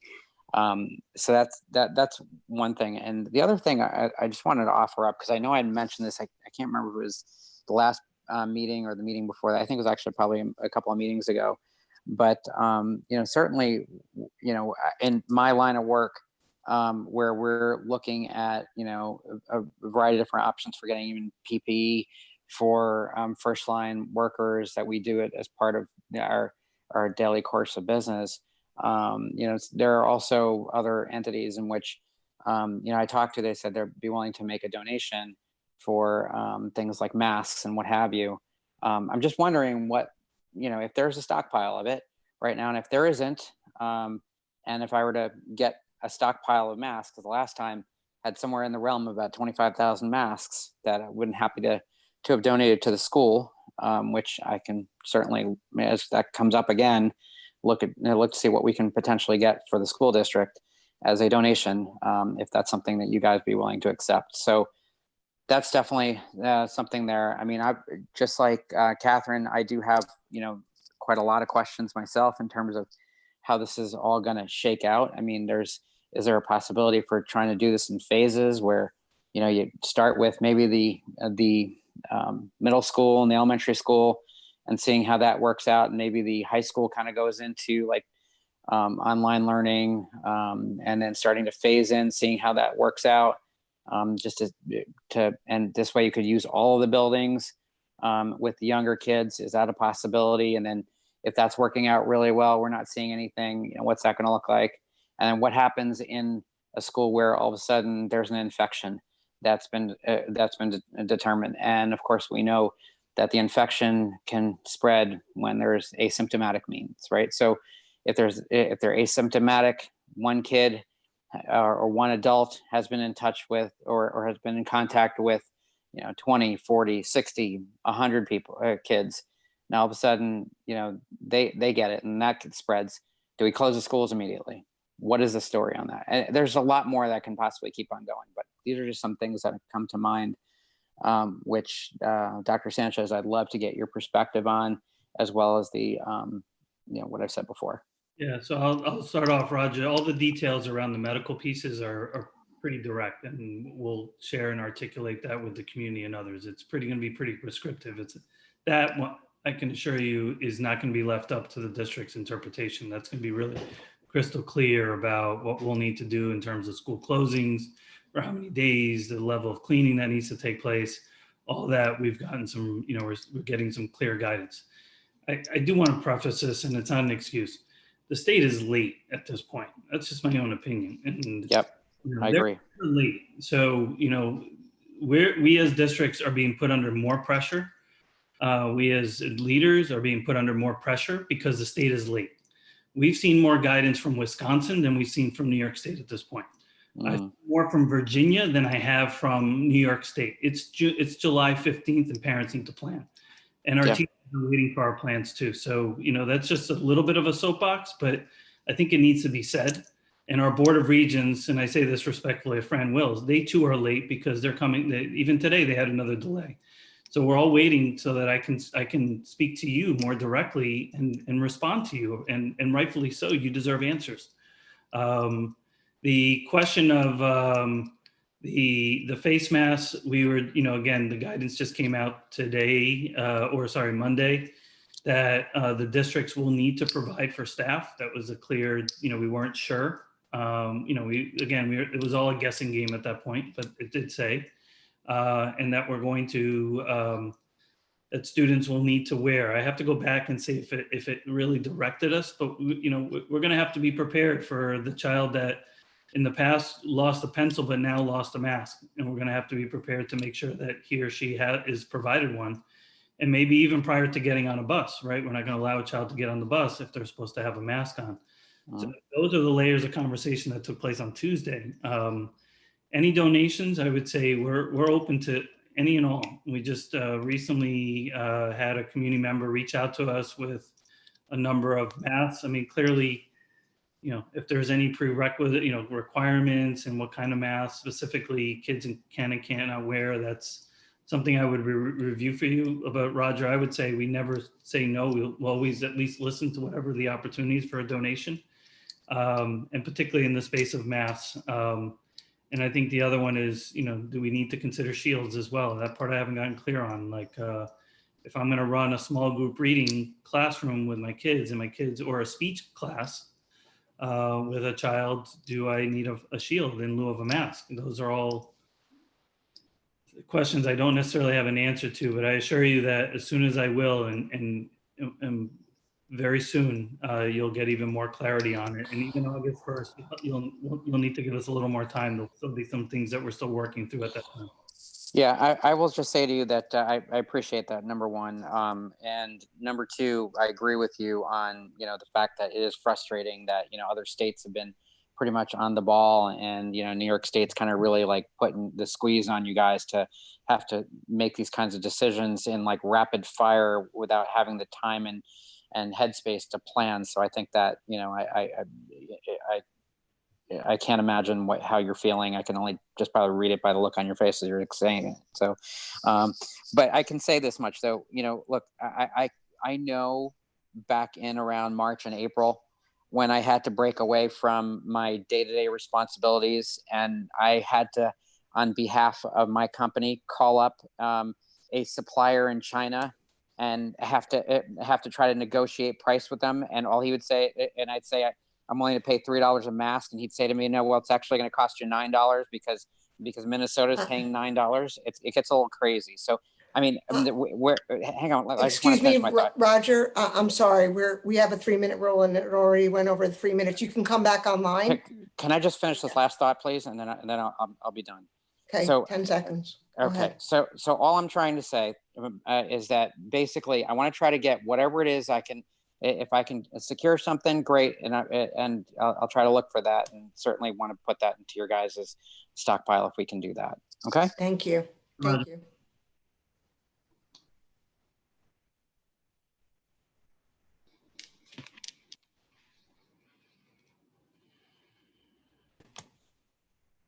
Okay. Hi to the next audience member. Please state your full name and your address, and Hi, my name is Myrna. Hi, Lisa. My name is Myrna Forney, and my address is 254 Croton Dam Road in Ossining.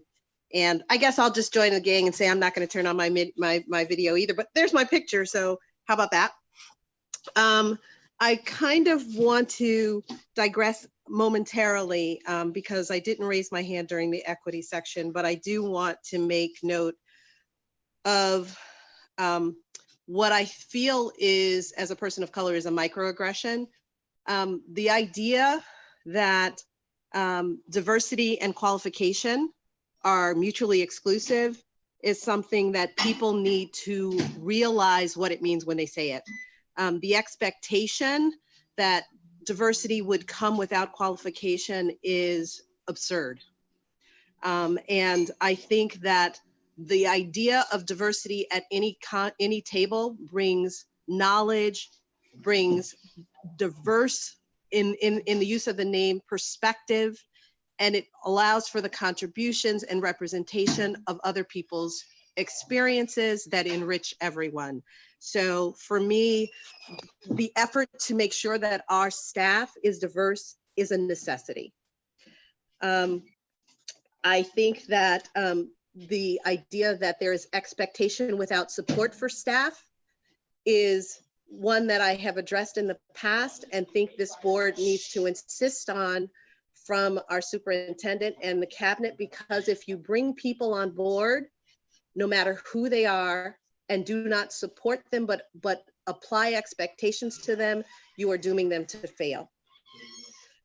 With regard to the reopening of school, I think I want to address scenario 2 and 3, because for me, my anecdotal experience of distance learning in this district without synchronous instruction means that our students we are dooming them to fail. If we cannot provide the professional development necessary for our staff to successfully provide synchronous instruction, then there is really no need for school. Our children cannot learn, particularly from pre-K through 6th grade, and even in middle school and high school, without a video enhanced experience. And I think as a taxpayer, I don't want to pay a school teacher to post things online and not be available from 8 in the morning, depending on when the school starts, till the end of school day. And we are a school district that have whiteboards in every classroom. There's no reason why our students cannot be present in the classroom, even if they're at home. You guys are present here on Zoom. There's no reason for them not to. With regard to the committees that you're forming, I would ask that you guys institute some emergency meetings and have town halls, at least 3 between now and July 31st, that would allow parents to express their concerns about the experience that we had during this first COVID shutdown. And that would allow for the fact that because I understand that committee size is restrictive and you can only get so much done with a committee of 100. So that you can't have everyone's voice on the committee doesn't mean that you can't listen to everyone's voice. And I don't want to wait till the July to the July school board meeting for that opportunity. If July 31st is the day that Governor Cuomo says you guys have to turn in a plan, then next week, there's 2 days left in this week, next week, and the week after, there should be at least 3 or 4 town halls for parents to show up at various times, not just in the evening, to allow for to share their experience and their hopes for what distance learning would look like. And I don't think that we can ask our staff to provide distance learning and synchronous instruction without PD.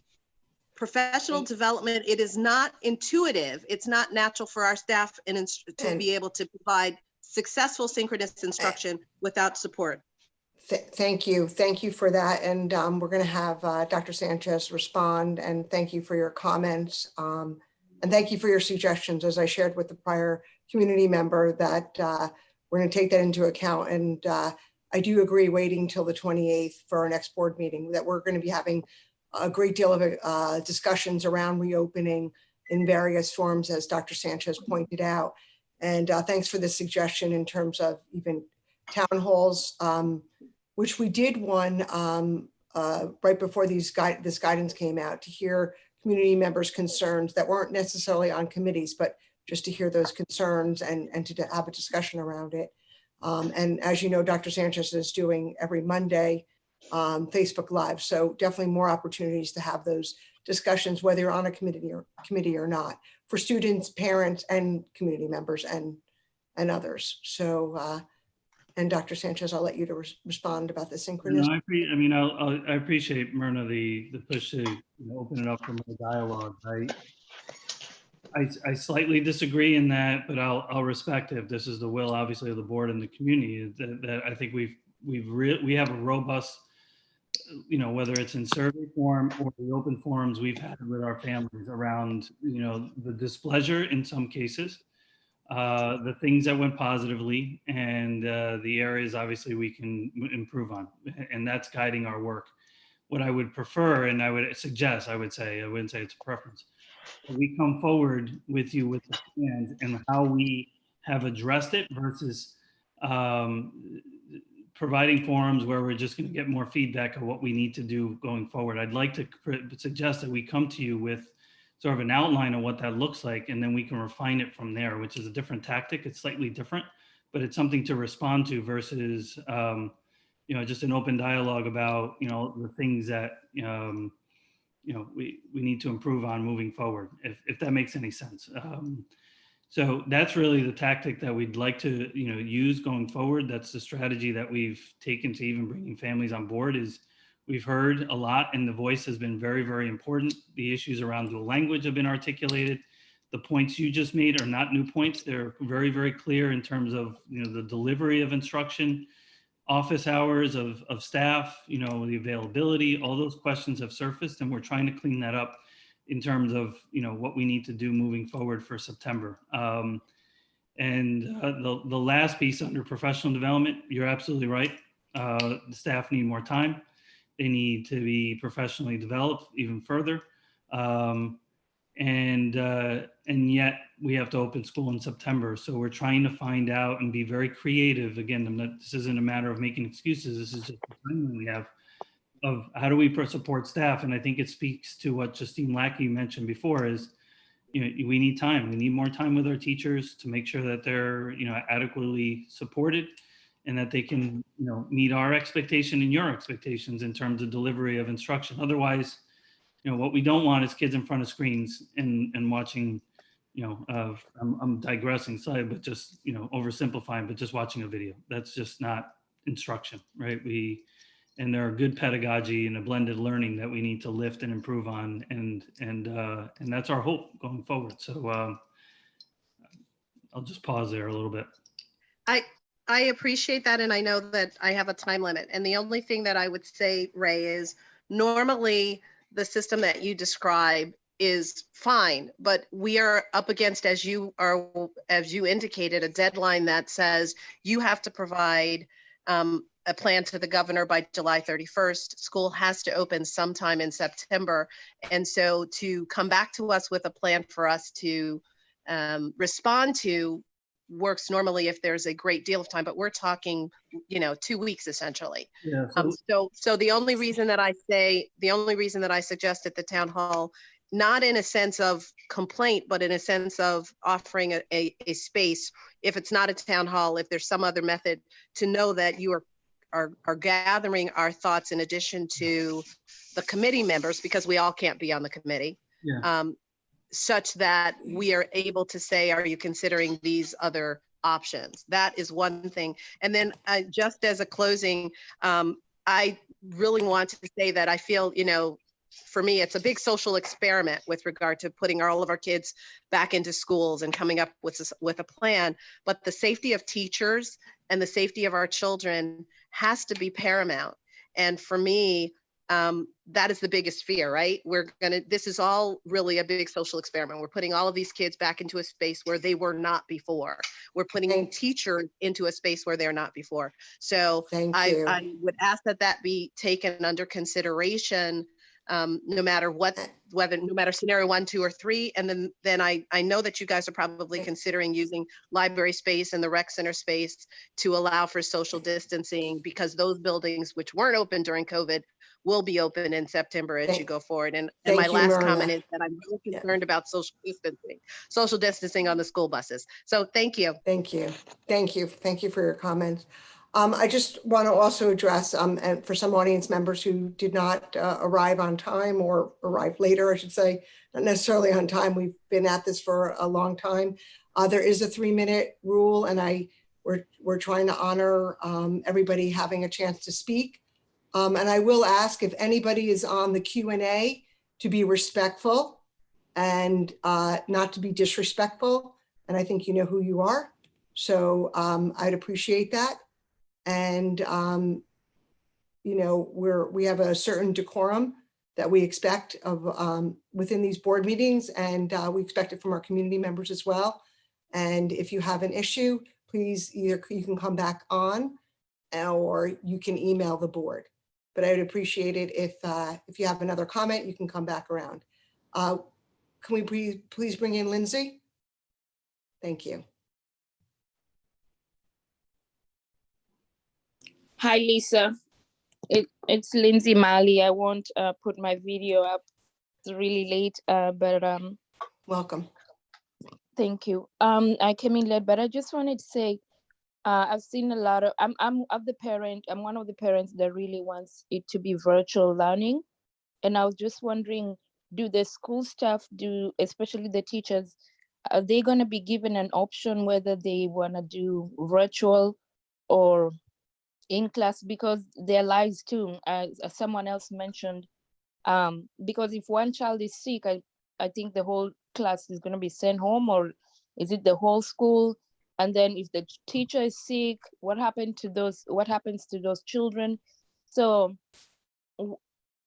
should there be like a choice? My prayer is there's a choice for both the teachers and the parents to decide whether it's virtual or in class learning. If you can really consider that, because some of those teachers are parents and they have children in their own homes, and like honestly, I'm not even comfortable sending my daughter to school the first 2 weeks of school. So I really just want to emphasize, please consider the virtual and the in school, because this is, many parents are really in anxiety. So, and that made me think about the teachers who are parents too, how they're feeling being able to go to class and go back, or this stuff. Thank you. Thank you.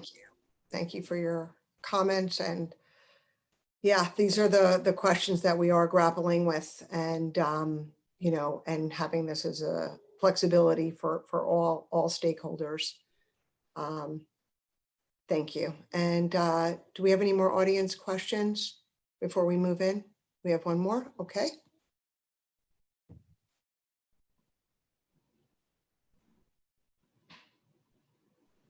Hi, it's Beata again.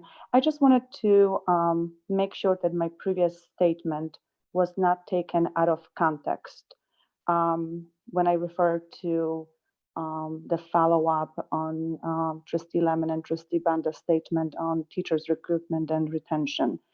What I just want to make sure that it's understood that what I meant is that teachers' hiring and retention should be based on qualification, not color or ethnicity. And I have never said that diversity will come without qualification. I have a 100%, what's the word? It's missing, that our district, when they hire the best, and irregardless what the color skin is, and they retain the best. So I just want to make sure that it's understood that I have never said that diversity will come without qualification. Or just in case if I was misunderstood, I just want to make sure that that's being clarified right now. Thank you very much. Okay, thank you. Again, I will give that audience member, community member, an opportunity to come back on into the board meeting if they'd like to make a comment. I see that they commented several times on our Q&A. Would that audience member like to raise their hand and join us back in and share what you had stated in the Q&A?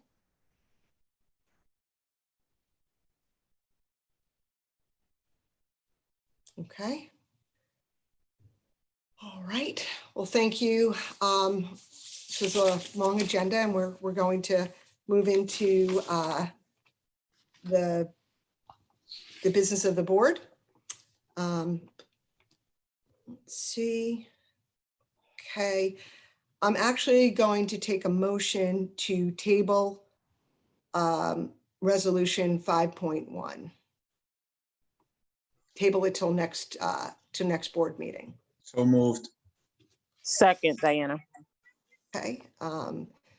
Resolution 5.1, resolution regarding board committee assignments. Any discussion?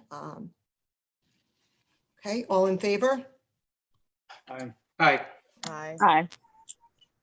Opposed? Abstentions?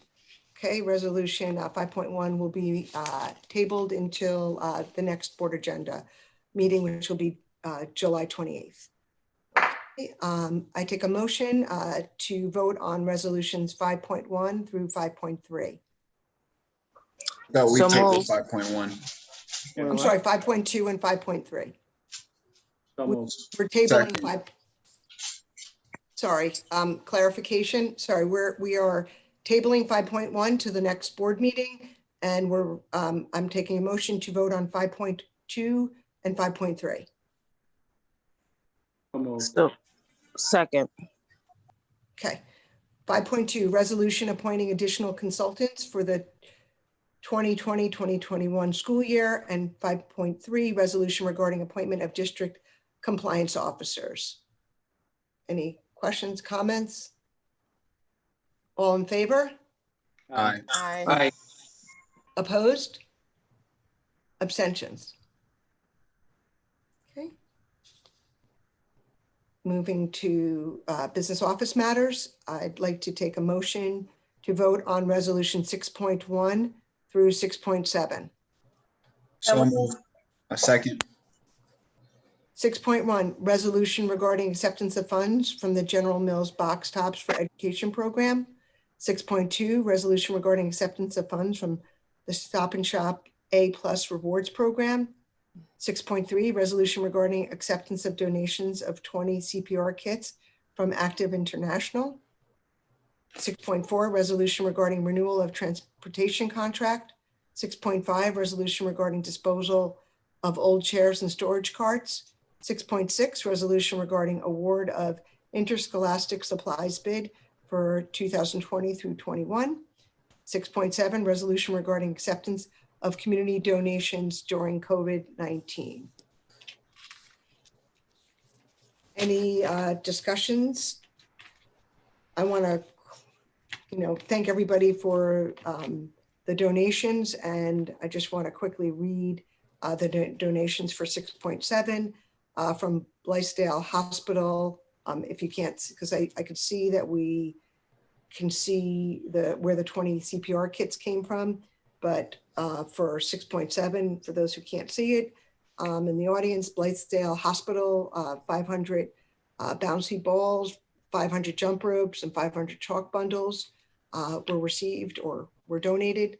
914 Cares, 300 bilingual books, and from the PTA, 200 large Ziploc bags, 12 large bins, and 12 small bins, all supporting the Ossining Loves to Read initiative.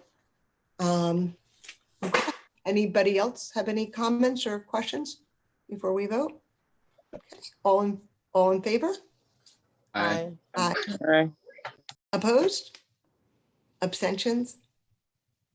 Okay. Moving into personnel matters. I take a motion to vote on 7.1 through 7.7. So moved. Second. Okay. 7.1, resolution regarding rescinding support staff appointments. 7.2, resolution regarding civil service staff resignations.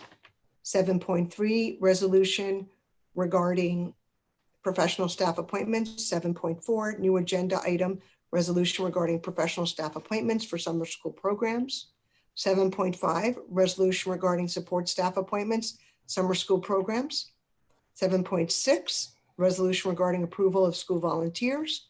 7.7, resolution regarding professional staff resignations. And that's it. Again, I'd like to thank all of our school volunteers. And any comments, discussion? All in favor? Aye. Aye. Aye. Aye. Opposed? Abstentions? Okay. Moving into, if we now have another opportunity, as I shared in the beginning of our meeting, for any audience recognition on any topics that were not part of our agenda. If you'd like to come back on and have any comments, please do. And again, we're going to apply the 3-minute rule in order to give people time if they have any comments or questions. Do we have anybody from the audience? Okay. Moving into board committee liaison reports and board dialogue. want to open this up for a few minutes. I know we had a great deal of a very, very important dialogue tonight and discussion. So wanted to open up for any discussion on committees that have met from the last time we've had a board meeting, or any other topics that anybody would like to bring up. Is everybody still awake? Yep, still awake, Lise. Okay. All right. Look, oh, Miss Ann Dealey's with us still. Okay. One thing I will share that our facilities, we have some camps now using our fields, and we now have, thank you to Miss Zuber, who now has put on our website, who has permits for our facilities in terms of the grounds right now. And we've opened them up with all the guidelines needed in terms of the CDC guidelines and with the guidelines from the state. And so we're utilizing our fields in that way. And as always, our fields have been open to the public. And we're asking the community and the public and to adhere to all the social distancing and guidelines.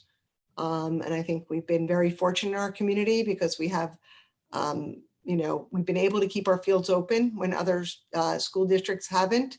And our communities have been able to utilize our fields, our tracks, and all those important things that, you know, we need to have as we've all been in quarantine and not able to get around as much as we used to. So appreciate that, Ms. Zuber. And anything else that anybody wants to bring up? Okay, and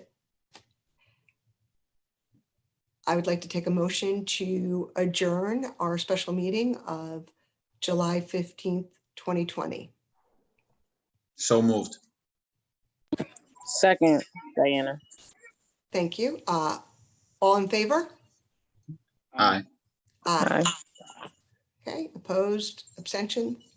Okay, thank you, everybody. Are we going into exec?